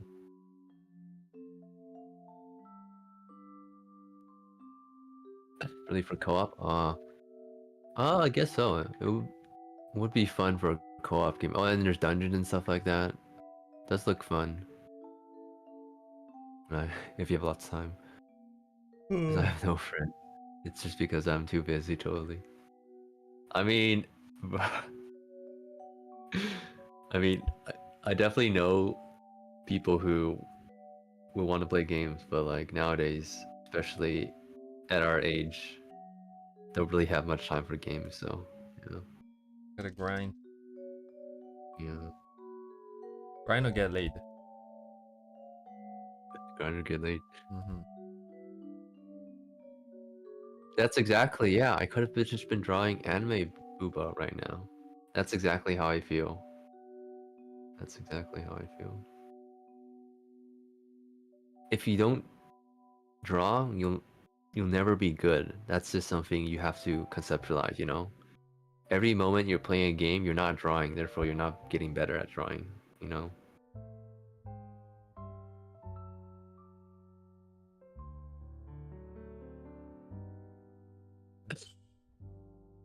I mean, basically my entire youth, I guess, was playing games. And like the most time I sunk into a game was probably Dota 2. The next that would probably be Master Duel. I probably have more Master Duel hours nowadays though, because I still play it. But like one way to like quit your game addiction is to like gamify um, drawing. Drawing doesn't give you that same dopamine hit, you know? You don't really get that feeling of success if you always feel like you're not drawing very well. You have to find ways in order to motivate yourself. Keep on drawing, you know? Like adjust difficulty levels. Need more dope. Need more dope. Mm-hmm. Boy, do I have the game for you. So I found out I was probably messing up my sleeping schedule because I have blackout curtains. So yeah, I should probably open the curtains in a day.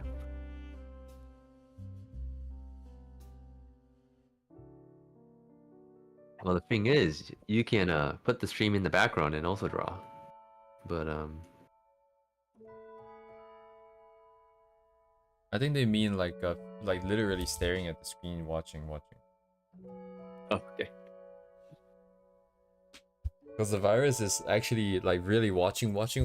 Because previous streams when I draw something, sometimes like when it's interesting, right? When it piques his interest, he will react immediately. Oh, I just have multiple monitors. Well, I guess you do have to stare at the screen, or like look up a couple times. So.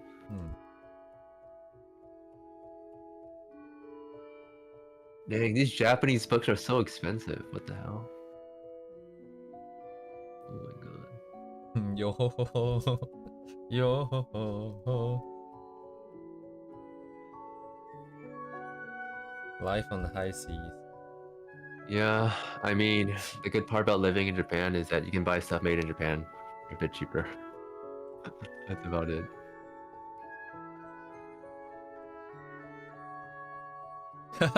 Cheaper to be illiterate.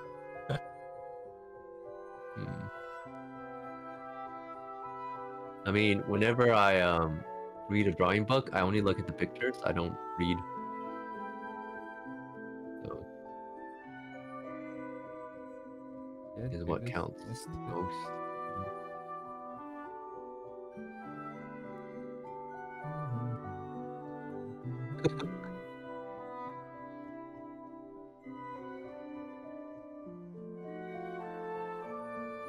I mean, a lot of stuff I feel like in drawing, you just have to do it. Like, both physically, like you have to do it physically, and also you have to do it visually. And words can't really describe a lot of those things, so. It's like, oh yes, conceptually, light bounces off of the diffuse, and then there's the specular. Yeah, it's right off the tits. Into your eyes. Have you ever done rendering in 3D? What mean? Like you Like what? Like rendering? Like run right click render? PBR rendering? Do you know the theory behind that? It's No, like game no, no. graphics. Oh, Mhm. okay. So like, there's the people who like they replicate that. So you have a sphere, and then you can have like diffuse and specular, like metallic and glass. So they basically render Oh. spheres like they do it in 3D, like I 3D see what you're rendering. saying. No, Yeah. I've not done that. That would be It's kind of very interesting. yeah. Interesting to do things. Like I am basically a computer. I replicate computer. It'd Like be nice to PBR do is it very once. interesting. Like it seeks to, and also ray tracing, it seeks to replicate photorealism, like how physics actually interacts with lighting, and like it's like a technical aspect of computer graphics, but also it's sort of contrary to illustration because illustration is actually not photorealistic. So yeah, so it's actually not. It's useful for rendering physical photorealistic stuff, but not that useful for like not non-photorealistic stuff. So.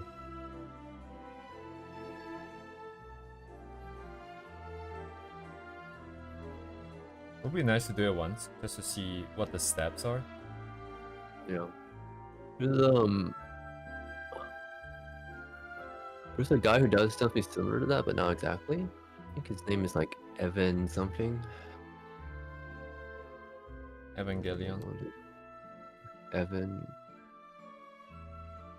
They're from Taiwan. I forgot what their name was.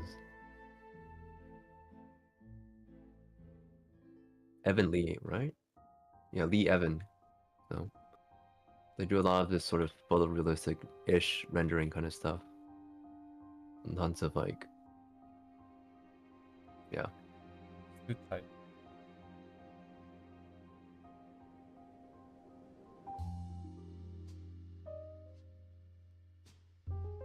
Yeah, exactly. So like a lot of photorealistic mods make things look worse because there's no stylization, it's just photorealistic. So like at a technical level,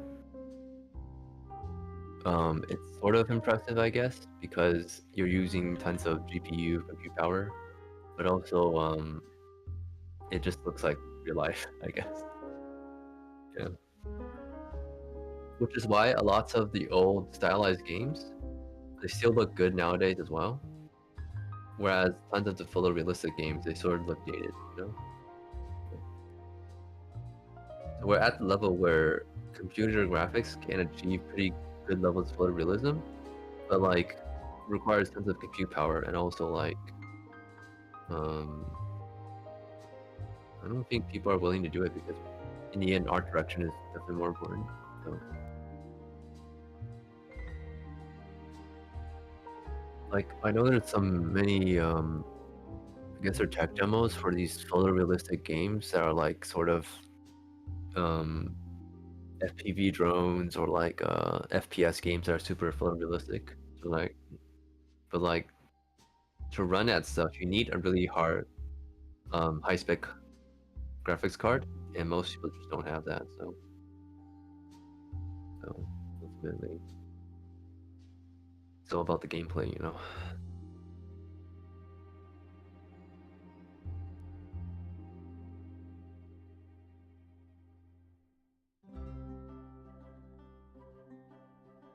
Well, yes, my rendering looks exactly like this photograph that I took, but this one is made by a computer.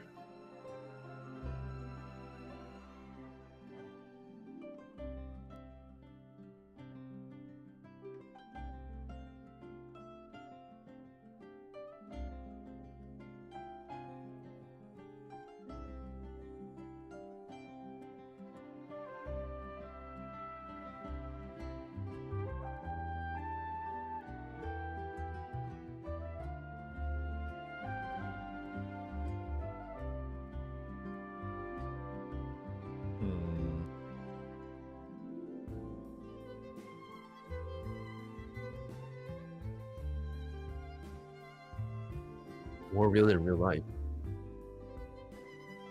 Cruelty Squad.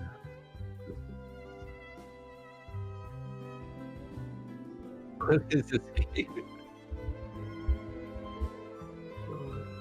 Is this like a boomer shooter that's like on LSD?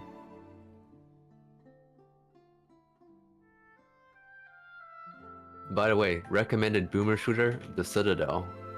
You guys know about that game? Immersive sim? What? The Citadel? Yeah.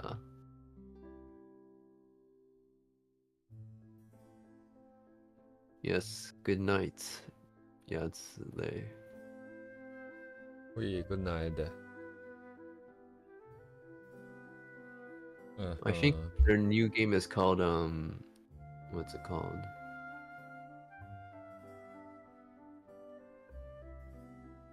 Beyond Citadel. So if you search Beyond Citadel, you should probably see it.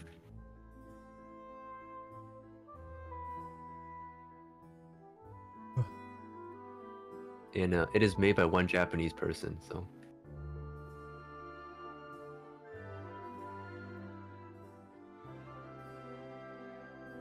Yes, it's an anime boomer shooter.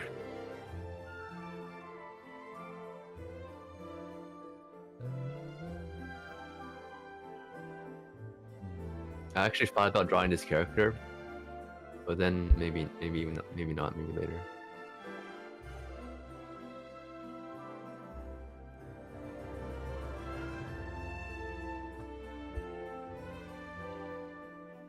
Take one more step back. So like the game is very boomer shootery. I think like there's like manual reloading where you have to reload and then you have to cock the weapon as well. So you have to press multiple buttons to do stuff. And there's this like automatic mode. It's sort of yeah, very interestingly designed game. So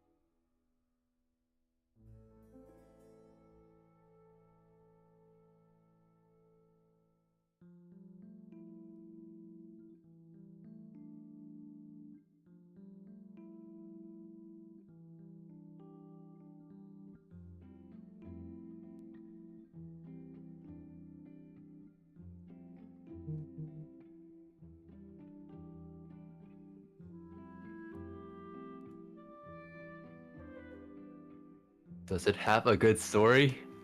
I think the story is about incest or something. That's a good story. But the story is basically you have to kill the gods and become god or something like that. Do you have to play the first one? No. I don't think so. Yeah. Oh, okay. So like this, there's actually a story. It's like just what is the story again? Yeah.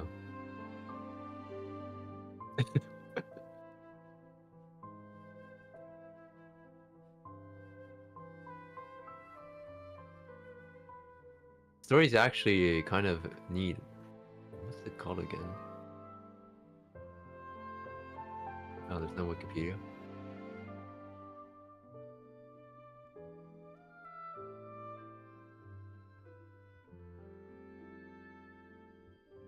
But basically, you kill gods, kind of thing, or something like. It's like, oh, you gotta kill the gods to do something, and then yeah, and then save your little brother, basically. But yeah.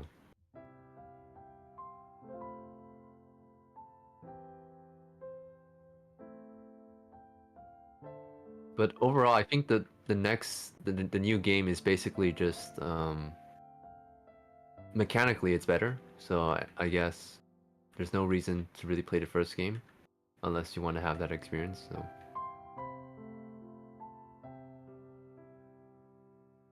because the game is mostly for the gunplay because the gunplay is it's pretty good, I would say. Like it's again, it's a boomer shooter, so like the movement is really fast and like the enemies shoot you really fast, so it's kind of not an easy game to play. But if you like that kind of game, I think it's a good, mechanically good game, if you want to say. So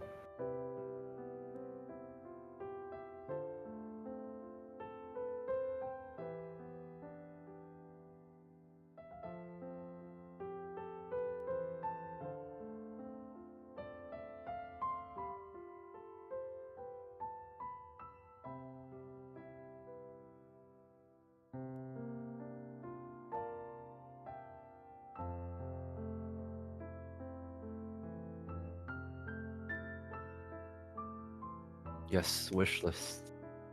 It's a good game developed by a single Japanese person. You can look at their Twitter. They have very interesting Twitter, very Japanese person Twitter.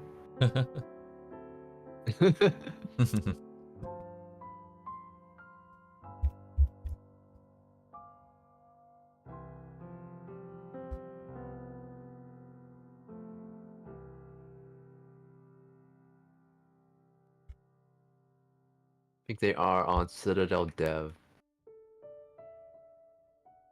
No, I don't think it's the food type of Twitter. It's the other type of Twitter.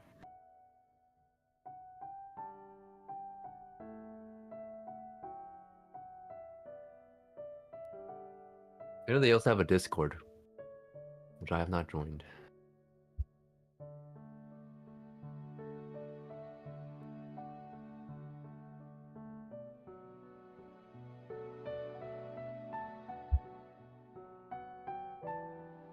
American Showa Store? Yeah, I have. I've seen both the trailers actually. It looks pretty interesting. That's all I mean, gameplay wise, it kind of looks like the old like 2000s zombie games, like kind of arcadey zombie games. But I guess the game is mostly for the flavor and not really for the gameplay. I don't really know what's coming out. Oh, 2025? But I don't know. It looks like design-wise, the development team seems to know all the memes. So like, just based off the meme aspect, I feel like it would be interesting. Like, it's probably definitely a good streamer game. Like with all the random stuff happening, if the final game sort of does keep up the momentum, I would say. So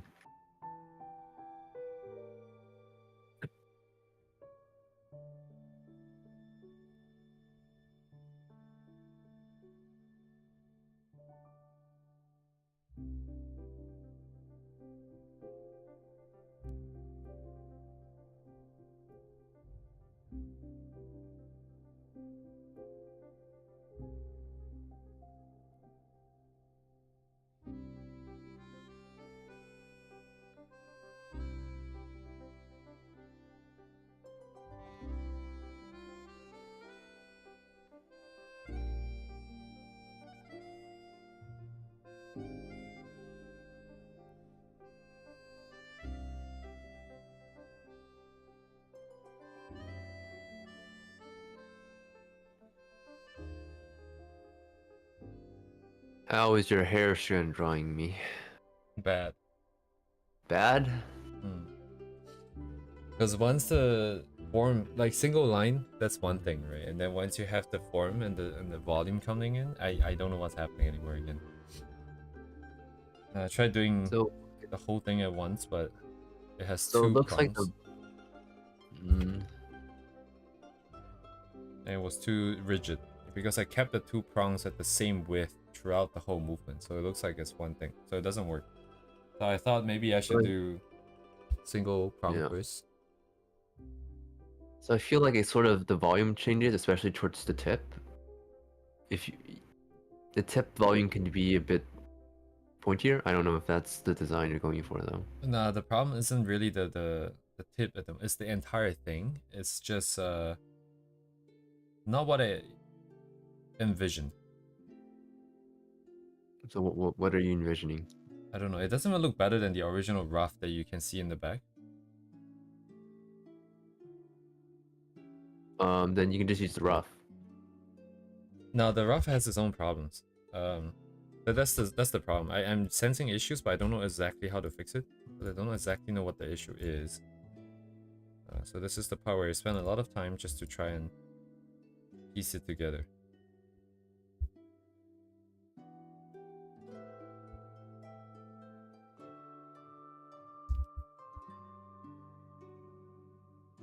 I'm gonna undo all of that change that I did. So you have two versions, one with 2 points and one with 1 point? It's meant to be 2 points, but the problem is that doing 2 points at the same time is quite hard, and I can't see it. So that's why I decided to split it into a single point. This one looks fine, I would say. Does it look fine? Yeah. I mean, there's some warping with the volume, but that's, you know, it could be fixed with cleanup, but overall it looks fine, I would say.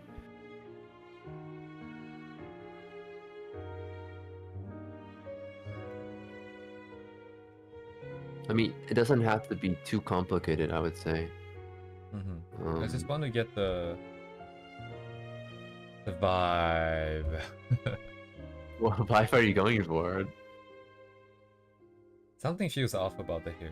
It could be just because the volume's warping, but I don't know. There's also some amount of fatigue at staring and constantly thinking about this, so I might be thinking myself into a corner here. Yeah, I think that might be a thing that's happening because it generally looks fine at this point. Like, you can definitely move on to the next step of like, doing cleanup. So, you don't really need to. Yeah. Like, I would say that there might be some stylistic differences, but that's just stylistic. But technically, it doesn't look like there's too much problems at the moment.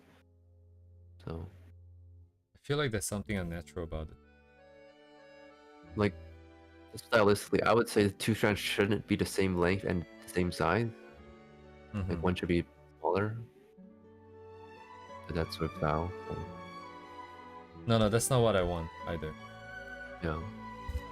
Well, to be fair, I don't actually know what I want, because every time I draw the side hair, the side bangs is different, right? And it's the first time that I'm really going in and saying, oh, there's two.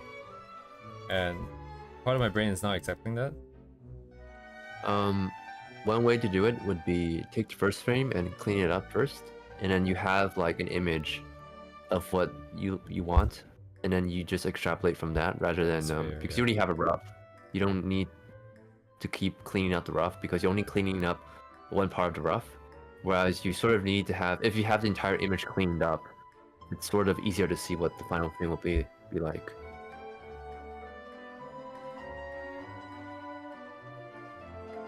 Because if everything's a bit rough, you don't really know what the final frame will look like. And once you do cleanup, you can fix the little mistakes that you see.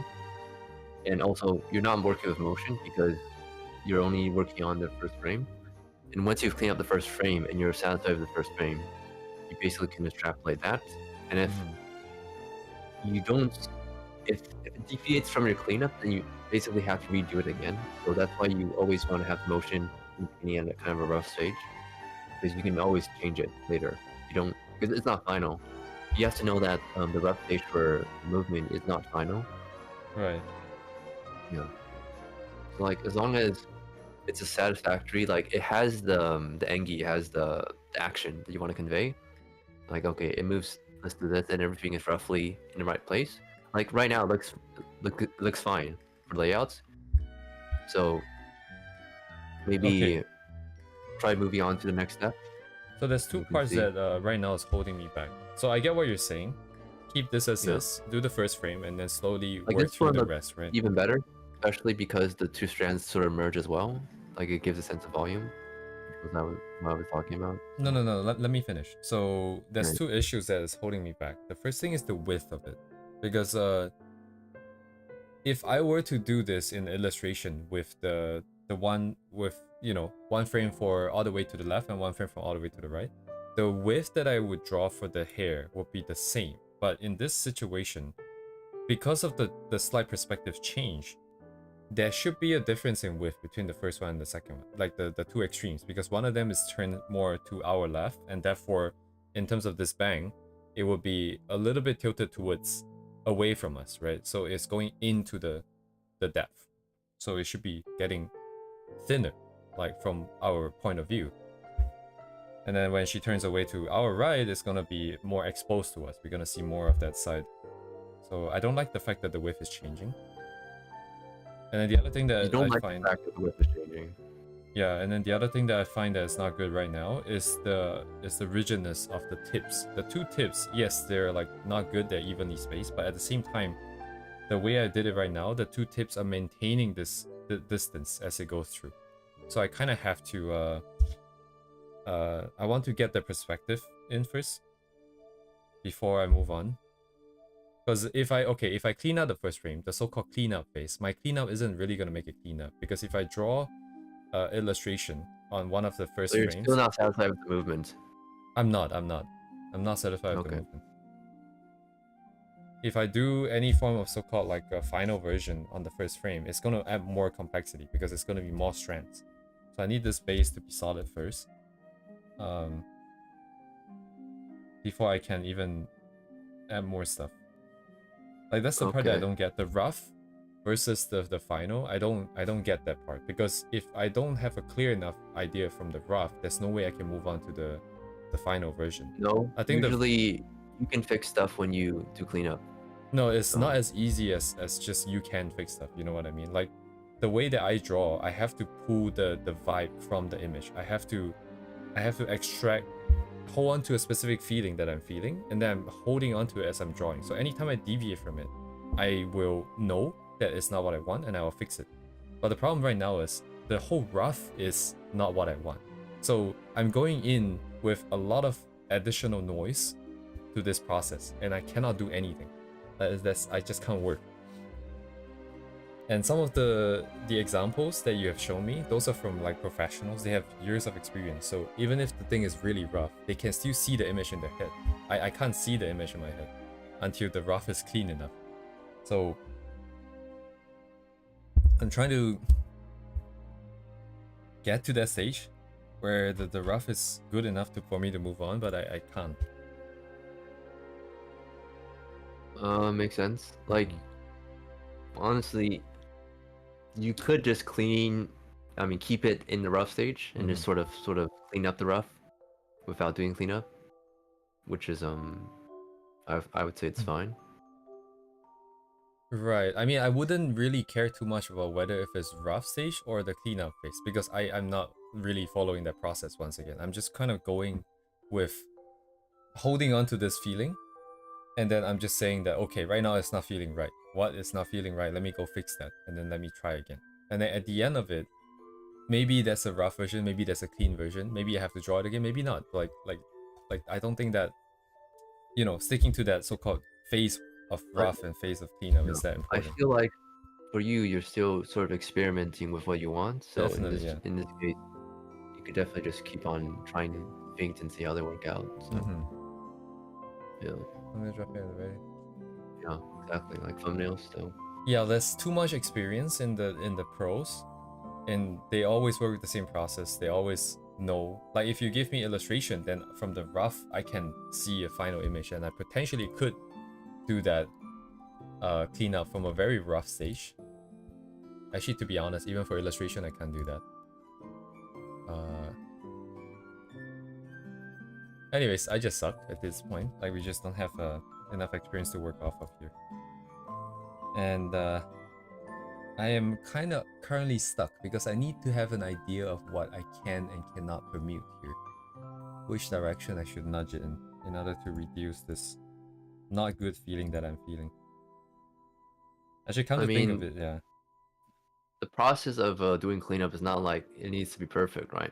It's just like going through the process of and understanding how the process works in general, I'd say. And like if you find out, oh, I don't like this process, then you can always change and like do things differently, right?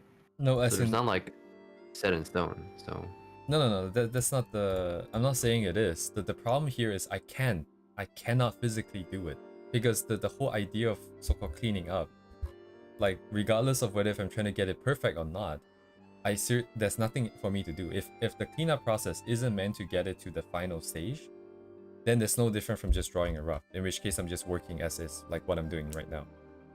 And anything that requires me to clean it up to be into the final stage, the so-called perfect state that we're not trying to achieve, will require the rough stage to be solid enough for me to go off of. Like physically, this is the best I can do. There's nothing else to improve from here. I think I have to go through this really jank process, I think. I mean, how do I say? For most people, like beginning animators, they don't like need everything to be perfect at every step, right? They just say, okay, this is good enough, and therefore I'll just move on to the next step. And if I do the next step, because the last step was not perfect, maybe they didn't do things as perfectly, but the thing is, it's about going through the process, right? I don't want that. That's the problem. I don't want that because I am not training to be an illustrator. I don't need to, how do I say, follow this process repeatedly. Like, my goal isn't to be very good at the process. My goal is to right now come up with something good that I can accept, that I like. The point here isn't to get better at the process here. So if it means to sacrifice the process, if it means to do something a little bit suboptimal, I will, because that's what I'm here for, the end product. It's a slightly different goal, I feel like.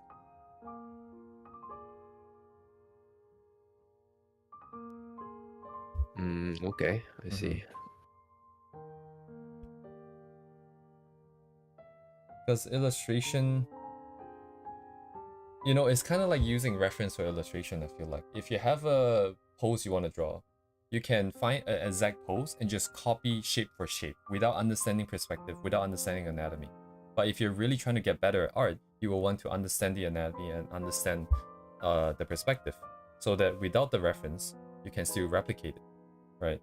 But in both situations, you're still heading towards the same goal in terms of getting one illustration of this specific pose. And in the first one, if you're just copying shape for shape, you just, you know, the ends justify the means. You're just trying to get the result focus. Whereas the other one, you're process focused. You're trying to learn the process. You're trying to learn more beyond just using one reference. In my case here, I'm going for that first thing with respect to animation, because the process itself will help me for sure if I can master it. But, you know, as you can probably testify, that the process of learning this process is going to be very time consuming, and I'm gonna let that go. I'm not gonna do that part.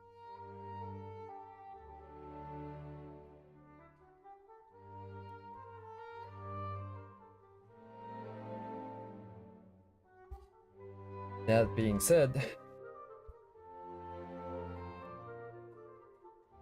I have one idea of how this can proceed.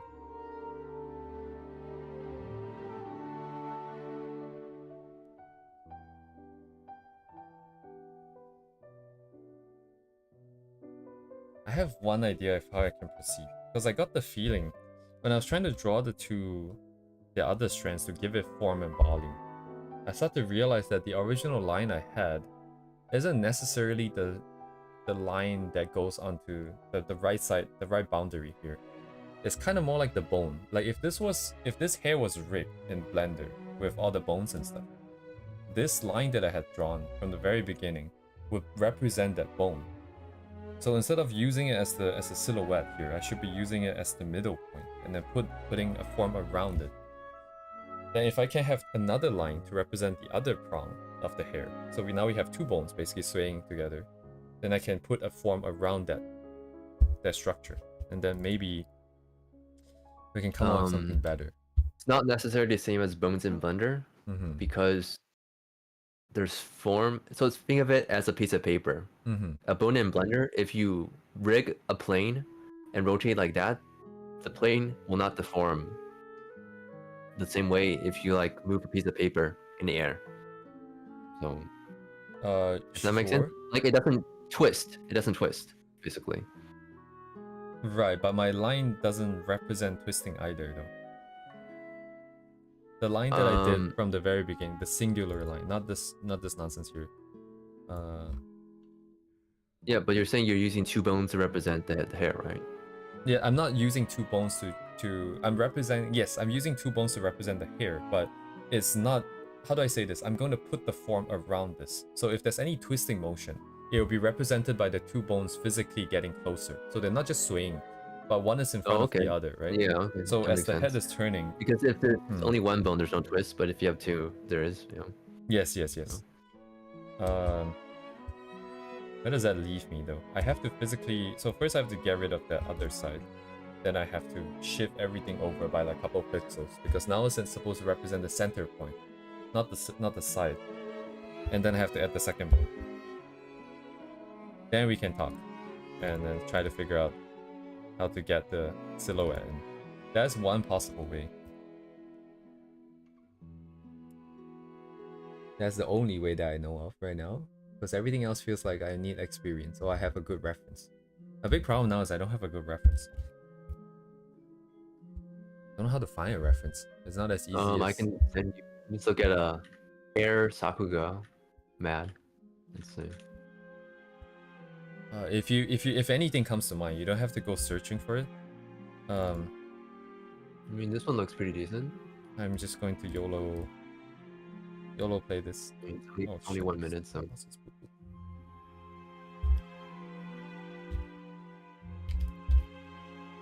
I'm trying to work out a process that works. I mean, the first one with the free run is pretty good. Again, cool, this is more about. Yeah. So let me take a look. You just get an idea. Where's my Discord? Oh, here.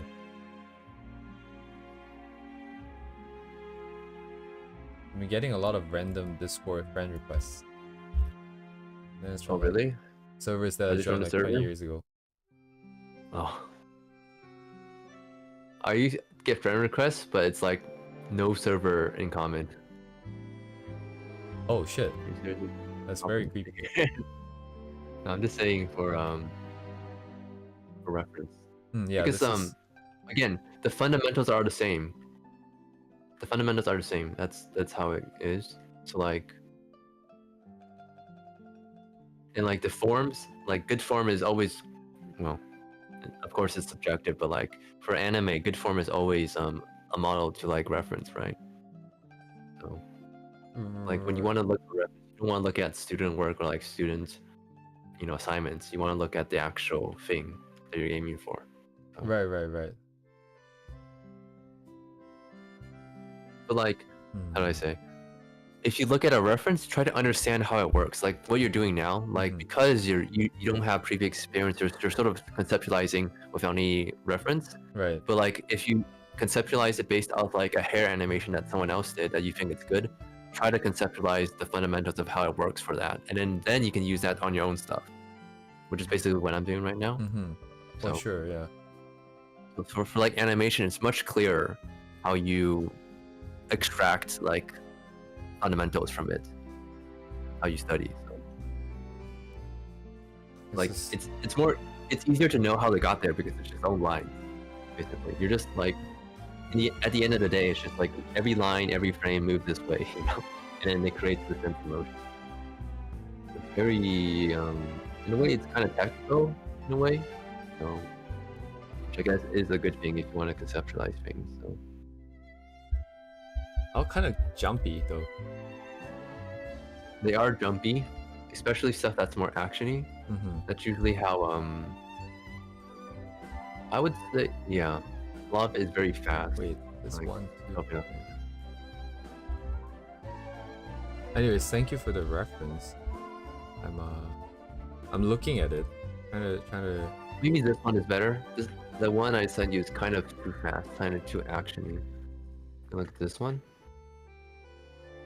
The first one and this one is kind of, but you just search this hair and fabric Sakuga and you can find stuff, or you could look at Sakuga Buru, stuff like that. Okay, do they tag it like that with like hair and like?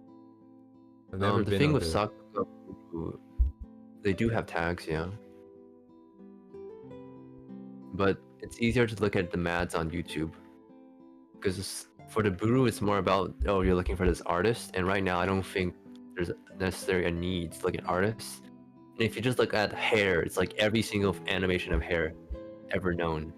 So, and if you can order it by score, I guess, but it's basically a bajillion action dots, so it's not the best resource. I mean, you could, but it's really hard to like grasp. So, Right. best reference is look at some ads on YouTube.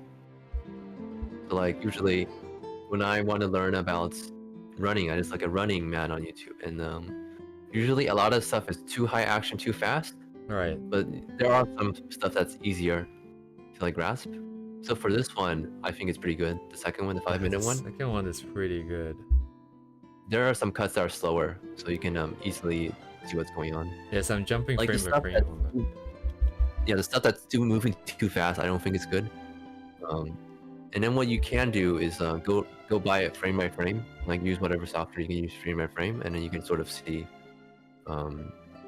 Yeah. Yeah, I'm doing the YouTube thing with the comma and the full stop. We can jump frame by frame. Yeah, It's that kinda- works as well. So Hmm.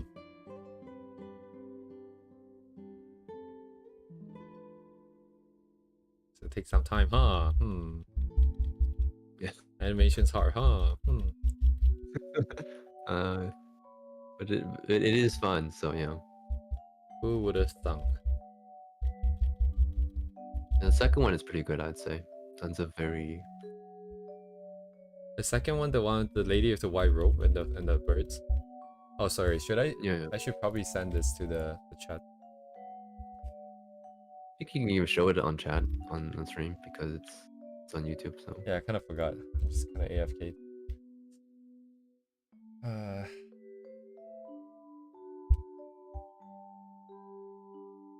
Poo poo.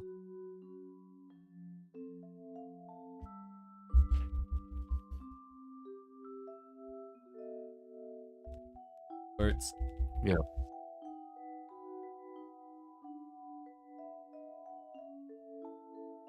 Like yeah. This something old like one, this, yeah.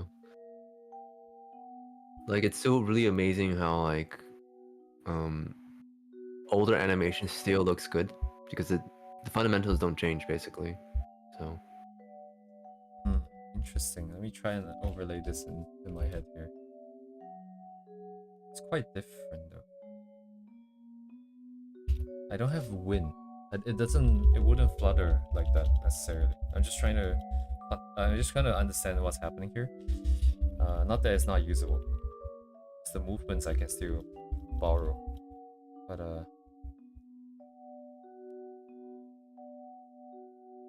it's like wiggle, wiggle, wiggle. Wiggle, wiggle, wiggle.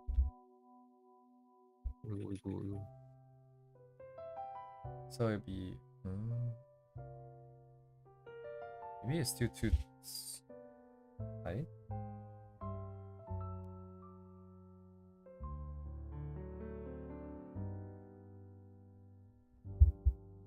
Brain is stuck. Wow.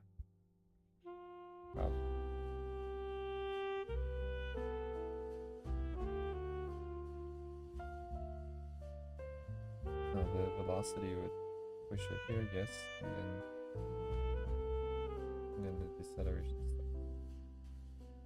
I mean, there's a good video by Dong Chan, a bit long, but maybe go watch it when we have time. Mm-hmm. The long journey. Makes sense. Yes.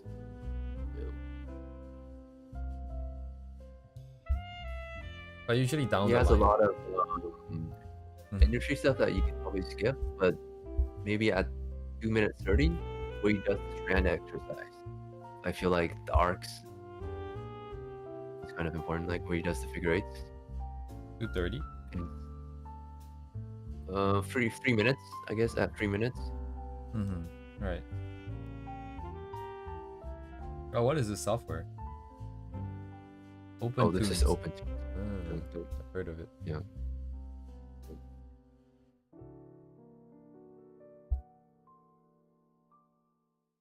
Looks like Excel. I mean, that damn.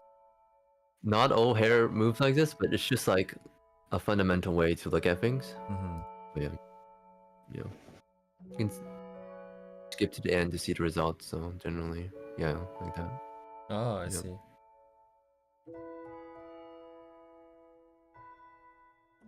So this is the cleanup stage, and you don't even need to use a. I don't know if you don't hand draw it. You actually just use the curve tool. Mm-hmm. Well, you can hand draw it, but yeah. But it gives a cleaner result. So as you can see.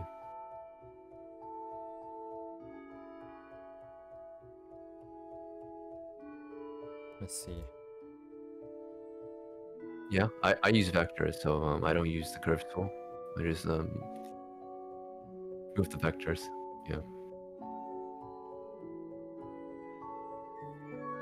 You can ignore the part about the timesheet and stuff like that. So. Oh, very windy. Oh, there's a new video. I didn't know that. Oh, this is the guy. I thought this was an ad. Oh my god, I was waiting for it to finish. Yeah, I did. Yeah. Oh, this is probably a good reference because he does a head turn. Right, right? With the... It's no longer just fluttering around. So yeah, he does the post to post thing where he draws the extremes and he does a breakdown. Okay. So like it's a bit different between this is about secondary action, right? So like basically there's a follow through when your head moves, the hair doesn't move exactly at the same time with the head. Right. I think not this video, but he has a video where he has like a cosplay girl, and I feel like that's a good reference. Let me find that video actually. Head turn. Oh my god. I think it's his head turn video. I think that will be more helpful because your head is moving. And then in the head turn video, there's about the follow through of the hair. Let me see if I can find it. Oh, it is this video. This one? This one right here? Or The one you you're sent looking me? at? Oh, this one I'm looking at? At 20 seconds, he has it. I don't think he references it again. Oh, it's... Oh, he references at 5 minutes? 5 minute 18? Yeah.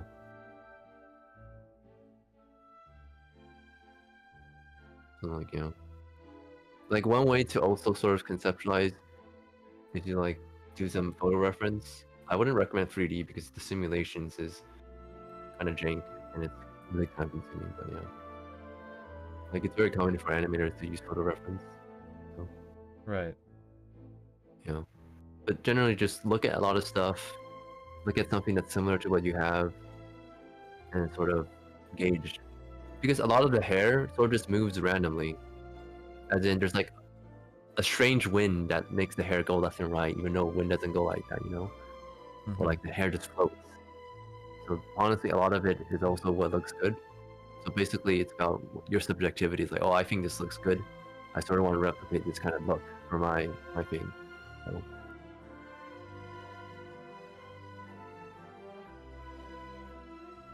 I think this modeling one is pretty good, especially with how they move the side bangs.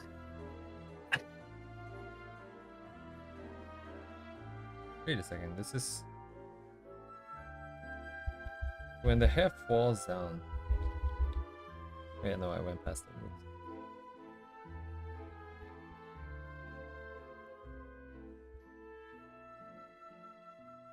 Let me see. I need to check the two sides.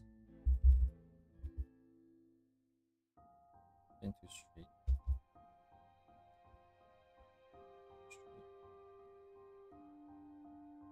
Curve.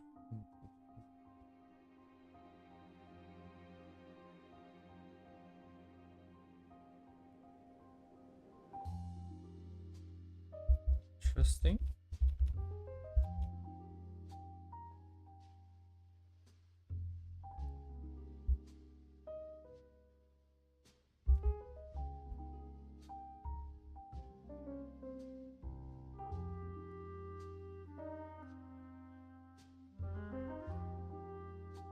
Frame by frame gang.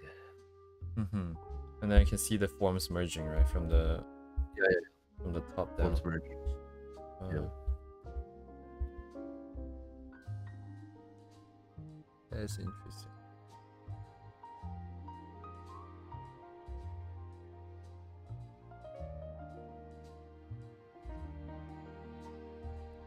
Why would there be 2 prongs though? Interesting.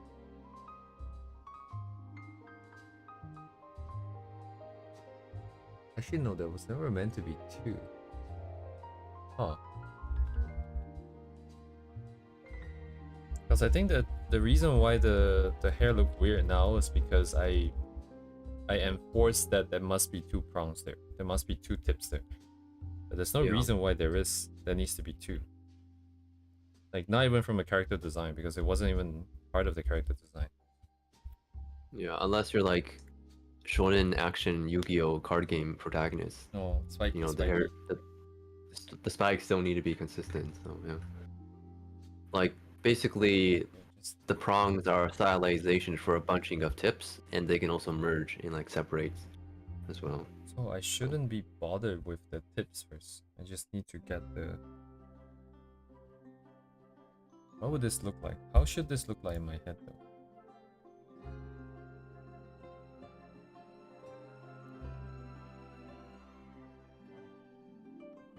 If I ignore the fact that there's 2 tips, then I think it's fine. It's the fact that I am enforcing that stupid inverted V there. The inverted V shape is holding it, it's making it very rigid. But if I don't do that, and I make it flow, sorry, I make it change a little bit over time, kind of like what we saw with the merging of forms, and then it can merge, it can open up, stuff like that. It will be a lot more organic. What about the overall width of the thing? We can just keep it as is. Doesn't matter too much. Let me nuke the thing in the middle then. See how it feels. So this would be this.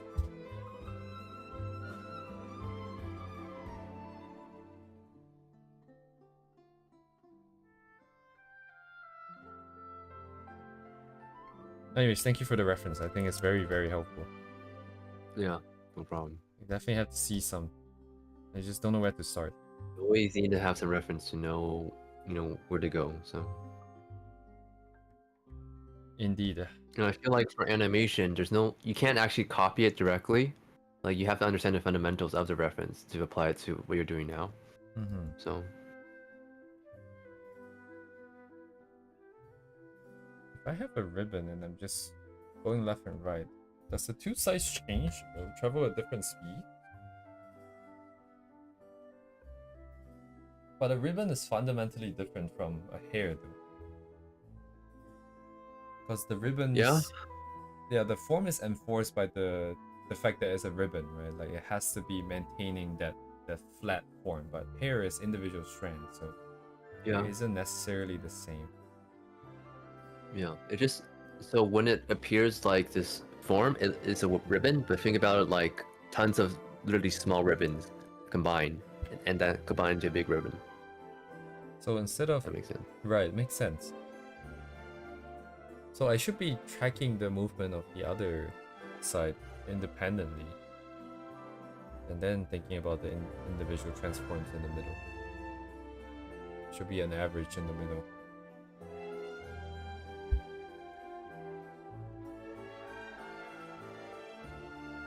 Okay.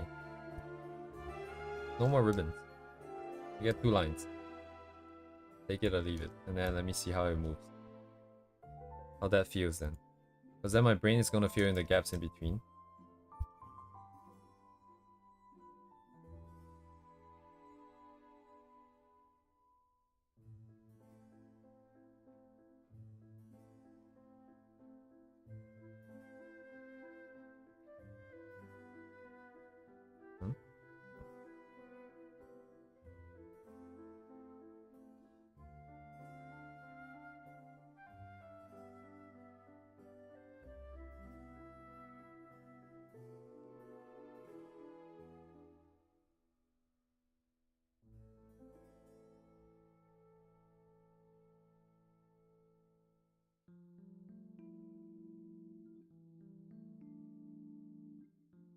Yeah, the width is kind of bothering me still.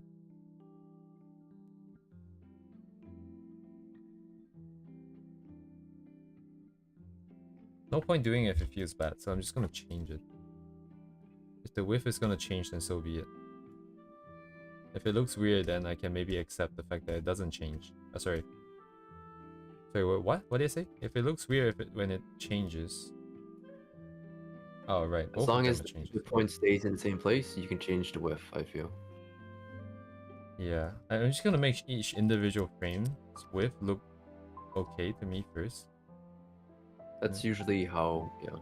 For animation, like every frame looks good, it's fine.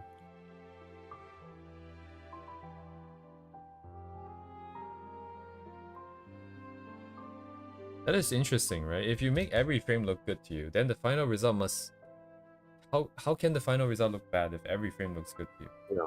Generally, that's how it works. Like a lot of the animation stuff, especially that looks really fast, it's usually just every frame looks good unless it's a smear. So Right.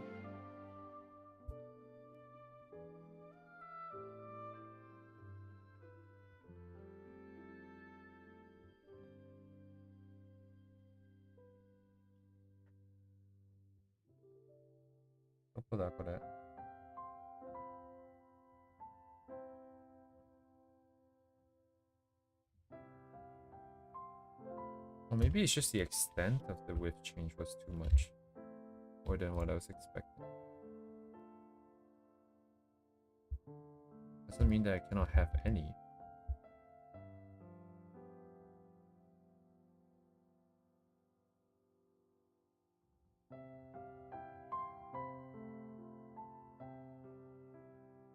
Maybe a difference.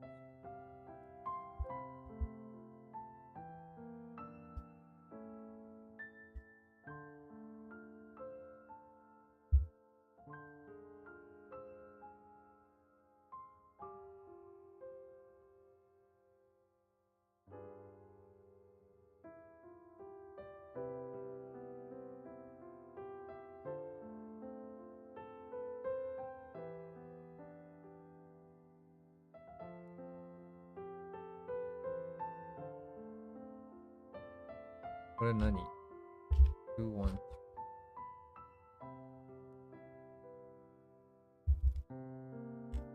Right, yeah, the position is way different. Doesn't matter. Let's say not for now.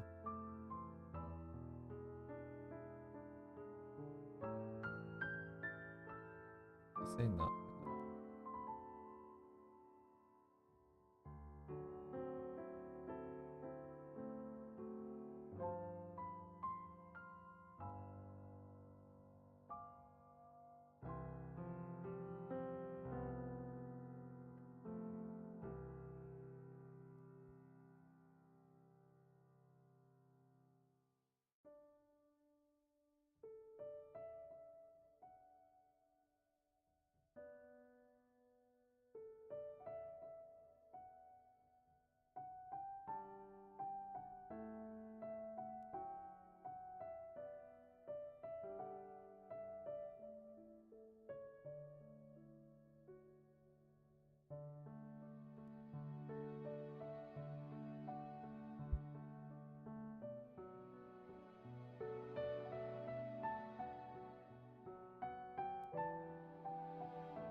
And that is fine with this. Wouldn't that be the inside?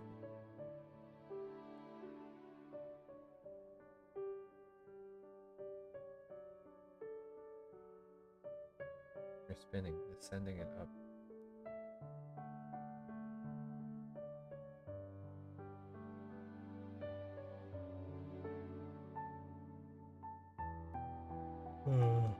I will this result.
What's the apex? It was split.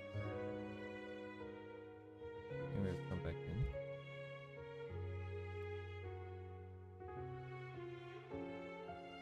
Something subtle first.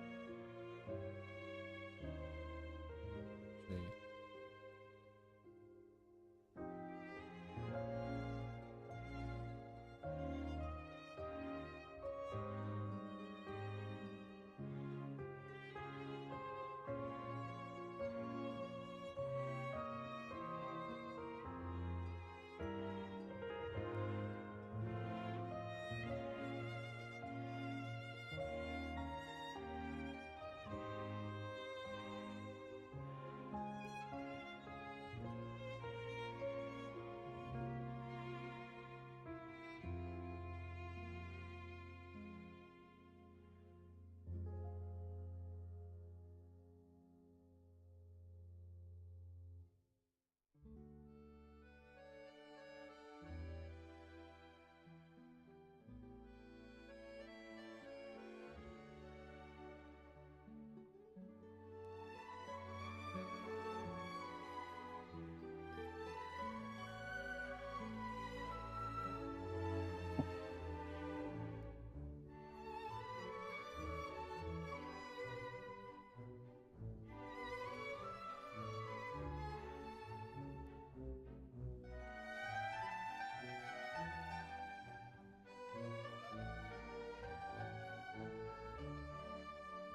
Yes.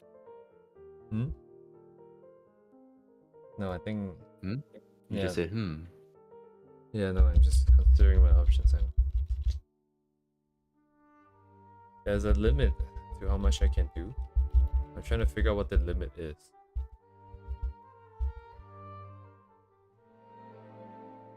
What do you want to do? Like, I mean, make him look good. It's not gonna... How do I say this? Like, the goal is to get as close to highest quality possible, right? But that's definitely not possible. It's We're not not gonna get... realistic for your first animation, right? No, I mean like highest quality in terms of getting towards to these guys here, and they're in the reference here. But Yeah. it's the first time I'm doing this. There's no way I'm gonna get there, realistically speaking. Yeah. I'm trying to see where I should be drawing that line. I should be like, oh, you know what? It still sucks, but it sucks the least. I'll take it. Yeah. Yeah. Just everything is a learning process, right? You eventually get better if you keep at it. It is, yeah. Except this time we're running that special sequence where we're just saying that this is gonna go as fast as we can get it, no matter how much. As fast. Like as far as we can get it, we're gonna do it. Like doesn't matter the cost. I mean, okay, it does matter the cost, but if let's say that a study or like just a random animation is gonna bring us to 50% quality, and our limit is, let's say 100%. Okay, maybe that's not a good example. Let's say the pros are at 100% and our limit is at 80. And then the last 20% is very hard to get, right? So let's say we cannot get that. We're just physically not possible. It's not going to happen without years of experience. So a normal study maybe brings us to 50% and we call it quits. But if I can bring it to 70% with a little bit more effort, I'm going to do it. Now I'm trying to figure out where the 70% is. Because right now... Right now is... I don't know what this is. Honestly, I'm starting to get into that fatigue stage where I can no longer feel. I don't know how to evaluate this anymore. It doesn't look bad. It doesn't look good. Yeah. So it's somewhere in the 50, 60, 70% range. I just don't know where it is.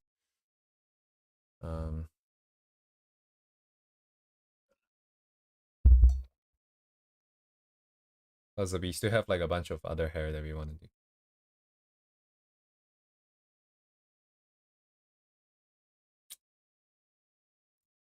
Let me get this going.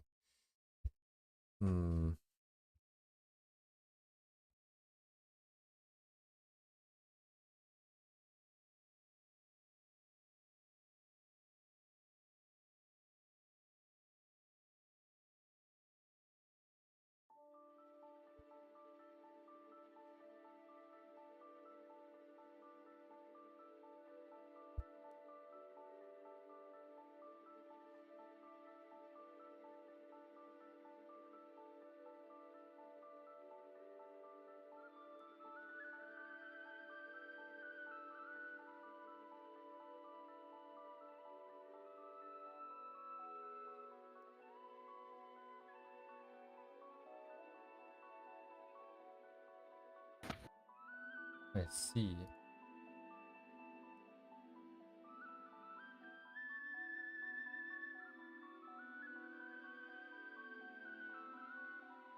I'm getting complaints. Okay, no, I should say it in human language. I feel like it's not enough ZX is being shown, not enough depth being shown. I feel like, I mean, if you look at the references, they don't really do that unless it's for ponytails, I would say. Stuff that really can demonstrate that. Right.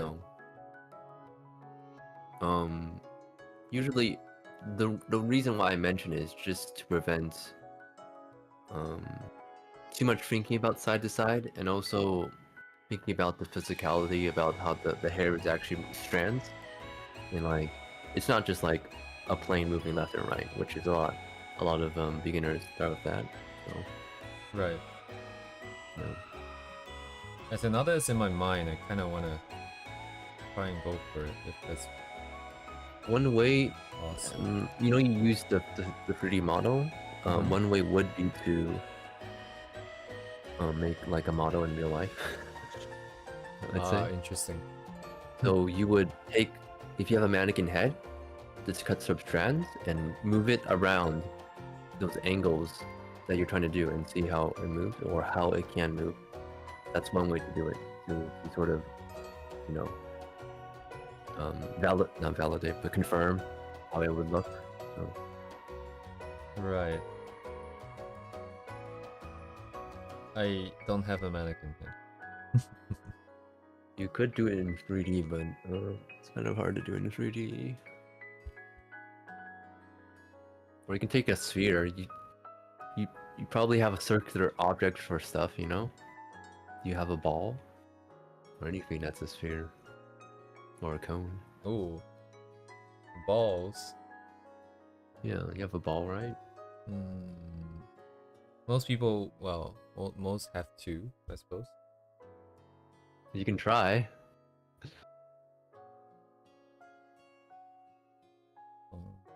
Bonk, bonk, bonk.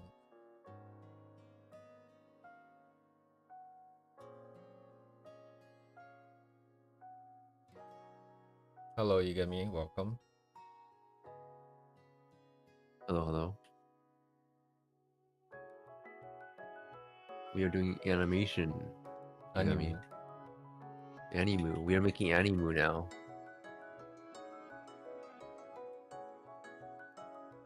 Damn, and these guys that are doing this for a living are getting underpaid. Fucking hell, dude. Well, the thing is, how do I say? You don't actually do this in the beginning. Do tracing, cleanup work, and then you do. So, Oh, shit, usually the people who get up to Genga are fine, I would say. Hello, yeah, fine here.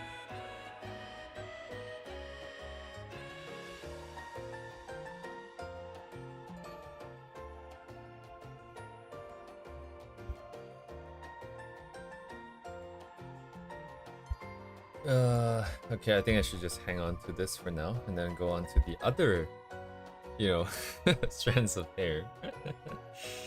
Fucking hell, dude. I'm gonna be here forever. Where's my spy thing? Here. Very important. That is the process of animation, being there forever, spending hours on one single object to make it look good. No, I could just use the wrap and call it a day. The original wrap that I had. Just like, nope, this is good enough.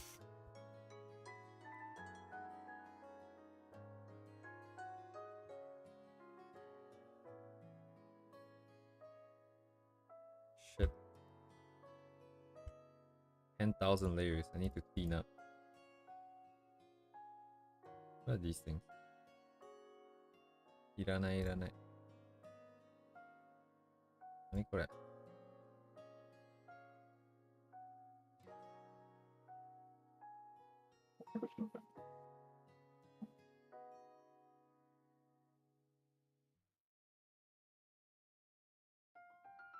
It just feels really bad in the sense that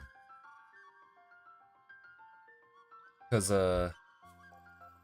this character is defined by a sort of vibe in my head, and then to external observers it's just a design, right? And then if the design holds, you know, is decently recognizable, then it's good enough. But for me, it doesn't look like the character.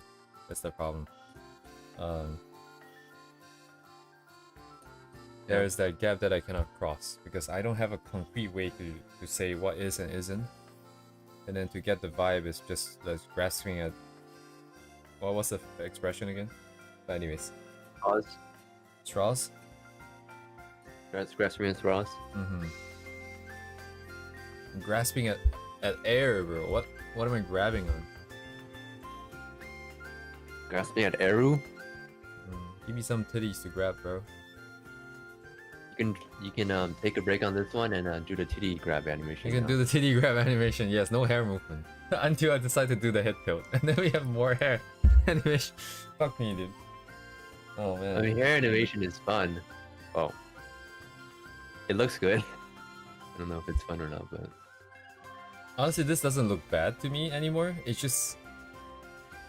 I think I'm just too fatigued. Like my heart is just too Yeah, burnt that's out why. to Yeah, evaluate. that's what I'm saying. Sometimes you just need a break, do something else. Take a break and then look at it, later. So, The vibe that I'm getting from the original illustration here versus the final one that we're looking at, the one that we're looking at right now is different. But this one is mostly due to, I think, the shape of the face and the eyes. If I cover yeah. those things, the hair, the silhouette, I guess that is the way she's supposed to. And then, why do I not like it, bro?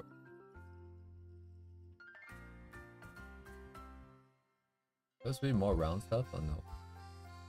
Silhouette has always been like.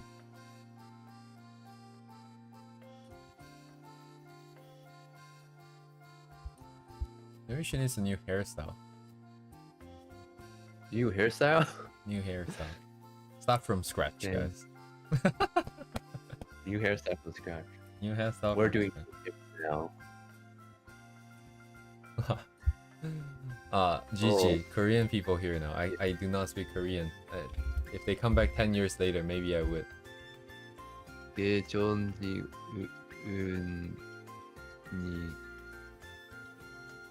네 Name. 안녕하세요. 한국어 뭐라는지 모르겠어요. You can pull out your Korean now. I'm just gonna dump all the stuff I know.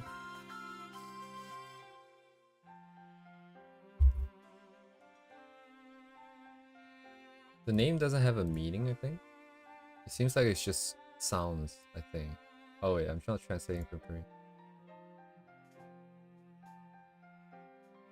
Okay, the name translated to English is roughly 지은 nickname.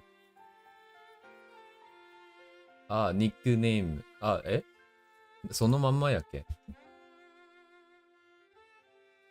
대충 지은 nickname. The last five the last five characters literally just 지은 nickname. That's what it says. And the first two characters are supposed to mean roughly. Name. So it's like roughly someone's nickname or something like that. Interesting. According to Papago. Papago.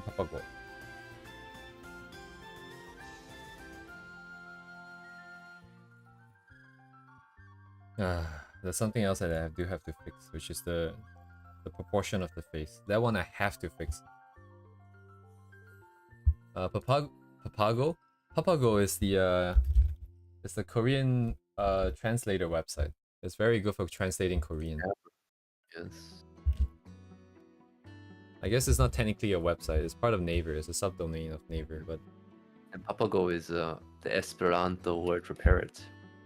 oh shit! No way. That's why they have a parrot? Yeah. God damn. Esperanto. Yeah, Esperanto, the universal language. Mm-hmm. Alright, I'm gonna go pee pee poo poo my pens, and I'll be right back. Okay. You can go as well. Alright.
Okay.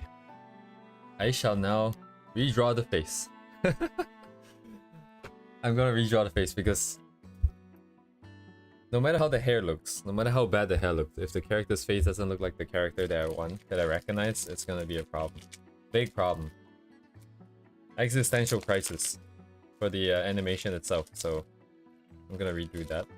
I'm gonna be a little bit smarter and do all the keyframes first.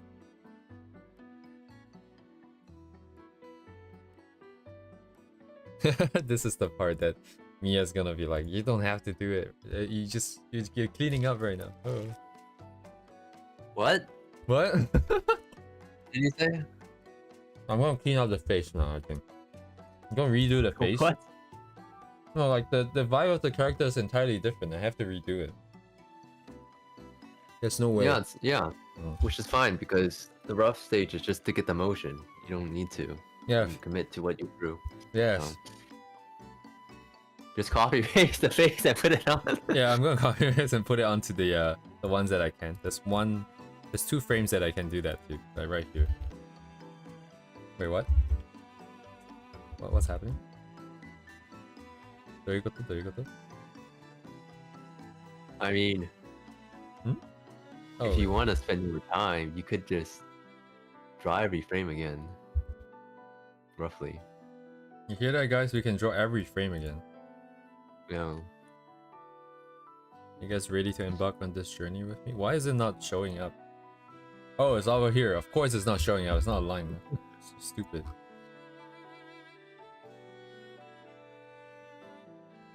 Maybe 5 brain cells. 1/5 of a brain cell. Wait, actually I have one here, don't I? I should have a copy of it here. Oh, I do have a copy of it here. Oh, okay. Yes, to save time, please redo everything again from scratch.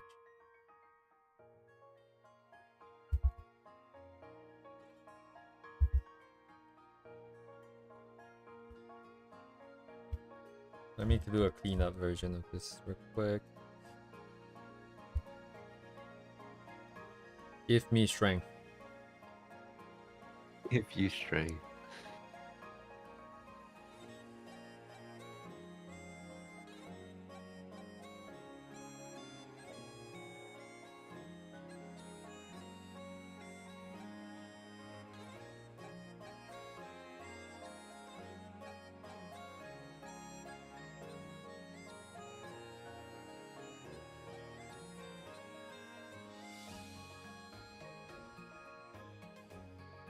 I'll blast the speakers, don't moan.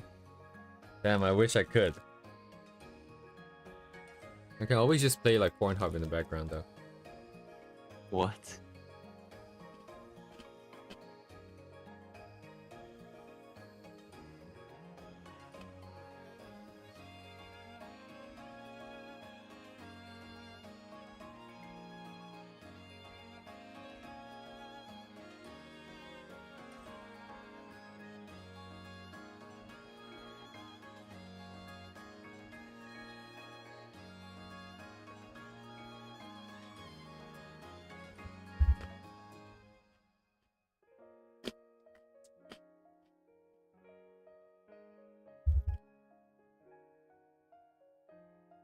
Okay. 合ってるわ。OK。頭いらなくないじゃん。I do need the neck, I guess. Yeah, I should have drawn the neck first before I pasted it here. Where is it? This guy? Get out of here, hair.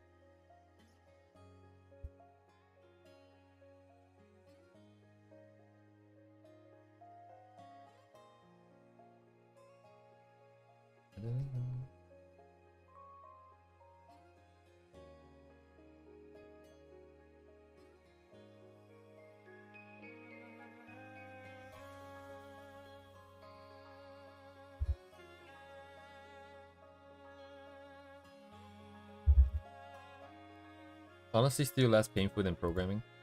Sometimes. Really? No. Oh. So, I watched this YouTuber who does Yu-Gi-Oh! Master Duel content, and now they stream programming. They do the programming What? tests. Okay. Programming like oh, we have an array, given this array gives this output, that kind of stuff. Mm-hmm. Yeah, the programming. What are those called? Those questions? Leak code? Yeah, leak code. Yeah, he was just doing leak code God damn, dude. My in JavaScript. condolences. That was his stream. There's a couple of people who, they graduated and then they want to get into, you know, FANG, like the big companies. I guess there's Kamanga now. And then they couldn't, right? So there's this guy who applied to Google and then he failed because he didn't have the he didn't meet the answer the question. So he decided, oh, let me just do one question a day, make one video a day, and just upload it to YouTube. And then YouTube took off after a year. So and then but they also got really good at the questions, right? So they actually interviewed for Google and then they got into Google. But then after 6 months they just kind of left and they decided to just do YouTube full time. That's so funny. Yeah. Oh my goodness. In a When sense, your unfortunate failure causes your success, huh? I mean, in a sense, you're still kind of working for Google, kind of quote unquote working for Google. Like, turns out the job is not as I anticipated. So Google is interesting. I think if I remember correctly, Google has very good benefits, at least back then.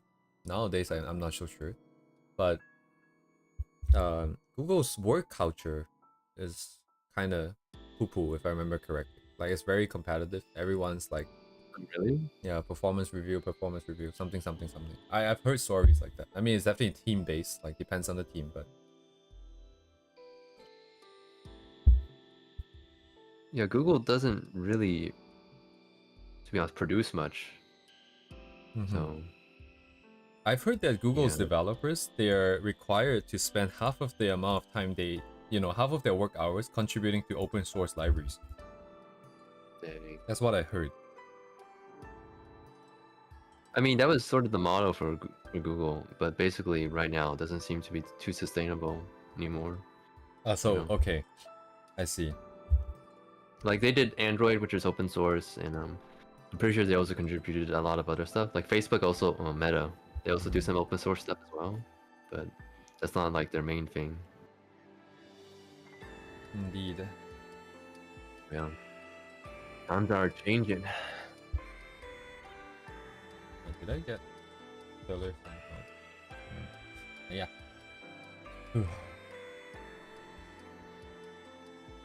Did someone ask wrong one? There was this short that I saw on, it's a YouTube or X, where there was this guy. No, wait. Wait a second. Curio, actually, you just reminded me. There is this guy from, is it UCLA? Where he created this overlay on the computer. So it's part of the browser. It's like a browser extension or something. Or is it a separate application? I can't quite remember. But basically, it's an AI helper, right? It's an AI wrapper. So during interviews, that thing was made to be undetectable by the softwares used by interviewers that detects if you're using anything extra. And then when they capture your screen, that thing will also not be captured. So essentially, you have this invisible thing on your screen, invisible to the interviewer, where it will automatically scan your screen to look for the leak code question, automatically send it to AI, automatically have it answered in a way that you can just read off. So it will come back as a script and it will be natural for you to read off, and the interviewers would think that you're solving the problem in real time, right? It's in that colloquial language. And this thing, he used it and he interviewed for all the big companies, all the Amazon, Facebook, Google, and he passed all of them. None of them detected this. So he took this video of him doing the interviews and passing the thing as advertising material for this company that he just founded. And once that got viral, every single company rejected that, took back the offer, right? That makes sense. But Amazon was petty enough to go and figure out exactly what school he was from and got him expelled from the school. Amazon was the only one who did that. And then but I guess it doesn't matter. I believe the last time when he was expelled, his company was evaluated at like over millions already. So I don't know. Worth. Yeah. Would do again. Would do again. sell the company and then he can retire already, basically. This is some Asian guy from California, if I remember correctly. Yes, everybody is Asian. AZN dude. Yes. I forgot what company is called. Someone out there probably knows, but good stuff, good stuff. I leave it to Amazon, huh? To get him expelled. Yeah, like Amazon is like notoriously the worst work culture of all the big ones, I believe. So, yeah. Amazon is a meat grinder. Amazon is the place you go so that you can have your resume pass the automatic checks for the other company. So, I know many people who worked at Amazon. It's basically get your stocks and leave. Your work experience. So. Oh, they stayed long enough to get the stocks? I remember stocks was like 3 years or something like that. Yeah, the vesting 3-4 years, and then they would. I think they would give you less in the beginning and then more later, or something. Yeah. Something.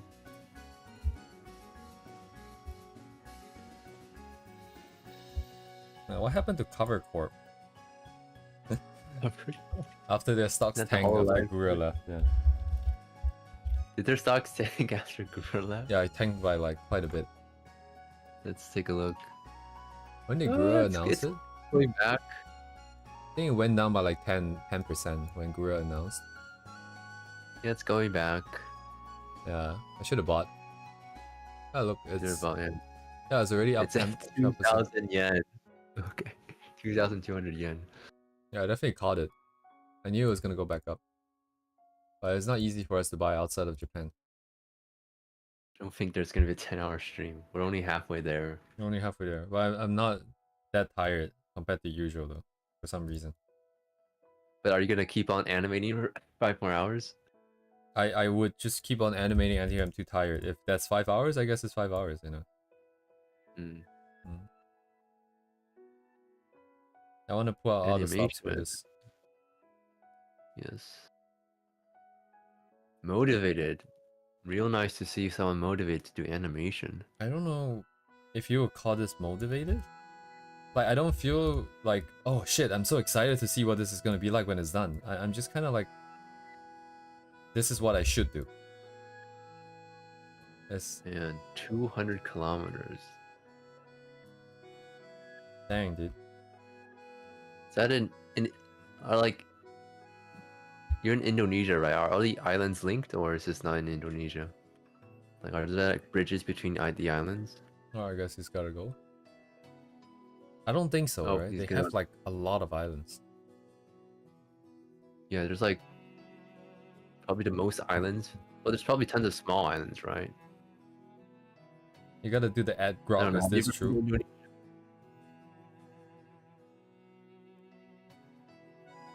Actually, I can keep the other. I haven't been to Southeast Asia before. But I should go one day.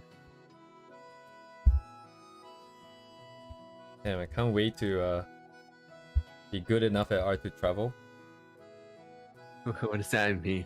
Because I'm not letting myself travel until I'm good enough at art. Holiday or something? No, because if you go to a new country, you get inspired, right? You see different things, there's different sights, different smells, different scenes. I don't want to waste that, because you only can really feel that for the first time once in your life, right? So if I go, I want to be like, oh shit, I am so inspired right now, I could draw, I have this scene in my head. And I want to be able to draw it. Right now I cannot. I mean, I guess only in Akiba would you, or like a comic convention where you see tons of anime stuff. The rest of the world is pretty devoid of anime, you know? So every time I travel, it's like, oh yes, this giant mountain, so grand, so luscious. Yes, makes you want to draw a landscape, basically. So indeed, yeah. We need landscape studies. Landscape studies. Oh yeah, go to the city. Wow, so futuristic, so traditional, whatever. Architecture so nice, like that. Actually, Duvet, the reason why, like earlier today, you mentioned that one guy who draws straight to color, is because their latest illustration was something that looks super duper amazing to me. Hang on, let me just make sure I don't blast everyone with music by accident, because they really like to put music in the time lapse here. Let me just borrow this here. Like this one illustration that they did. God damn, sorry about that, Miya. Oh. They really just go color straight. They just paint. But like it's not about the process. It's just about the final product. The balance, the composition, the colors used. So good.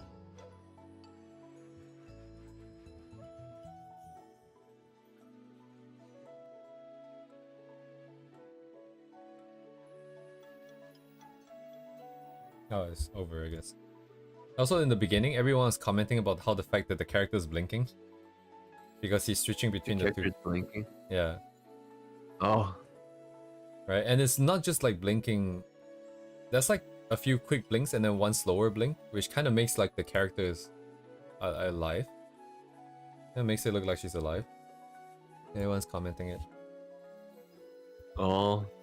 This is how I wanted to learn illustration in the beginning. Like the way they paint the process? No, I mean, just straight to color. Ah, I see, I see.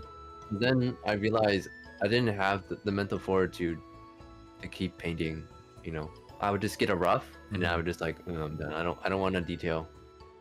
And then, that was the end of it.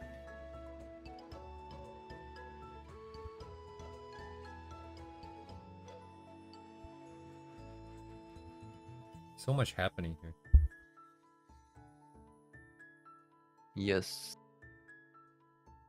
I just don't have these images in my head where it's like very complex, very everything is like color everywhere, stuff like that. That's not really what I see in my head. Everything is sort of moving in my head, so so it's kind of blurry. So it kind of does make sense that I usually stop at the rough stage, the color rough, because it is sort of just kind of a color blob. So I see. Yes. Snow in Alaska. Dang. Experience snow in Alaska. Yeah. Have you ever been to the Alberta? I have like not. Other places? No.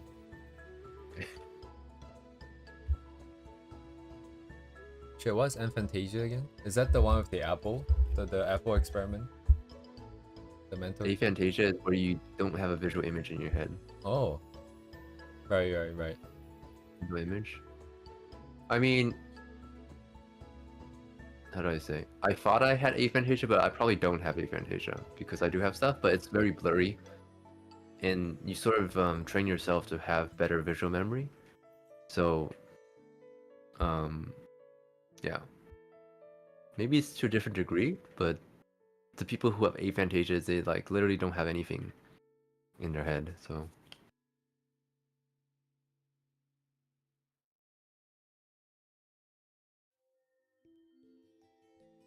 Off the alignment issues here manually. Oh.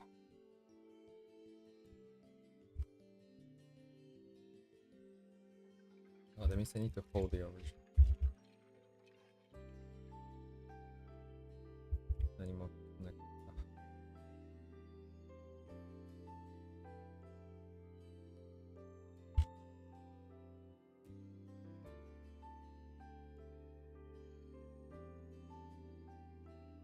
And it's really hard to appreciate what it's like to not have that ability to have it in your head. I'm trying to imagine what that would be like, but I have no idea. Yeah. Too much stuff in your head? No, that's not what I meant. It's just like, what does it mean to like not be able to hold a mental image? Because like... I mean...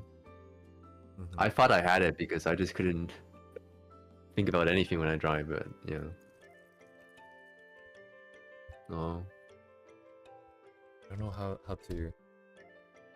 How do I relate to the experience if I want to relate to it? Young Po. Yes, Dewey, I was just mentioning how like Because earlier you mentioned that artists, and the reason why I brought it up is because their recent illustration was something that I really, really liked. Oh, they're very pastel-y. Very pastel. The colors that they use, the whole composition, the lighting, the balance of the values and all that, and also the insane amount of textures that they have in there. The variety of textures, rather. Very juicy. Very delish. So very delicious.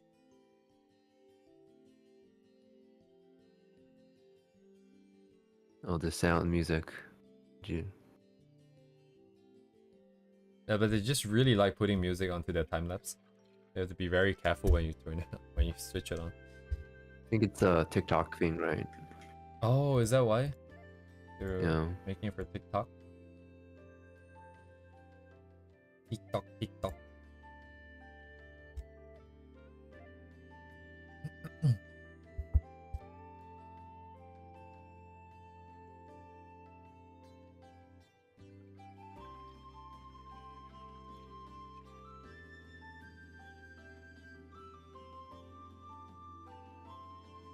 Oh.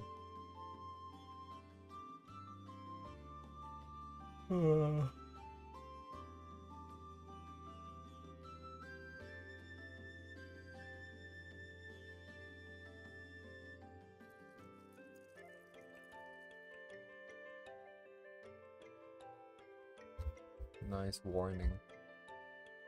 Do not know what it's for. Wait, where's my one singular? ここか。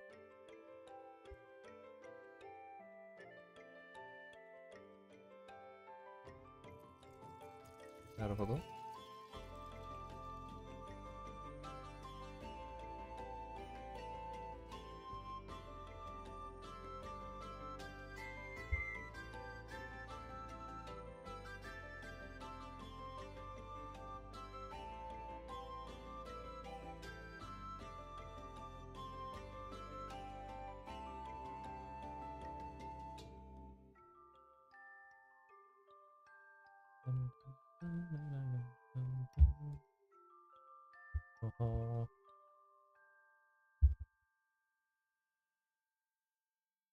これも違うんだけどね。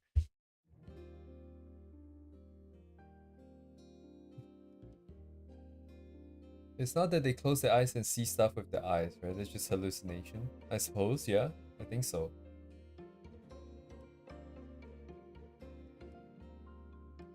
Oh, it's a mental image, right? It's supposed to be in your head, not your eyes.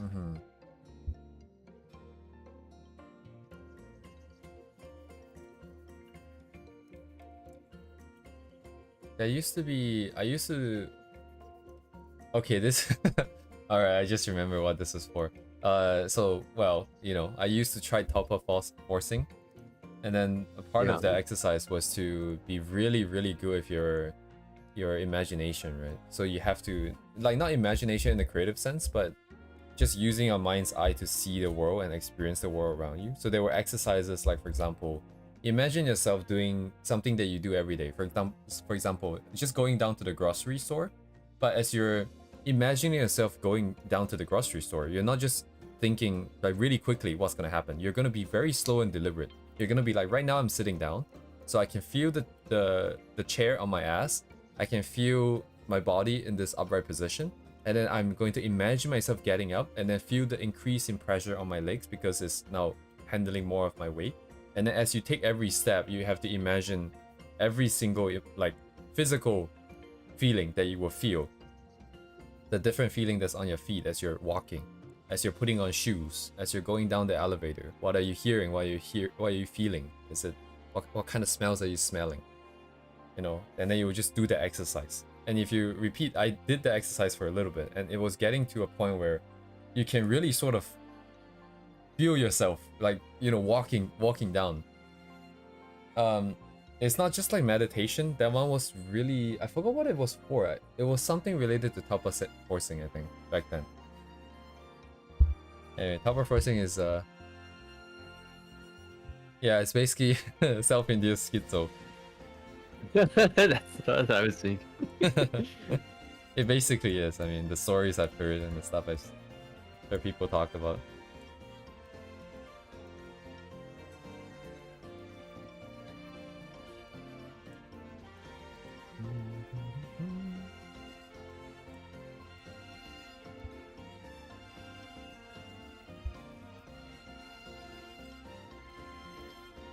There's also Memory Palace, right? Where you try and Oh, Memory Palace actually works for Mhm. remembering stuff. Have you tried it?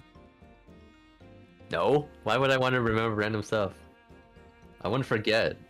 I mean, like, you don't have to use it to remember random stuff. You use it to remember anything you want. Usually for it's used to remember objects, numbers, stuff like that. You know, that's why Oh, you have stuff there. Yeah. I see. I never got So very like far with that. people can also decode stuff. So like I remember there was like a Chinese TV show about people with the best memory. So they took the people with the best memory from China and from like the West, Mm-hmm. and basically you have to remember the box number, the object, and also a password, like a 4-digit password for each box. Right. So basically, they shine a object and you have to remember the object and what box it is, and also the password for it. Mm-hmm. And basically, the two contestants could. There's actually a YouTube video about this. It's pretty interesting. I don't know. Well, if you're interested in this kind of stuff, where he does explain this process, and basically, like it's a process of decoding. Like you assign two, how do I say this?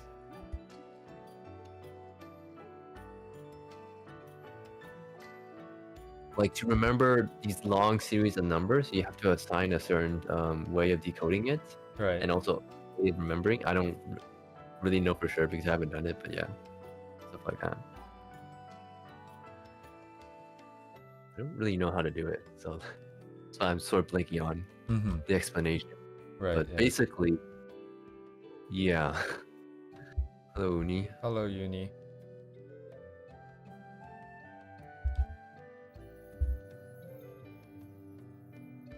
I see. Were you trying to explain the memory palace technique, or are you? No, actually, it's not really a memory palace technique. It's like how did they do it? Because I'm blanking on my memory because I actually remembered. Well, I remember learning about it, but I think I forgot about it. So I guess my memory's not that good about this kind of stuff. I see. I see. Yeah.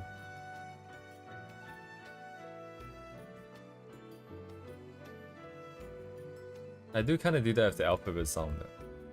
Like the virus, what the virus is. Like Kind of have to sing. associating each number with a certain object, and then you sort of create a story in your head about that object. So if you remember this object and like it doing a thing, and this corresponds to this object, and it's very vivid in your head, you decode it, sort of like that.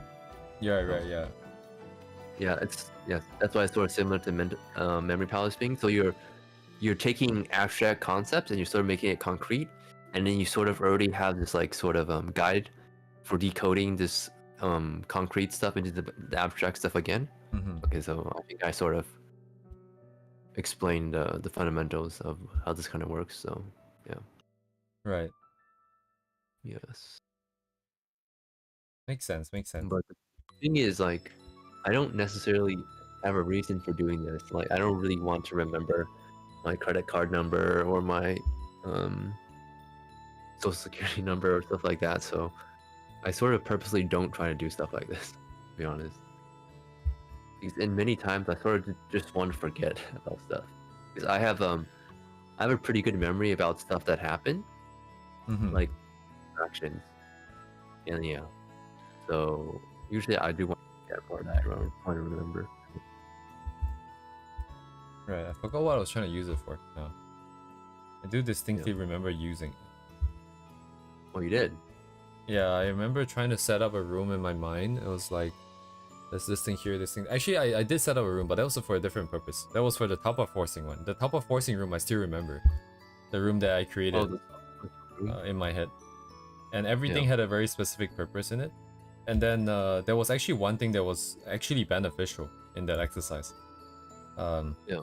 And that was that, like, so I'm very bad with horror type games, and a lot of it is Yeah. because I cannot stop imagining the jump scares happening in my head. I cannot stop Oh, it. that's me too. Right, you know Yeah. Jeff the Killer, right? That one copy creepypasta meme. Maybe I don't want to see it. Right, yeah. Anyways, just there's one of those really horrid faces, right? Right, like just out of nowhere, and that thing was like jump scaring me every night in the shower when I'm by myself, when I'm washing my hair, Yeah. when I'm closing my eyes. Right, this is a fucking... Exact same. Yeah, exact same. So what I did Yeah. was that I back then with the teleport forcing, I already had a room, and yes, the virus, it was made for the waifu, and it was made for them to sort of stay in. But I gave that there was a bookshelf in this room, and at the very top of the bookshelf there's a box, and I called it the ghost box because I put all the really scary stuff in there. I just imagine the face, and every time I see the face, I put it in that box. I mentally put it in that box, and I will seal that box up. So after over a period of time, it just no longer stops popping up because it comes up, it goes in the box, or it doesn't come up, and then that actually helped me get over it.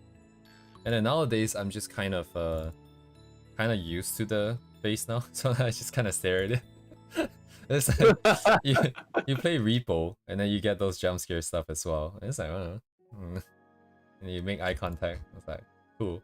I guess they designed the face to look like this. But yeah, that one was pretty effective. I quite like that room. That room had some design in it. I drew it up. I forgot where I put the art. If I ever find it, I'll show it on stream. Teleport forcing, kind of interesting.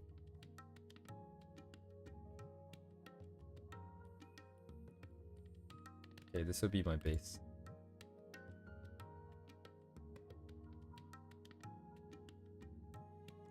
Don't turn schizo, guys. Don't turn schizo. How many people know what teleport forcing is? So it's probably a good thing that you guys don't. I do. I think we know it for the same reason, right? Yeah, yeah. Okay. We talked about this before, so. Right, okay. The thing is, I didn't get that far, but there was a moment where I actually felt something that wasn't me.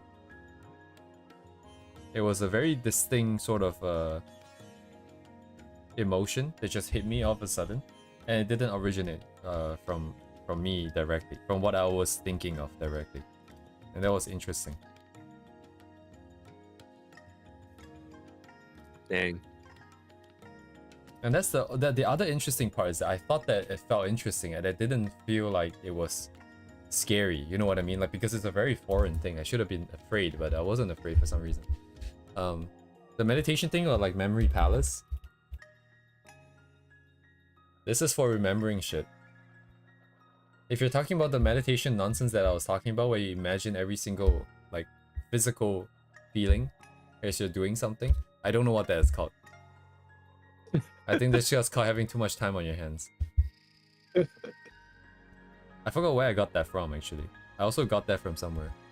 Yeah.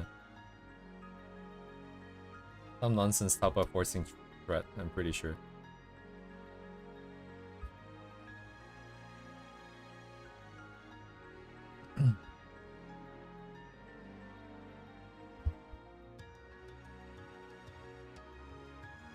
Actually, I do remember there was like a few. What about the one that called... No, there's no name for it, Duvet. I don't know where I got the idea from. I think I probably got the idea from somewhere. I don't think I just made it out myself. But I don't remember where it's from. But I think it's just kind of like you're conditioning yourself to...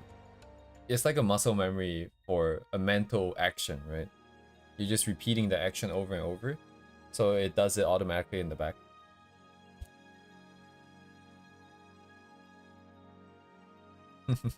And also there wasn't like other scary stuff. Nowadays there's more scary stuff. Like, what if I lose my job? What if I can't do my job tomorrow? What if I can't pay my bills? Oh man. More scary stuff The scariest thing is becoming an adult. now. You become an adult, you just suddenly all of a sudden not afraid of the dark anymore. It's like, fuck, I have to go. Or like, I'm not gonna make it tomorrow to work, so I guess I gotta go.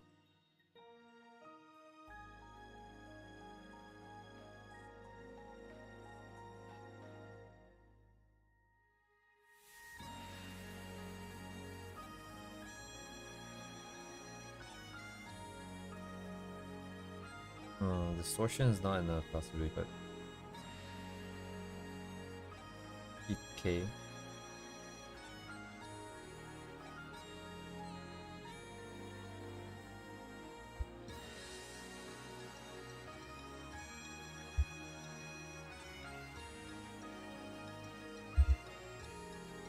Oh, creepy.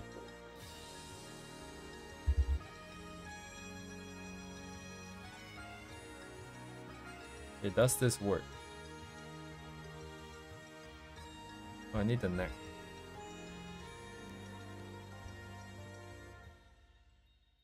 The guy that changed it was probably a warlock. When I was young, I thought people check out weird noises and how to sit down the horror movie based on that. Finally get it, you have to check that noise. Actually, there's a lot of weird noise in my current apartment as well. I still haven't figured out where the noise is coming from. Oh no. It's like when I'm streaming and then I hear like stuff falling down behind me. I'm like, what? But like, I think it's probably upstairs.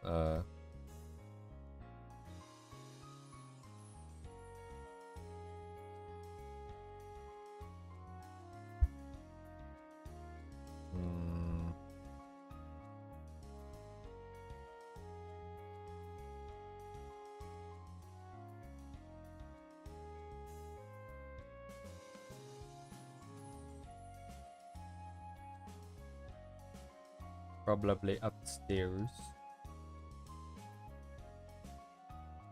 The house with the apartment where I grew up had like very interesting noises. Like once in a while you hear marbles dropping upstairs. It'll make like duck dut dut dut dut dut dut dut dut dut dut dut dut like every once in a while. And then some other time you hear like doors creaking and stuff like that.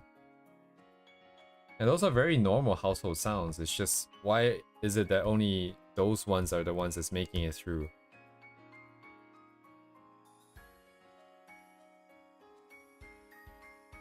I guess a marble sounds inherently, because it's bouncing on the ground, it's like more likely to go past through or something? I don't know.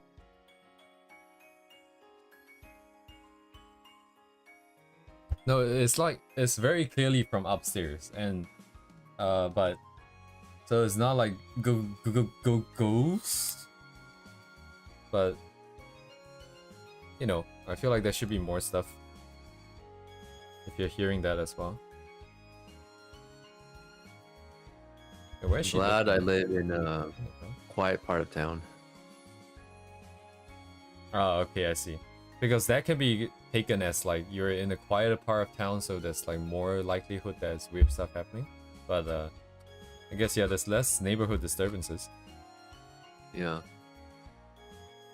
I mean, what did I say? Sometimes there are some weird sounds. It's like, oh, when it's quiet and suddenly there's a weird sound. You're like, oh no, something's happening. Mm-hmm.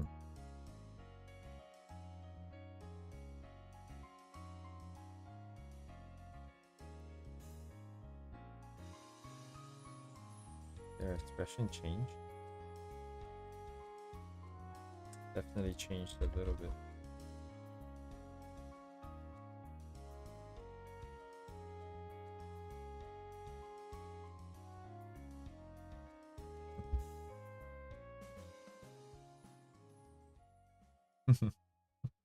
Where are the eyes looking at? I forgot. What is she supposed to be looking at again?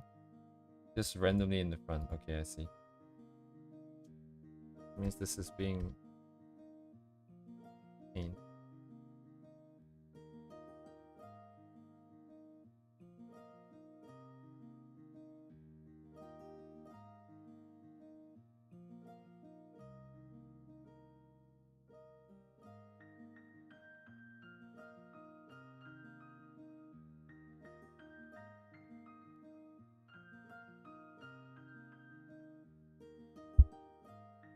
Rather see actual demons and ghosts rather than hear wish. Auditory horror is the only thing that gets me. Oh, I see. That's interesting. So, yeah, like, because if you're just hearing stuff, then you're imagining the horror, right? Versus actually seeing the horror. So, what you're saying is that you tend to imagine stuff that's worse than actual demons and ghosts. I guess. Not that that's a problem. It's just making an observation.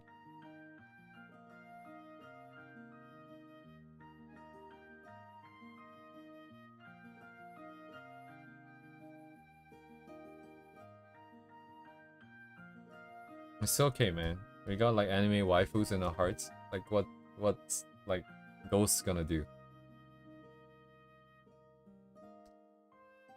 You got the power of anime waifu on our sides. Just gotta study the blade, man. I need the blade. Study the blade.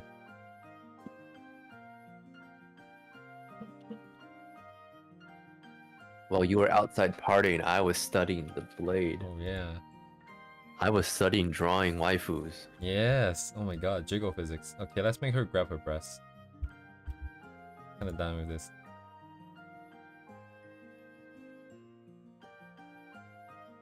R18 stream. Is it gonna be R18? Is it?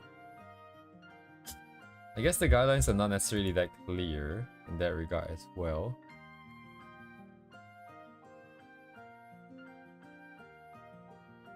I don't know if this face is right until I do the transition in. But in the meantime, let me just replace all the existing ones here.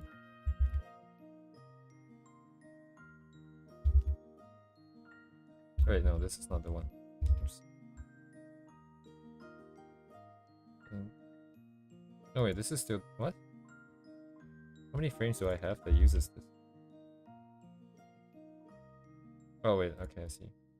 This is the one that's not... When I was having a maths redraw, I have hallucinating worms forming in the ceiling. Oh, I see. Ah, okay. That is a different perspective that I never considered. That is definitely someone who has experienced something. Thank you for sharing.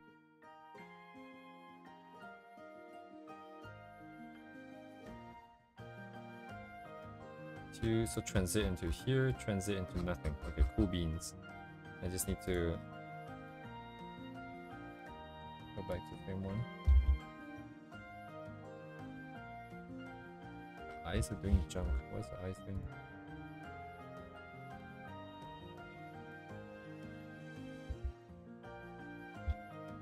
Is that why I failed the check? It's my dumbass for to add the highlight.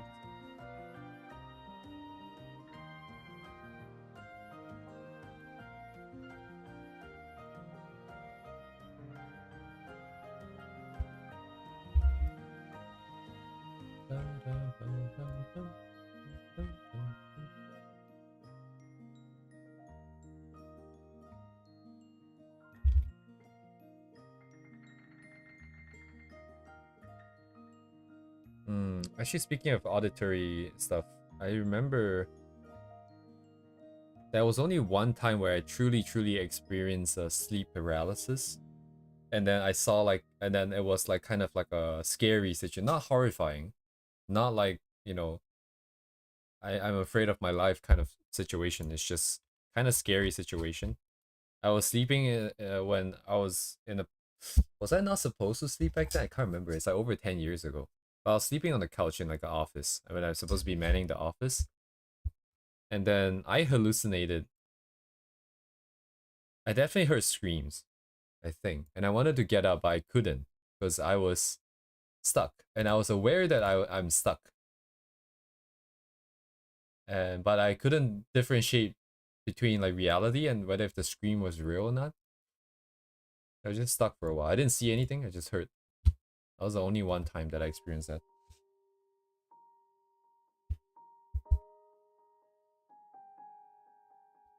Interesting. Interesting. I used to have night terrors when I was a kid. Oh my god. What is a night terror? Um, it's like I would. It's like similar to sleepwalking, but you would be crying and yelling, and yeah.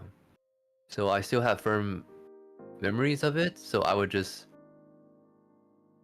wake up and start screaming and crying, and I would say, "I'm gonna die, I'm gonna die," and I Uh-huh. felt like I was like being operated on by like aliens trying to dismember my body. That's how I felt. Ooh.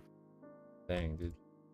Um, So wait, is when you were feeling that way, you're awake or you're still asleep? it was like a trance stage. Or like Um, in between? huh? You're like in Like I between you remember the sleeping? night terrors. Yeah. Mm-hmm.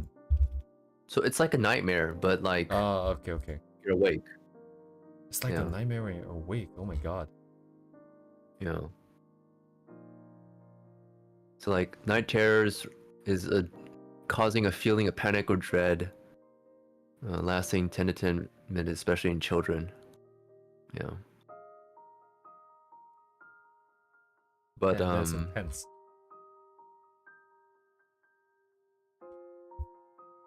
yeah, and I would also sleepwalk. Like I would just like wake up and like walk. It was very weird, but I don't have them anymore. So How long has it, like, how old were you when you had the last one?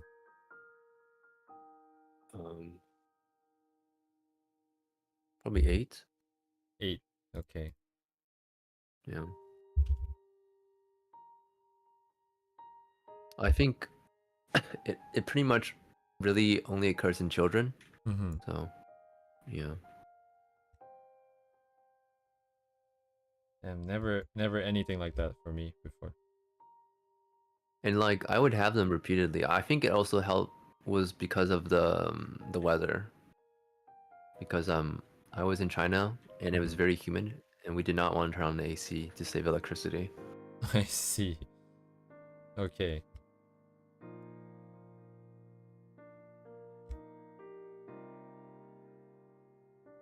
How am I supposed to draw this? I cannot see anything.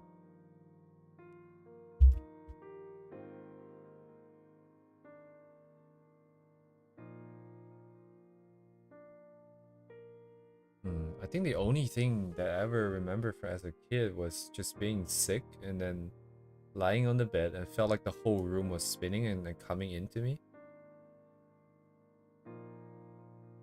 Man, I have that sometimes. Like now, still.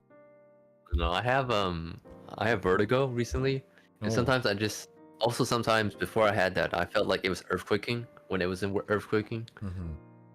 Like yeah, I don't know why.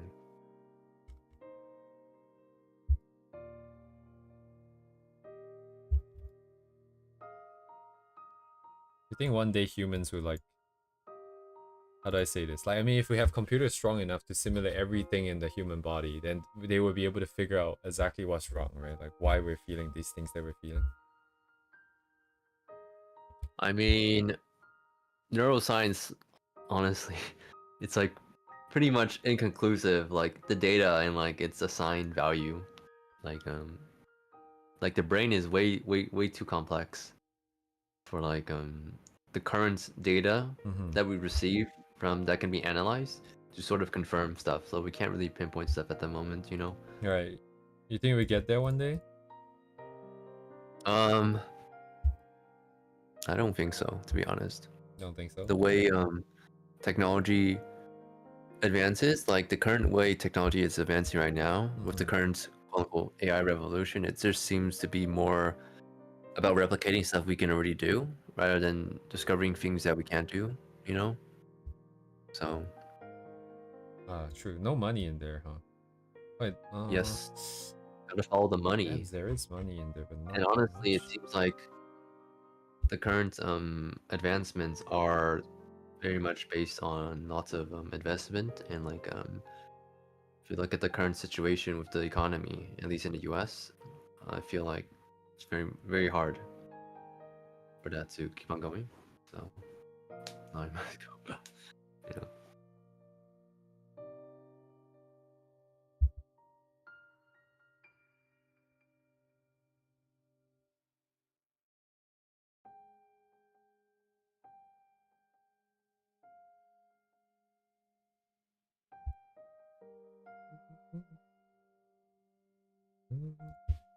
Believe in ghosts, but believes in curses. I mean, I used to see ghosts, so you know, or at least I thought I saw a ghost. So Mhm. I do think ghosts are real, but in the sense that like in the heart of the people. Like if you go to somewhere and then you I don't know. I don't know how to say this. It sounds really stupid, like in the heart of the people. It's like yeah, like some people have it, some people don't kind of thing. How should I say this? If you go to somewhere that is perceived to be cursed, and then you feel like it's cursed, in a sense, then it is real. And maybe it is like objectively real, but only those people who let it into their hearts would really perceive it. One of these two, I think, is what I feel like it is. I'm not a superstitious person, but I heard, you know, Lucky Charms that work. They work even if you don't believe in them. So You're just a little stitious.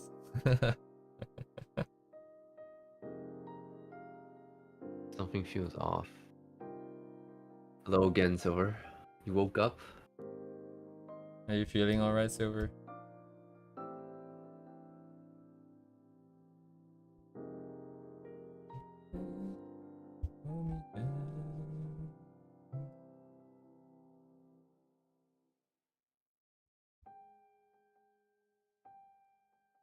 What the fuck I did don't she think do? I've ever saw like a female ghost before. You know, all the ghosts I see are like monsters. At least in my mind's eye.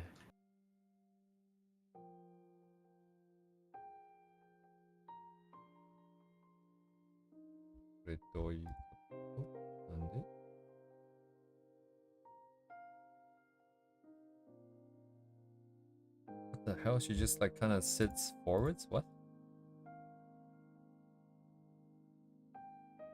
What is this movement supposed to be? I'm getting so That's your lost. art. Art muse. Interesting.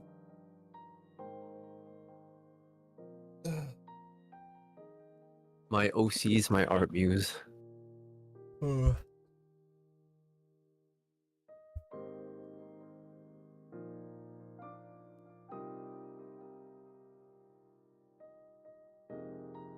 Honestly, sometimes I feel like this character is kind of like my curse that I It's your carry. curse? Yeah, Why because I feel is like it a there are curse? things that I must do. Uh, Uh, so in a sense, I'm limiting myself, right? I am not letting myself do anything else because I feel like this is the one thing I must do. I Kind don't of think what that's a curse. I think, you know, I. nothing wrong with that. Yeah, I mean I don't truly think of it like that. It's just kind of if it's similar, right? But in reality, it's just a responsibility. I feel like. Uh, Mm. Getting hungry? Nah, like it's 3 a.m. for me. I'm not gonna eat anything heavy. I say that though. Last time I did that. The fuck am I doing with this face, dude?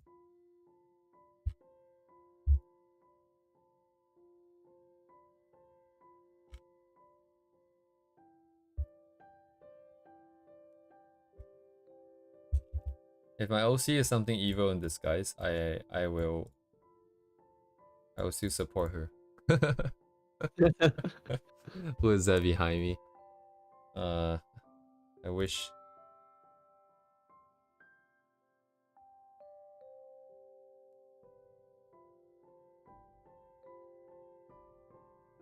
Ja, det måste ju.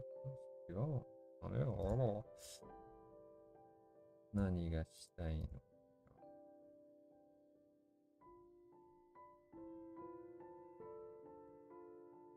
Ugh.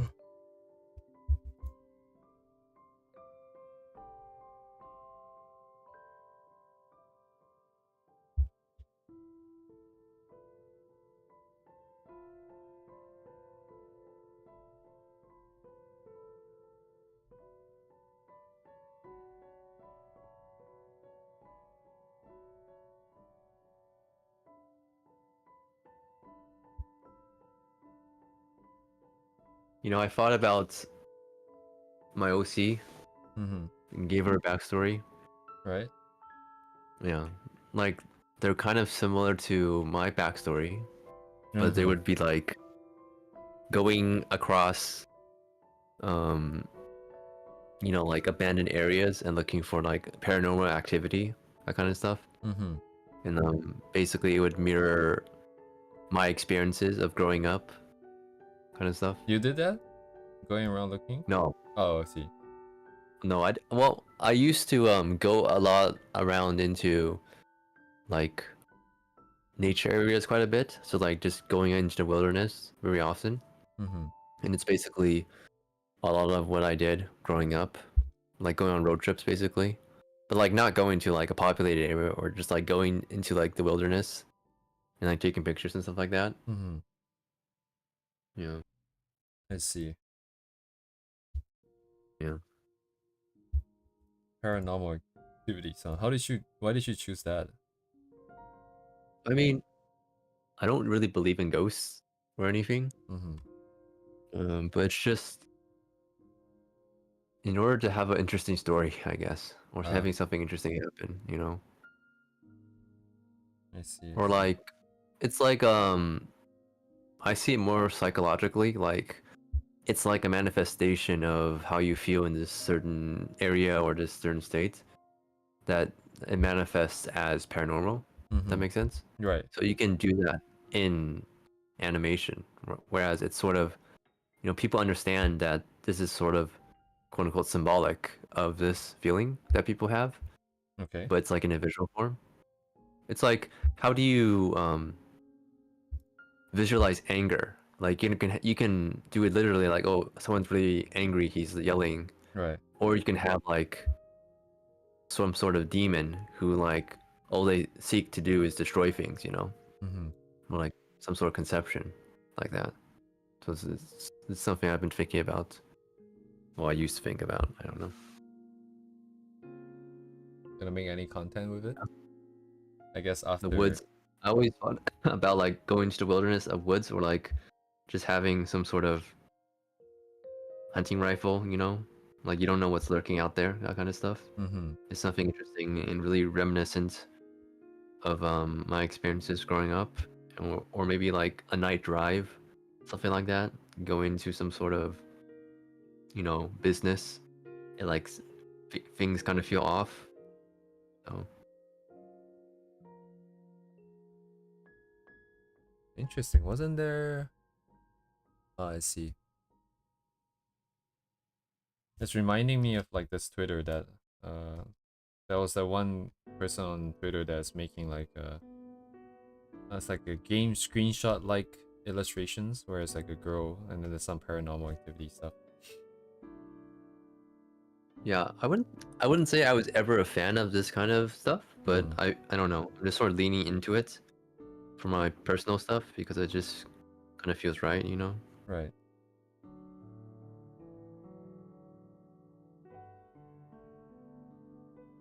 It's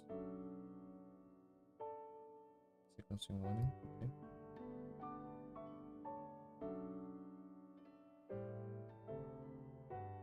Black copy. Yeah. I like stuff like that. Paranormal and the occult.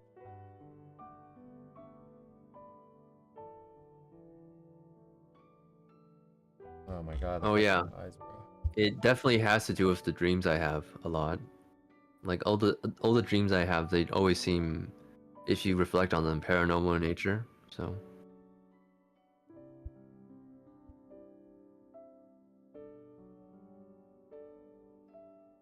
in order to sort of convey that feeling, I feel like you have to do something like that, you know?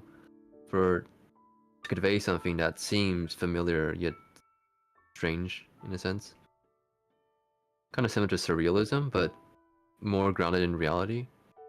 So, yeah.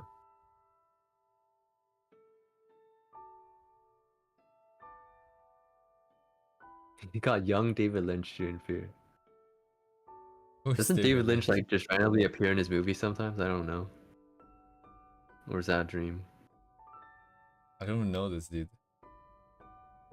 Oh, he makes those trippy films.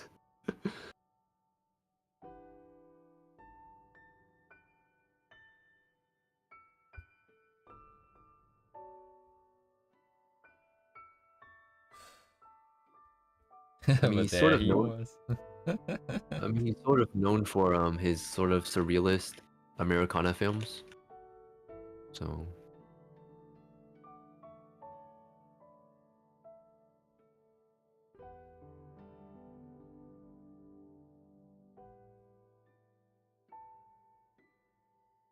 yeah. Wait, he died? 2025. What? Well, I guess this is what happens when you don't follow film stuff anymore.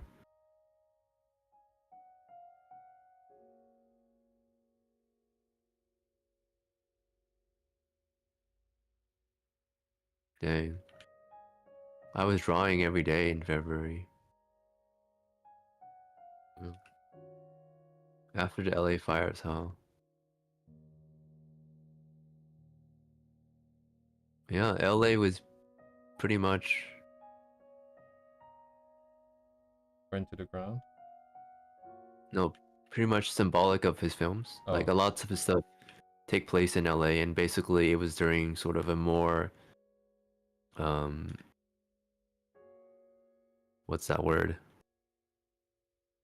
Luxurious? Not luxurious, but more like the Hollywood era of LA, basically in the 80s and stuff like that. So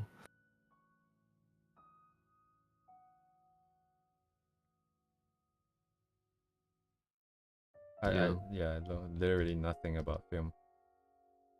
American iconography. Mm-hmm. I mean, yeah, film history. I mean, his films basically kind of feel like an Edward Hopper painting. You know Edward Hopper?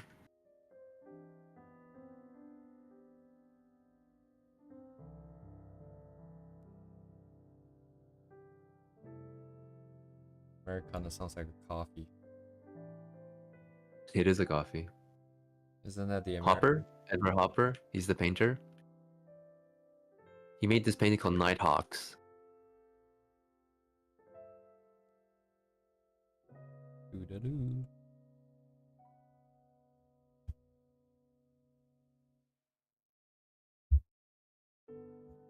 Yeah. I think. Yeah, I can write it. Or is it? Maybe I'm not pronouncing it correctly. You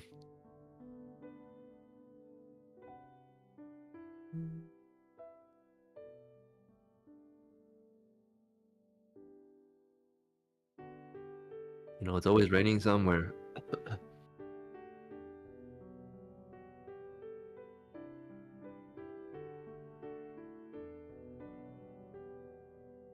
Have you ever played Undertale? Never. Okay.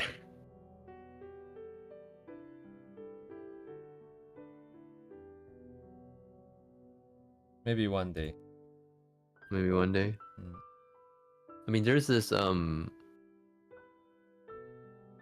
piece of music from the soundtrack where it's like a bar sound. It's like cool jazz. It's very good. Really fits the mood. Da da da da da da da. No, not that. Not that.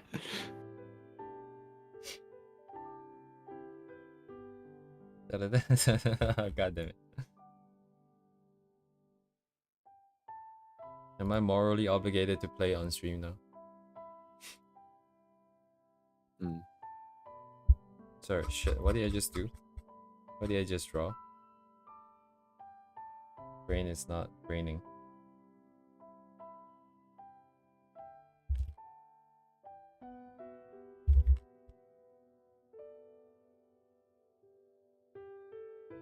Koreko? So body 1 out 2 1 3. Oh my god. Right, body The jazz thing, I can send the name of the track. What is it called? Toby Fox. Toby Vox.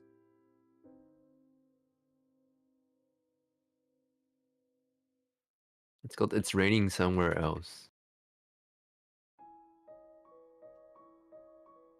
So like I always imagine sort of a scene where you're like in a bar and this song plays, but it's sort of like a David Lynch kind of surreal stuff and some stuff happens. And this sort of goes back to this dream I had about this sort of Art Deco sort of New York kind of old-timey hotel kind of place. And basically you go through the labyrinth and then you find yourself in sort of this high school, and then you climb through this tunnel and then you find out you're in this like high school gym, like a basketball court, but everybody, and there's like a assembly, right? So there's like an event and everybody in the bleachers, but their face is really morphed and weird, and some of them look like monsters, like goblins, but everything just feels kind of normal, right? It's not like well, it feels off, but it doesn't feel like something bad's gonna happen, you know? It just feels weird, which is sort of, yeah, the feeling I like. I don't know. Uncanny Valley. Not Uncanny Valley, because Uncanny Valley is actually kind of spooky, but it's like, you know, it's like Ghibli. I don't know, like in Totoro. Like Totoro is not supposed to be cute. He's supposed to be like off-putting, in a way. Oh really? Yeah, like if you've actually watched the movie and not just like bought his plushies. So like it's supposed to be like off-putting. He's supposed to be sort of a sign of like he's basically a nature spirit, you know. So like a lot of Miyazaki's films have that feeling of like I guess it's very much apparent in Spirited Away, right? All the spirits are kind of weird looking, kind of weird, you know, but they're not like malicious, you know.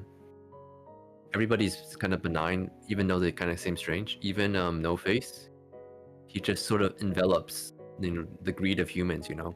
So that's sort of a thing Miyazaki does quite a bit, like the strange, benign nature of you know, reality, stuff like that. So I never really felt like it was strange. I mean, you know, everybody's a bit different, so you're all placed. It's just very interesting. Yeah. No register.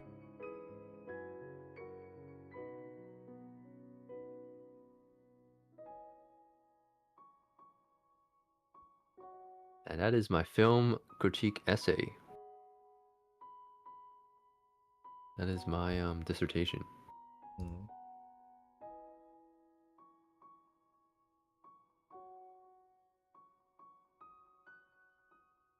Check. Cool. Cool beans. Okay, let's see. What do you have right now? I'm just getting the face made by the, oh my god, the eyes, bro. Let me bring back the spy from TF2.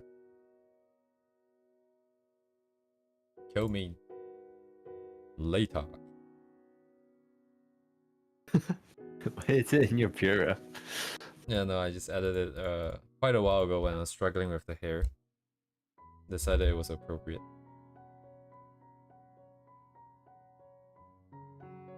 Okay, now I get the sort of the correct face balance. The eyes and stuff is going up and down a little bit still though. Size of the mouth is a bit too wide in some frames.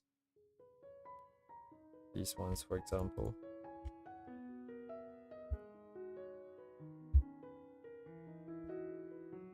Would you say this is lolly, by the way? This proportion. What? Why did you ask? No, my friends keep saying that it is. And I mean, what's your definition? no, like not I don't have a definition, just like in your opinion, does this fall under that category? I would say yes. Okay. That's fair. Yeah, I'm just mostly collecting opinions because I have no idea. You're just collecting opinions. Yeah. Okay. Because I'm drawing based purely off of vibe, and it never really occurred to me whether if it is she is or she isn't, or whether if that's gonna be a problem, not a problem. I think it should be fine. I don't know, what is the definition of lolly again? I mean, it's like not Scorsese. There's a Supreme Court judge, like he wanted to say, how do you define porn? And so you can't really use words, you just have to, you know it when you see it. Oh, okay. Kind of thing. Scalia, Justice Scalia. Lolly is an aesthetic. Yeah. Oh. Yeah. Sounds kind of deep, but what's her nose doing? I mean, we could define it with words, but I don't know if that's very kosher. I mean, it's just like a youngish appearing character, and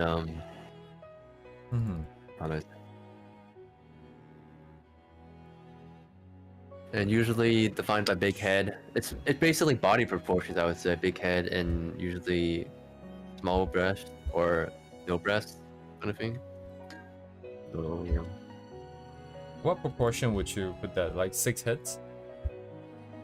Like the body to head to body ratio? I wouldn't know like the exact head proportion. That sounds about right. Like there's chibi, right? Chibi is like a stylized form, whereas loli is more realistic, quote unquote. You know. So.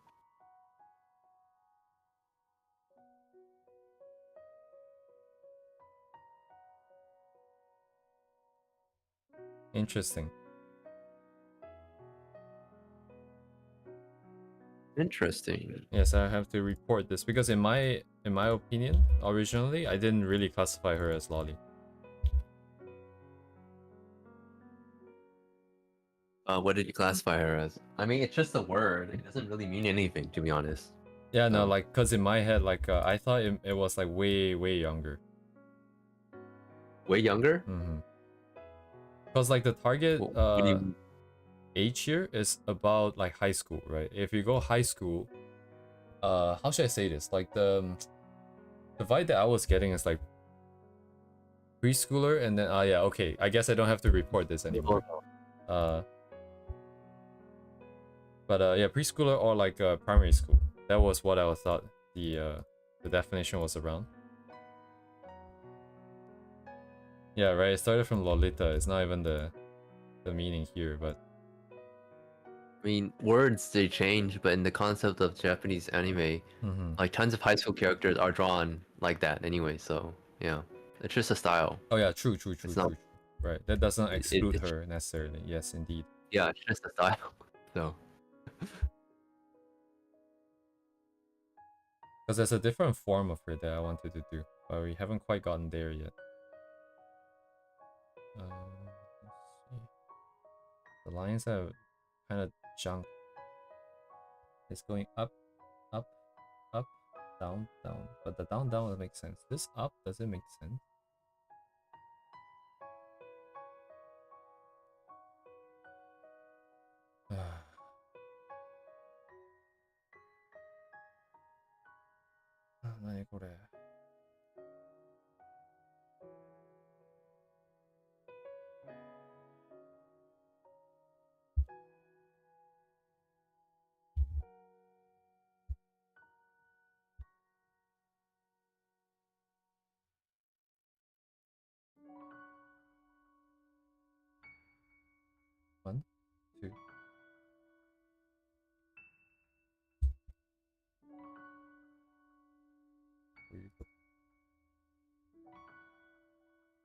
Trying to propagate the changes.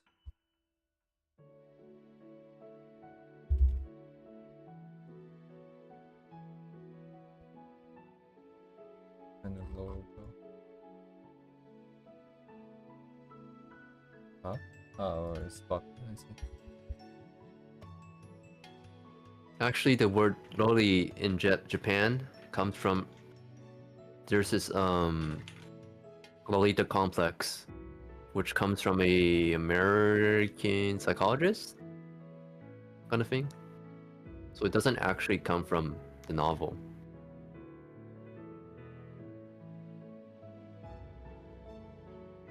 From Japan. Yeah. Because they don't know English. They don't know Nabokov. And if you've read the novel, you kind of have to have an English degree to read that novel, so. By the way, our Russian friend there was saying that we sat around for too long, like sat on our butts for too long. And that's a real life Bliat right there. I think. Who? Is that a real life Bliat? No, it's not. Wait, is it? No, you saw like the. Do you see the Russian in the chat? There's no Russian. Oh, you don't see it? Oh, it's probably filtered out. But our Russian friend is telling us to maybe stand up and move around a bit because we've been sitting on our asses for too long. A very kind reminder. I will move around a little. Although they said it in a very Russian way, in the sense that I was like, "Fuck, you guys have been sitting for too long," instead of. According to Google Translate, I don't know how accurate it is, but. I think they, filtered out the naughty words, so. Yeah. Lolicon doesn't even have anything to do with manga and all these characters. So. Yeah, I mean, it's just a word. I mean, the concept of that in Japan compared to how it is in the West is very different, very stark. So.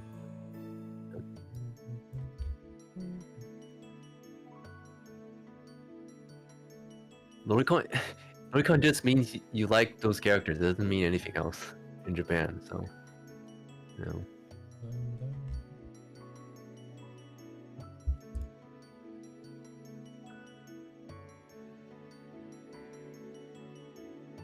Oh.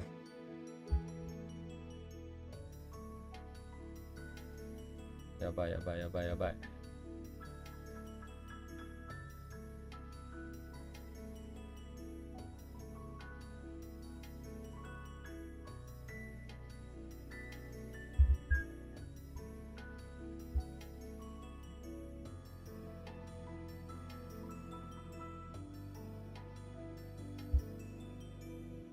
Weep.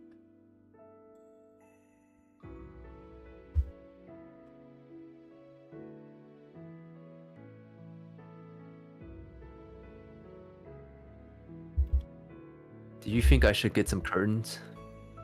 Put curtains? Yeah, like white curtains that sort of like privacy curtains, basically. So right now, I basically have blackout curtains 24/7, and I don't think it's good for my sleep schedule. So. Oh, sounds like a dream to me, but okay. But I don't know, because my mom keeps on saying, "Oh, you have to let in some light, or else your circadian rhythm is gonna go whack." And I feel like it's kind of true because I've been sleeping at 5, so you should. Yeah, really do put light though, but anyways. But I do go to school 5 times a day, and I probably only would use them on the weekends. But I think it's worth it, maybe. So. You know the feeling. True, because the sunlight, especially now, is pretty good. Like, it's pretty bright. It wasn't that, like, there was no sun during winter, but now it's, yeah. I don't think I can open the windows because the noise, you know? Because I'm actually kind of on a main-ish street. Like, if I go outside, well, if I look out the window, I can just see business people walking all the time. So, like, yeah.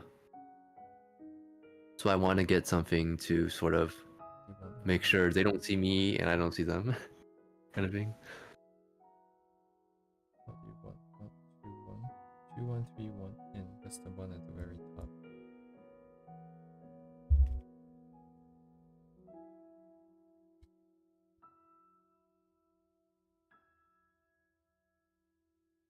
I mean, that sounds like. I mean, sounds like you really made out your mind, no? I mean, it's just money, you know. Like $1 I bill. don't use it 5 times a day because I go up, I go to school. So, but right now I've been on on break and sort of it does matter, I guess. So yeah, Hmm. yeah. It's basically more of a discussion about natural sunlight and your circadian rhythm because the reason why I have the blinds was because I used to have Asian schedule. Like I would sleep in the morning and like wake up at night. So, but it's probably not the healthiest if you want to maintain a good schedule. So yeah, I think it's the importance of having some natural light. And it's probably also not good for my eyesight. Like, oh, I don't know. Like, the animals in the caves, they basically don't have eyes anymore because it's so dark. I mean, So it's like millions of years of evolution, though.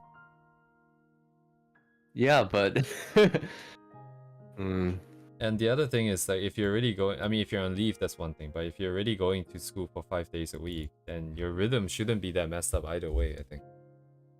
well, it's only because of I've been on break for like a week. So yeah, I don't know. yeah. A week of And like just no basically, sunlight wouldn't have that much of a change, is what I would like to say, but everyone would be different for sure.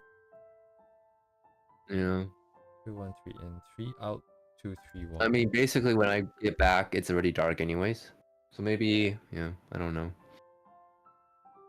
Because mine is Golden messed up, week. but I'm doing it on purpose. I'm actively choosing to sleep at my shitty ass timing. But Yeah.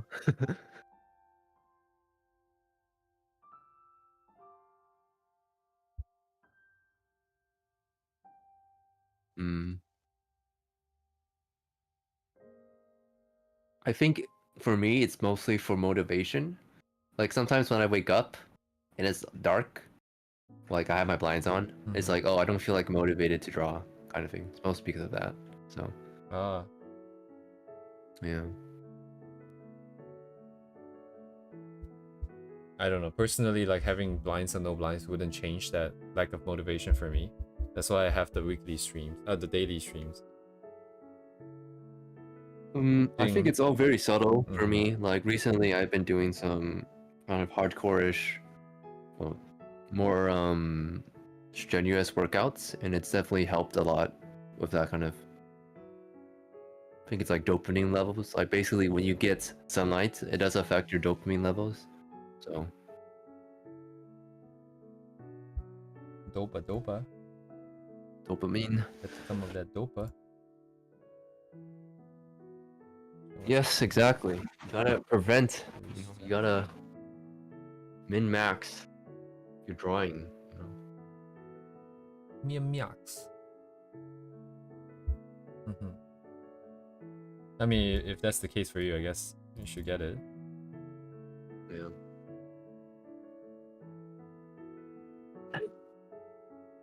Thing is, I had some like light sensitivity, so I always had these really dim, very warm lights, and it just kind of makes me sleepy, you know.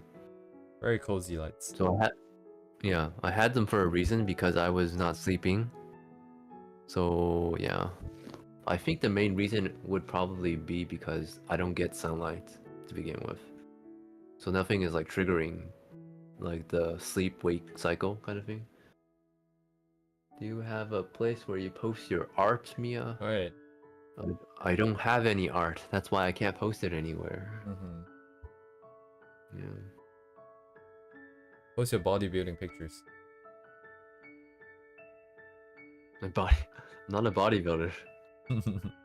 Not yet. It's exercise for health, basically. If I didn't have, health problems, I probably wouldn't exercise at all.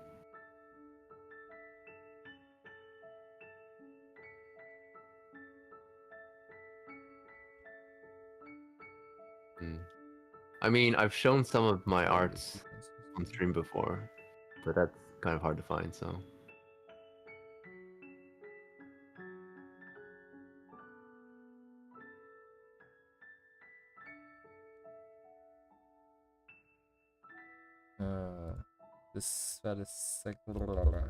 Non-satisfactory.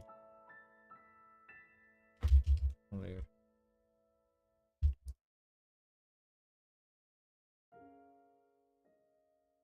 Because recently, I've been like giving like vertigo, dizziness, like at a certain time. Like it's just like, oh, it's nighttime, time to be dizzy, kind of thing. So very, very strange. Are you more tired than usual? Not necessarily. Not necessarily. It's just like right now I'm a bit dizzy, so yeah. But it's not as extreme as before. Before it was like walking, I couldn't walk straight and stuff like that. So. Dang, sounds like that's a doctor kind of thing now. I think it's just overall health, probably because I was out of shape. So overall, I've been doing much better. So yeah.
Two different sets of alignments.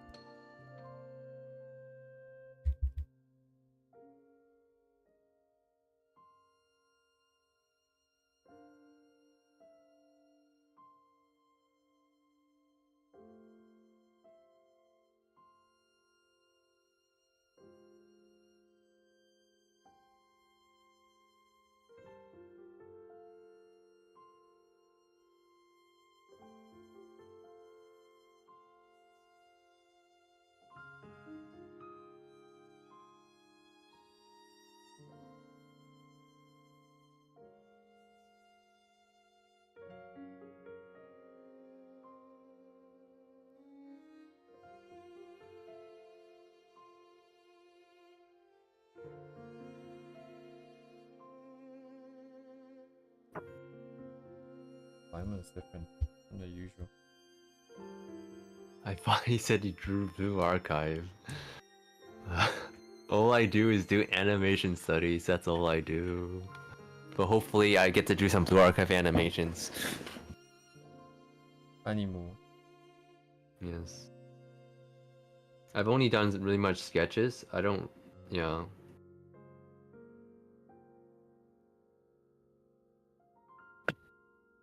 I definitely do want to do some finished Blue Archive animations, but to an acceptable quality. I don't think I post stuff that's like I'm not satisfied with.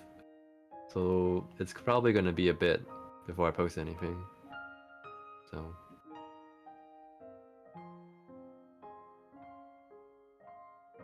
나른데요네.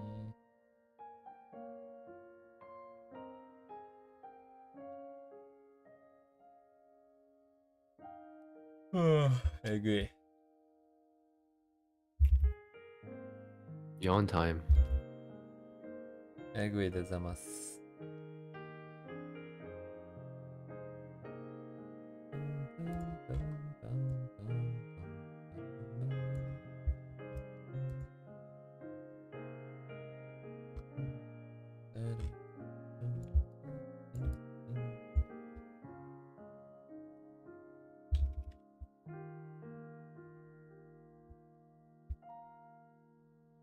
Japan.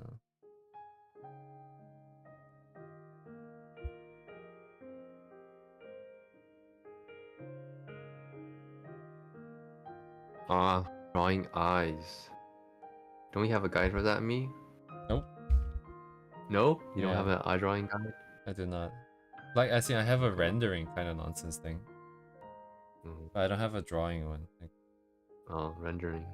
putting it in perspective, getting the vibes and stuff correct, that's entirely done by feel, which is why I'm struggling so much right now, because so many different frames that I have to align.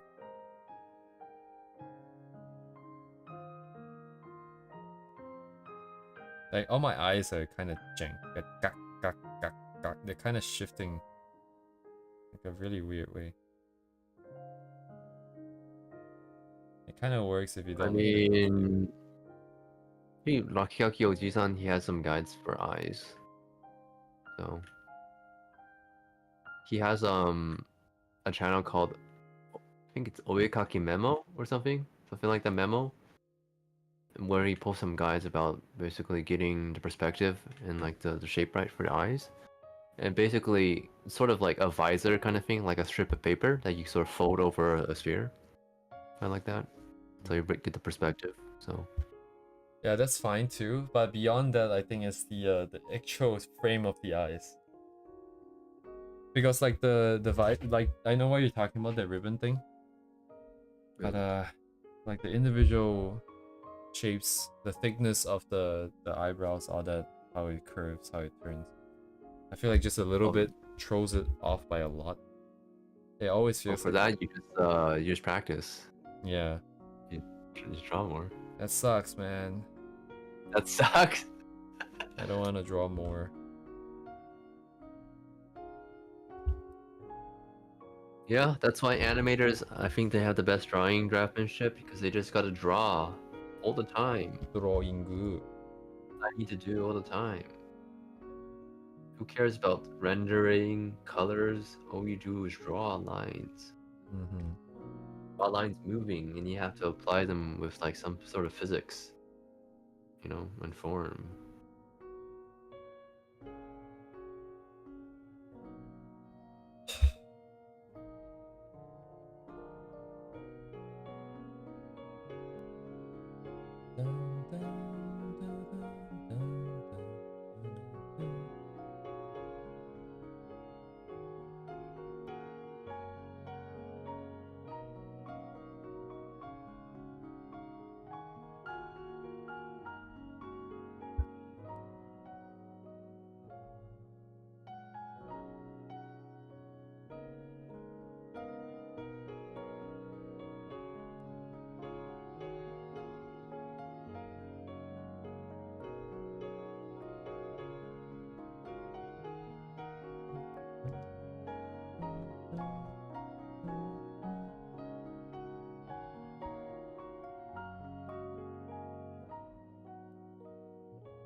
Anime daughter is high upkeep. I upkeep. 2133N. 2133N. 3 up.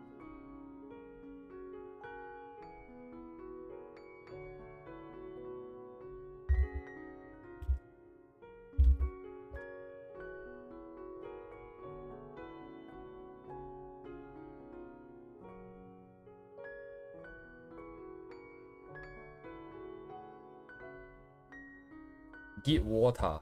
I get water.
Thank you, water. Water. Huh. Water. Water. Water. They spelled the subtitle Water. did like WOTA. Water.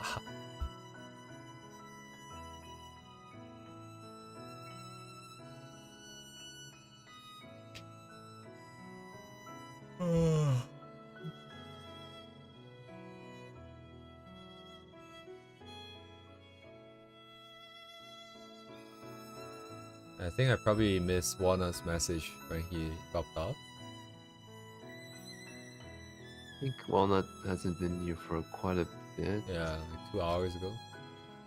Yeah. I don't see them signing up. I thought I missed it. I just want to make sure I didn't miss any messages. I don't think so.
What?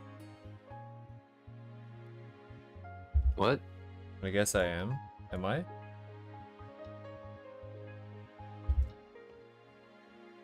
Fuck, what am I doing?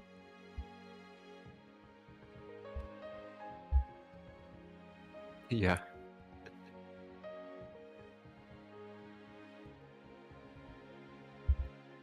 Fight myself. Come on. Get out of here. They actually forgot that you were a YouTuber.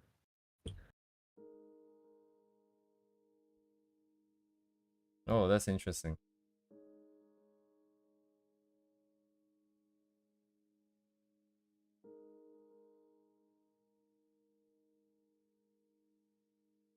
It's a keynote somewhere like.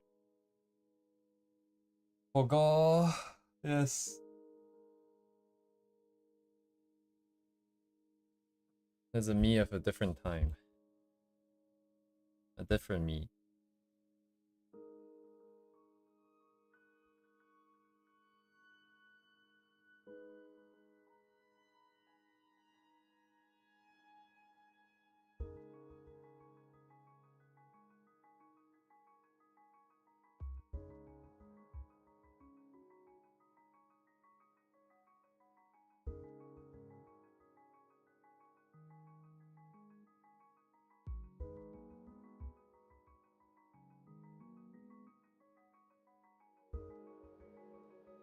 Now you're an animator.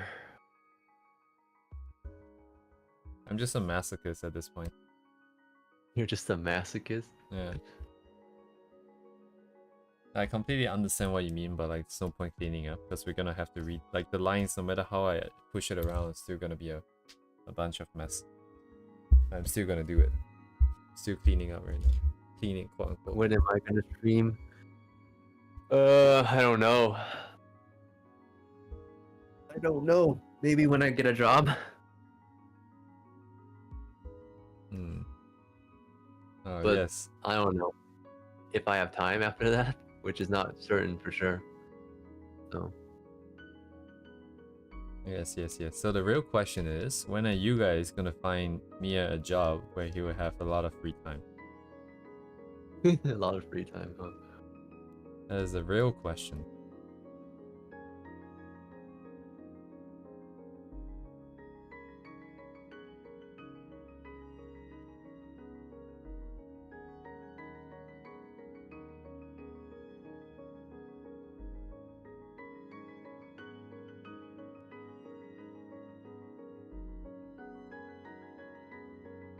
Demon hunting. That sounds really sus. Like one of those introduction to a shonen manga or something.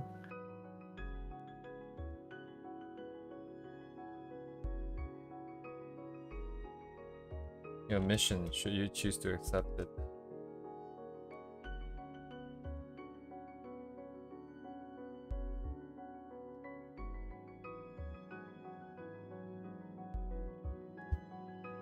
Stand by primary shape. Okay. Not these.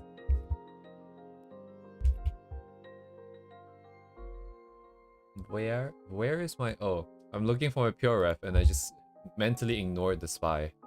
Couldn't find it.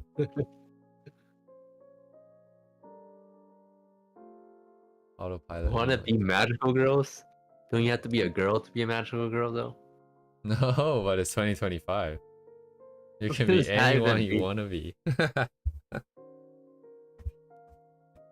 You too can become a girl. What? Magical help. Magical boys, dude. Come on. Magical boy. There was like a show for that, right? Oh my god, is there? Probably. Yeah.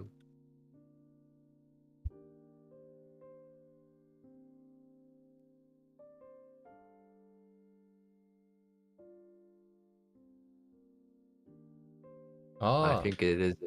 Yes. shit, I've heard of that.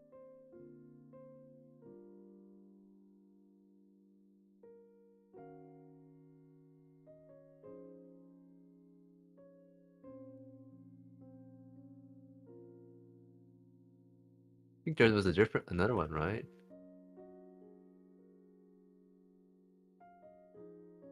Response. Wait. I don't know. I wanna eat Castella. A whole shonen. Miya. Oh no. Okay. I actually like magical girl shows quite a bit, but I haven't watched any recently.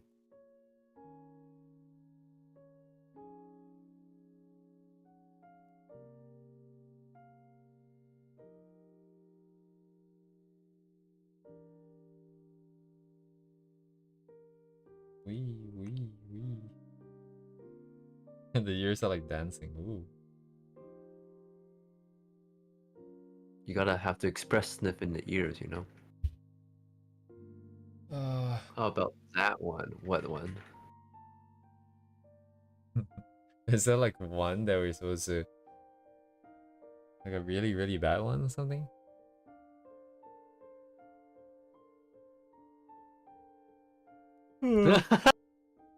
Yes, I have seen that one. That show is basically for Ultima Shoujo fans, you know? They're like I really was sussy actually one. it is very sussy. Uh I was watching it like on when it was airing, and then I stopped watching it. Maybe I should finish it.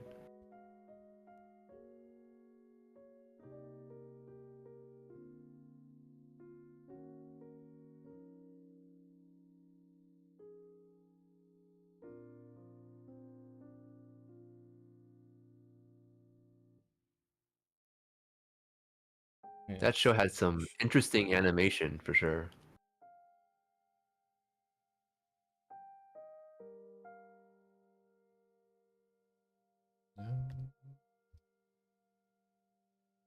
But the plot I felt was kind of similar, so yeah. I guess it's just based on the manga, so manga plots be like that.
Yeah.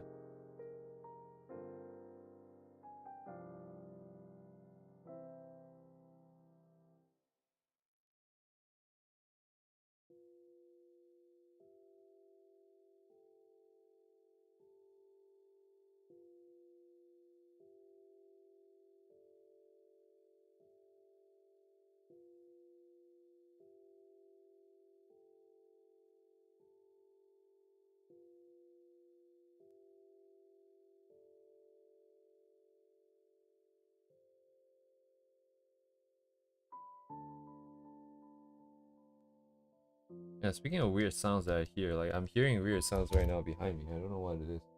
It's just random Oh, crackling of like plastic bags or something. I don't know. plastic bags. I don't know what this sound is.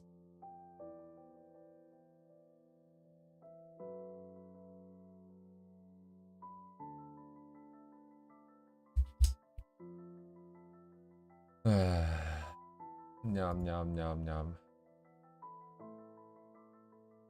The workflow right now is draw, like for example, the years, draw some movement based on what I think it should be. It's gonna be different proportion, the volume's not gonna be constant. And then from that, grab the movement out of it. Get an idea for the movement. Then maybe independently draw the movement curve. Then mark out the spacing and then do it again. Do the years again, then check, and then repeat.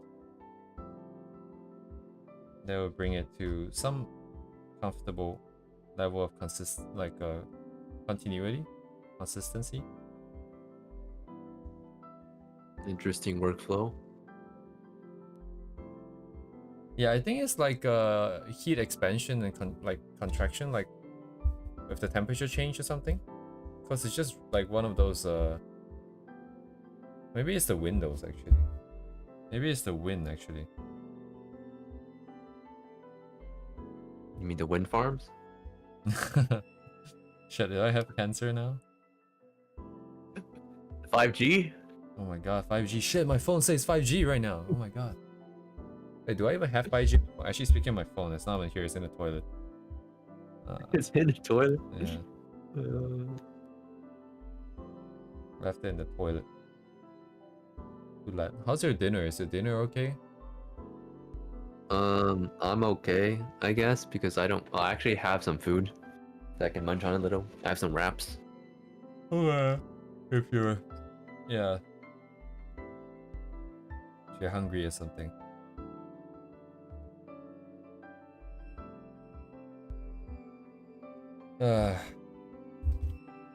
Kinda tired. Yeah, definitely. Look at legs, look at legs.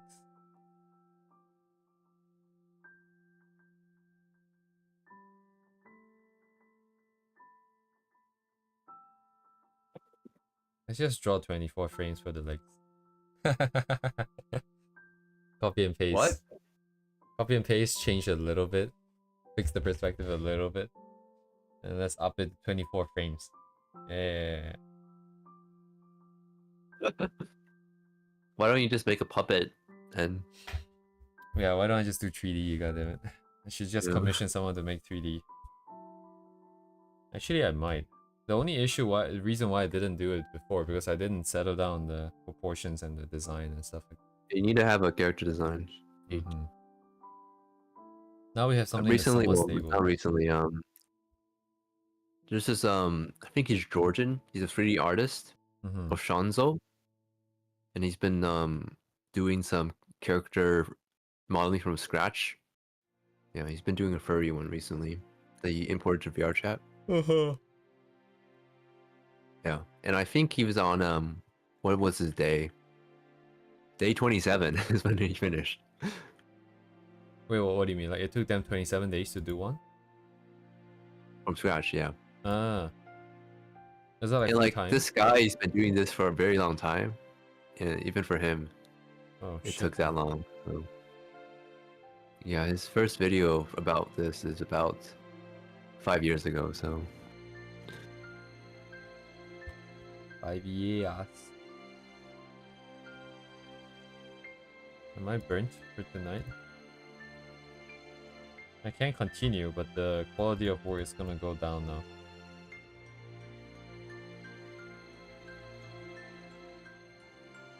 You can feel it in me bones. What am I talking about? Okay, let me see if there's anything I want to draw specifically. Otherwise, maybe I go sell weed or something.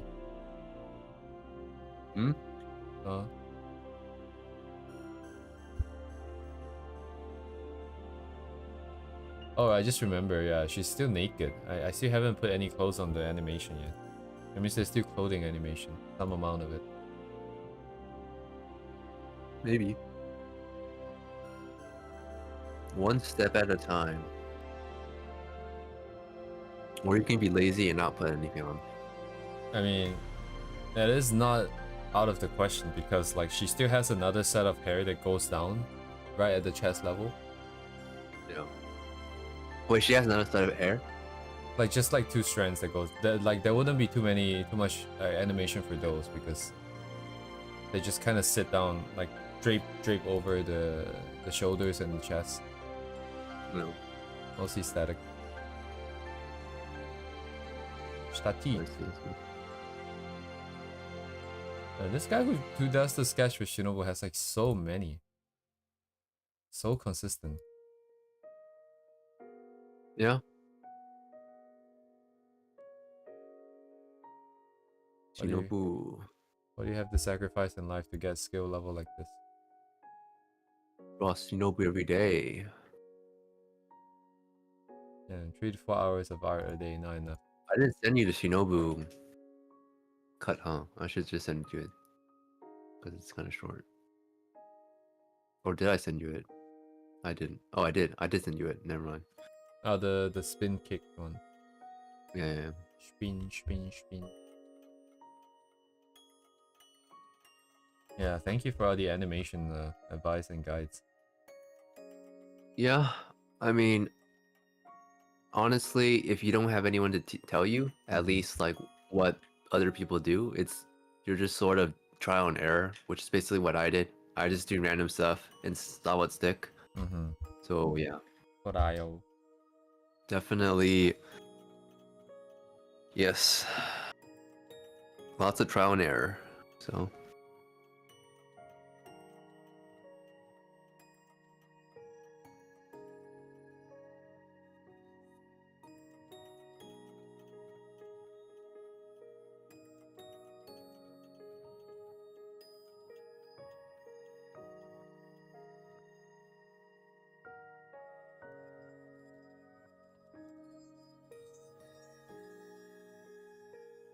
Why is it trial and error and not trial and success? because your probability of success is low. Or humans are just focusing on the negative stuff. Oh my god, bro. Yeah, why don't we just draw some scribbles and say it's amazing? Why don't we call it trial and success? Trial and success.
Alright, different angle.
Why are there many different faces in the background?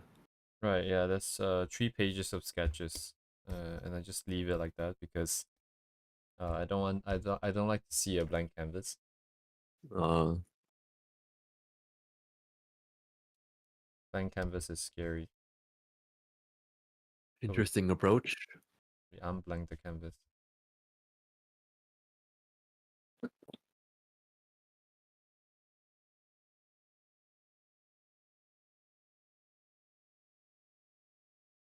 What was Kirio talking about? Your dad try it and your error?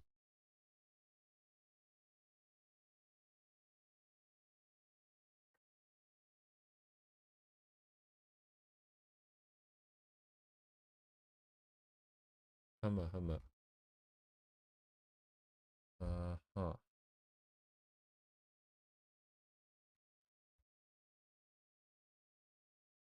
Huh.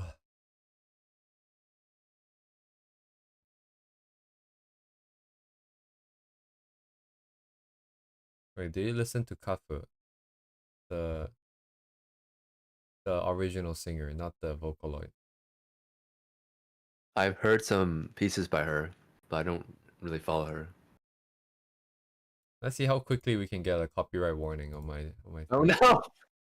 Isn't the last time you got the warnings because of that? Yeah, it's fine. Like I think the warning versus Oh, like the last time we were just full blasting music with the video MV showing on screen. yeah. I think this is a little bit more tame. The last time we tried this, no, Why are you it's, doing this to yourself? huh? Why did I stream it last time? I mean, what if you do it and then the stream ends again, like Oh, last right. time? I mean, if it ends, it ends. I guess we can sign off before that. Okay. Sure. Okay. Risking it all. Mm. This is one of my favorite songs from her.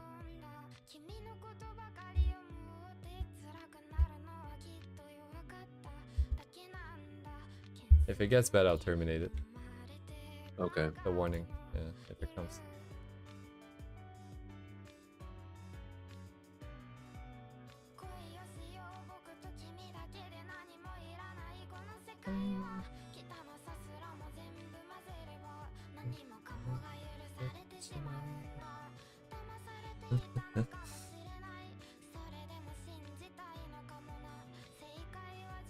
Wonder if a cover will work if original version doesn't work. I'm very determined. Oh.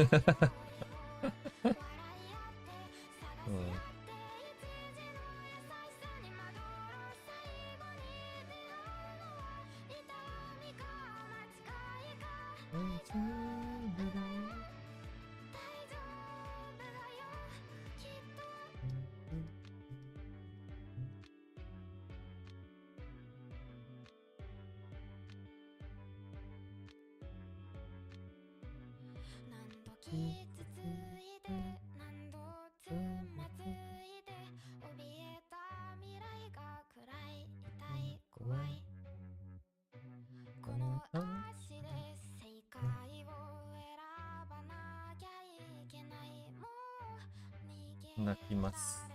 Thus. I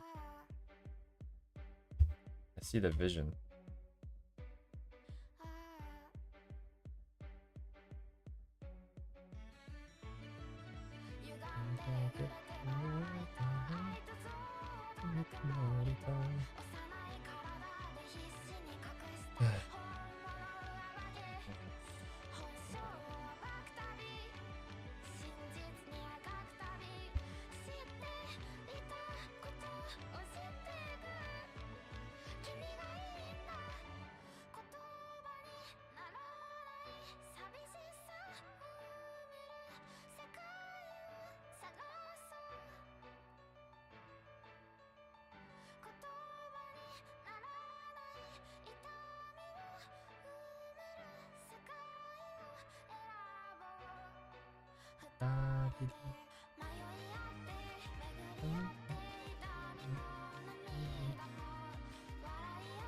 Can't follow this curve here.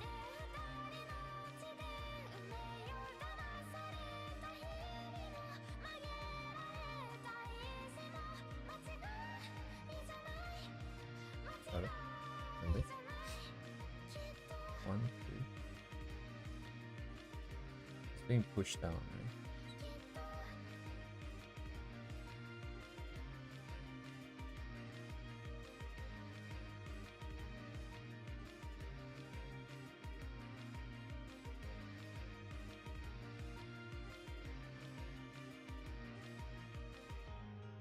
Up and over. Oh, and under. Okay. I guess we made it through. It gives you like the benefit of the doubt in the beginning. And when it triggers once, it just like spazzes out like crazy. Huh.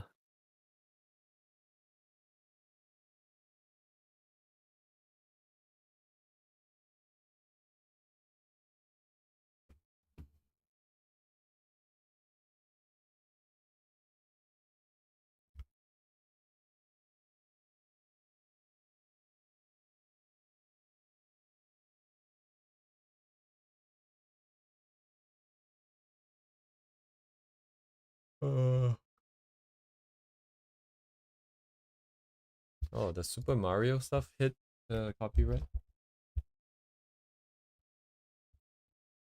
Super Mario. Wait, do you know the one that goes Of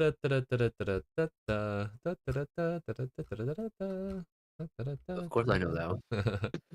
Do you know it for the reason that I think you know it for? No, no, I don't. Okay, okay. What reason? The Fortran threat simulators? I don't recall. No. Okay. There's a bunch of videos back in the day where they do text to speech for like all of those slash MLP threats, and then it's very unhinged people talking about very unhinged things, and they always use that music for some reason. So Really? yeah, Okay. so that's why it's stuck in my head. Shit, is this? Let's try it. Super Mario Galaxy. Shit, it's 5 a.m.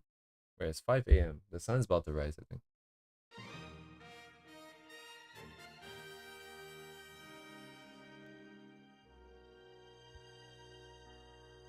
Real nostalgic, this one.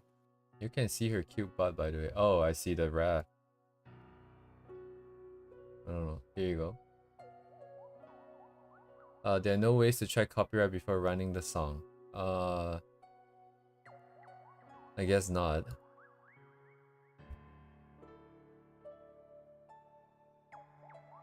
What's your favorite Mario game? I never played. You never played I never. Yonio Fortune?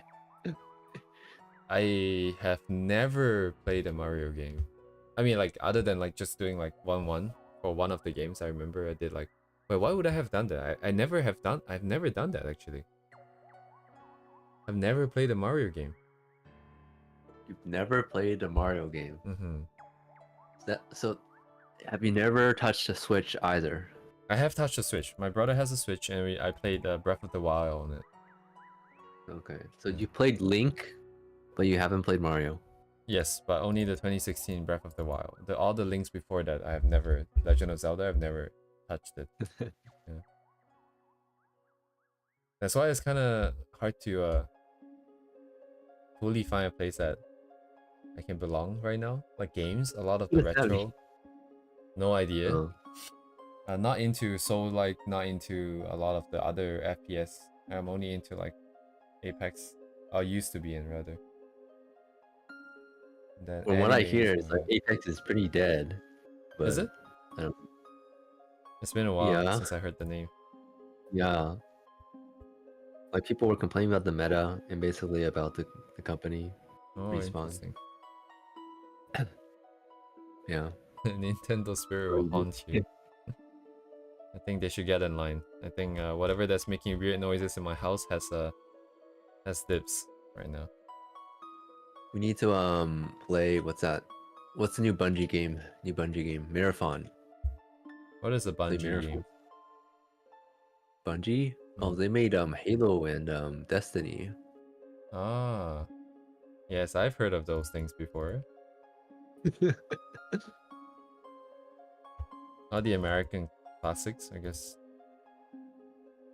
You could Yeah, call it it's that. mostly an Xbox thing, I say. Because previously Microsoft owned Bungie basically, so they're part of Xbox. Microsoft. I don't know how Xbox is doing right now. I think they sort of because previously Xbox was not doing very well. The Game Pass and whatnot is poo-poo, right? Yeah, after Game Pass, they sort of you want free game, and then it's like okay, we give you free game. So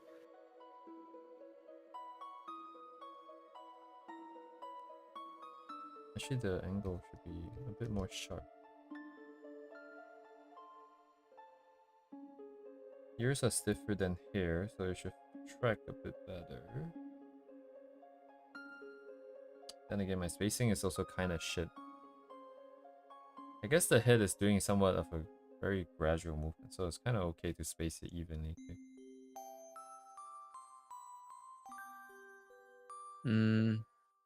you can try with different spacing, but it's more of an ease in, ease out kind of thing. I feel like even the ease in, ease out wouldn't be necessarily too obvious either. Anyways, I'm just trying to justify because I forgot to do it. Oh, okay.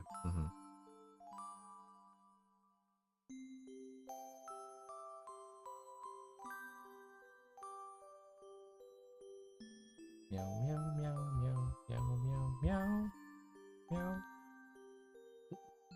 What's the soundtrack? Sounds so familiar. No, I'm just right now this soundtrack right now. Yeah. Let's see what's it called. It is called Story of the Starbits. Also, it's from Mario Galaxy. Oh yeah, this entire hour is meant to be from Mario Galaxy. So this is the storybook section with Rosalina, where they talk about her tragic backstory. I believe. Yeah. Sorry, are you answering Kirio's question, or are you? No, this is where the music's from. Ah, okay. I have no idea. Like I mean, like, who's Rosalina? Who's Rosalina? Yeah. What's a Mario? Oh yeah, I'm serious. But who's Rosalina? Am I supposed to know? Is she very famous? No. Who's She's the the space princess, yeah. Oh, she's the space princess. I see. How many princesses And are there?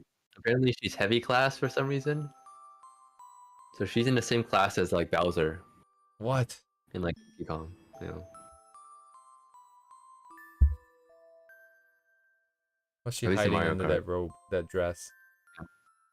Exactly.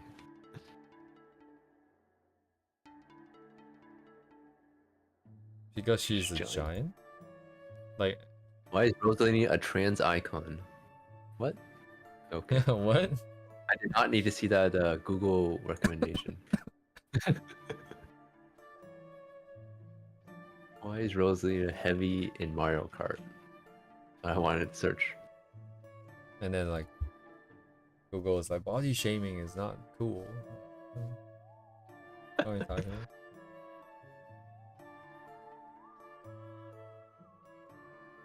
She's very, very tall.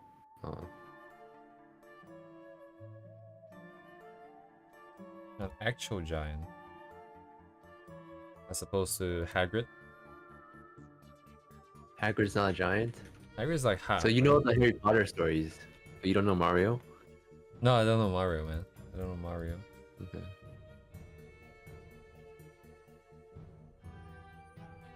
So you know about Voldemort's romance? He has a what? You don't know there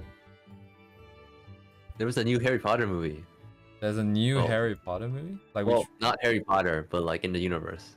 Oh, like the what's it called? Fantastic Beasts? Yeah. Fantastic Furries? Yeah, yeah. The reason why I know is because I watched the movies on the airplane. I see.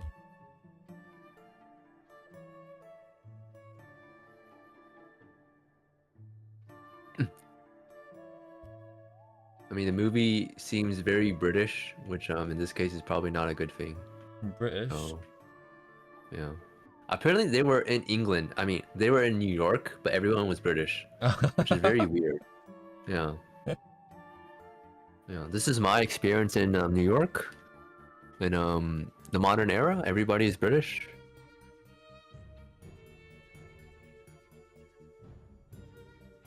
Indeedos. Is the movement correct? I can see it.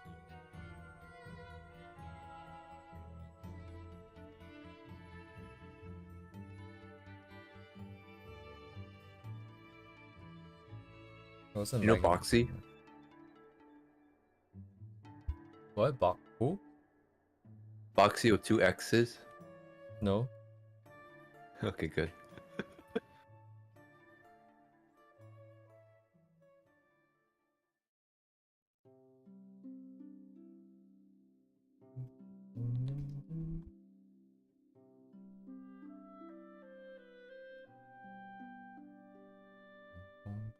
You know, this kind of sounds like Genshin music. Does it? Yeah. I mean, a lot of the Genshin music sounds very similar to Nintendo music. So, Copy pasta. yes. And I guess Nintendo music sounds like Ghibli music.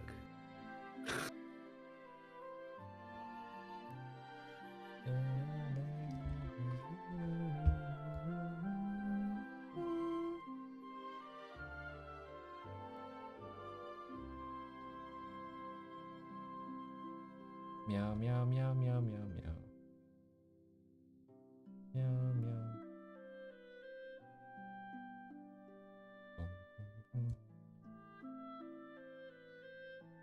貸してもらって。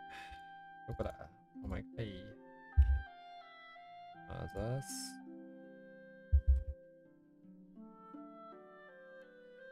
Okay, time to wash my hands. Oh.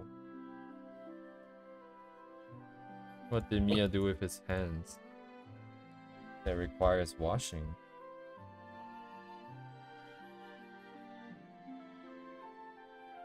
So there is one movement here. Ah, I forgot to mark the start of the base of the years. And it's gonna be kind of wobbly again.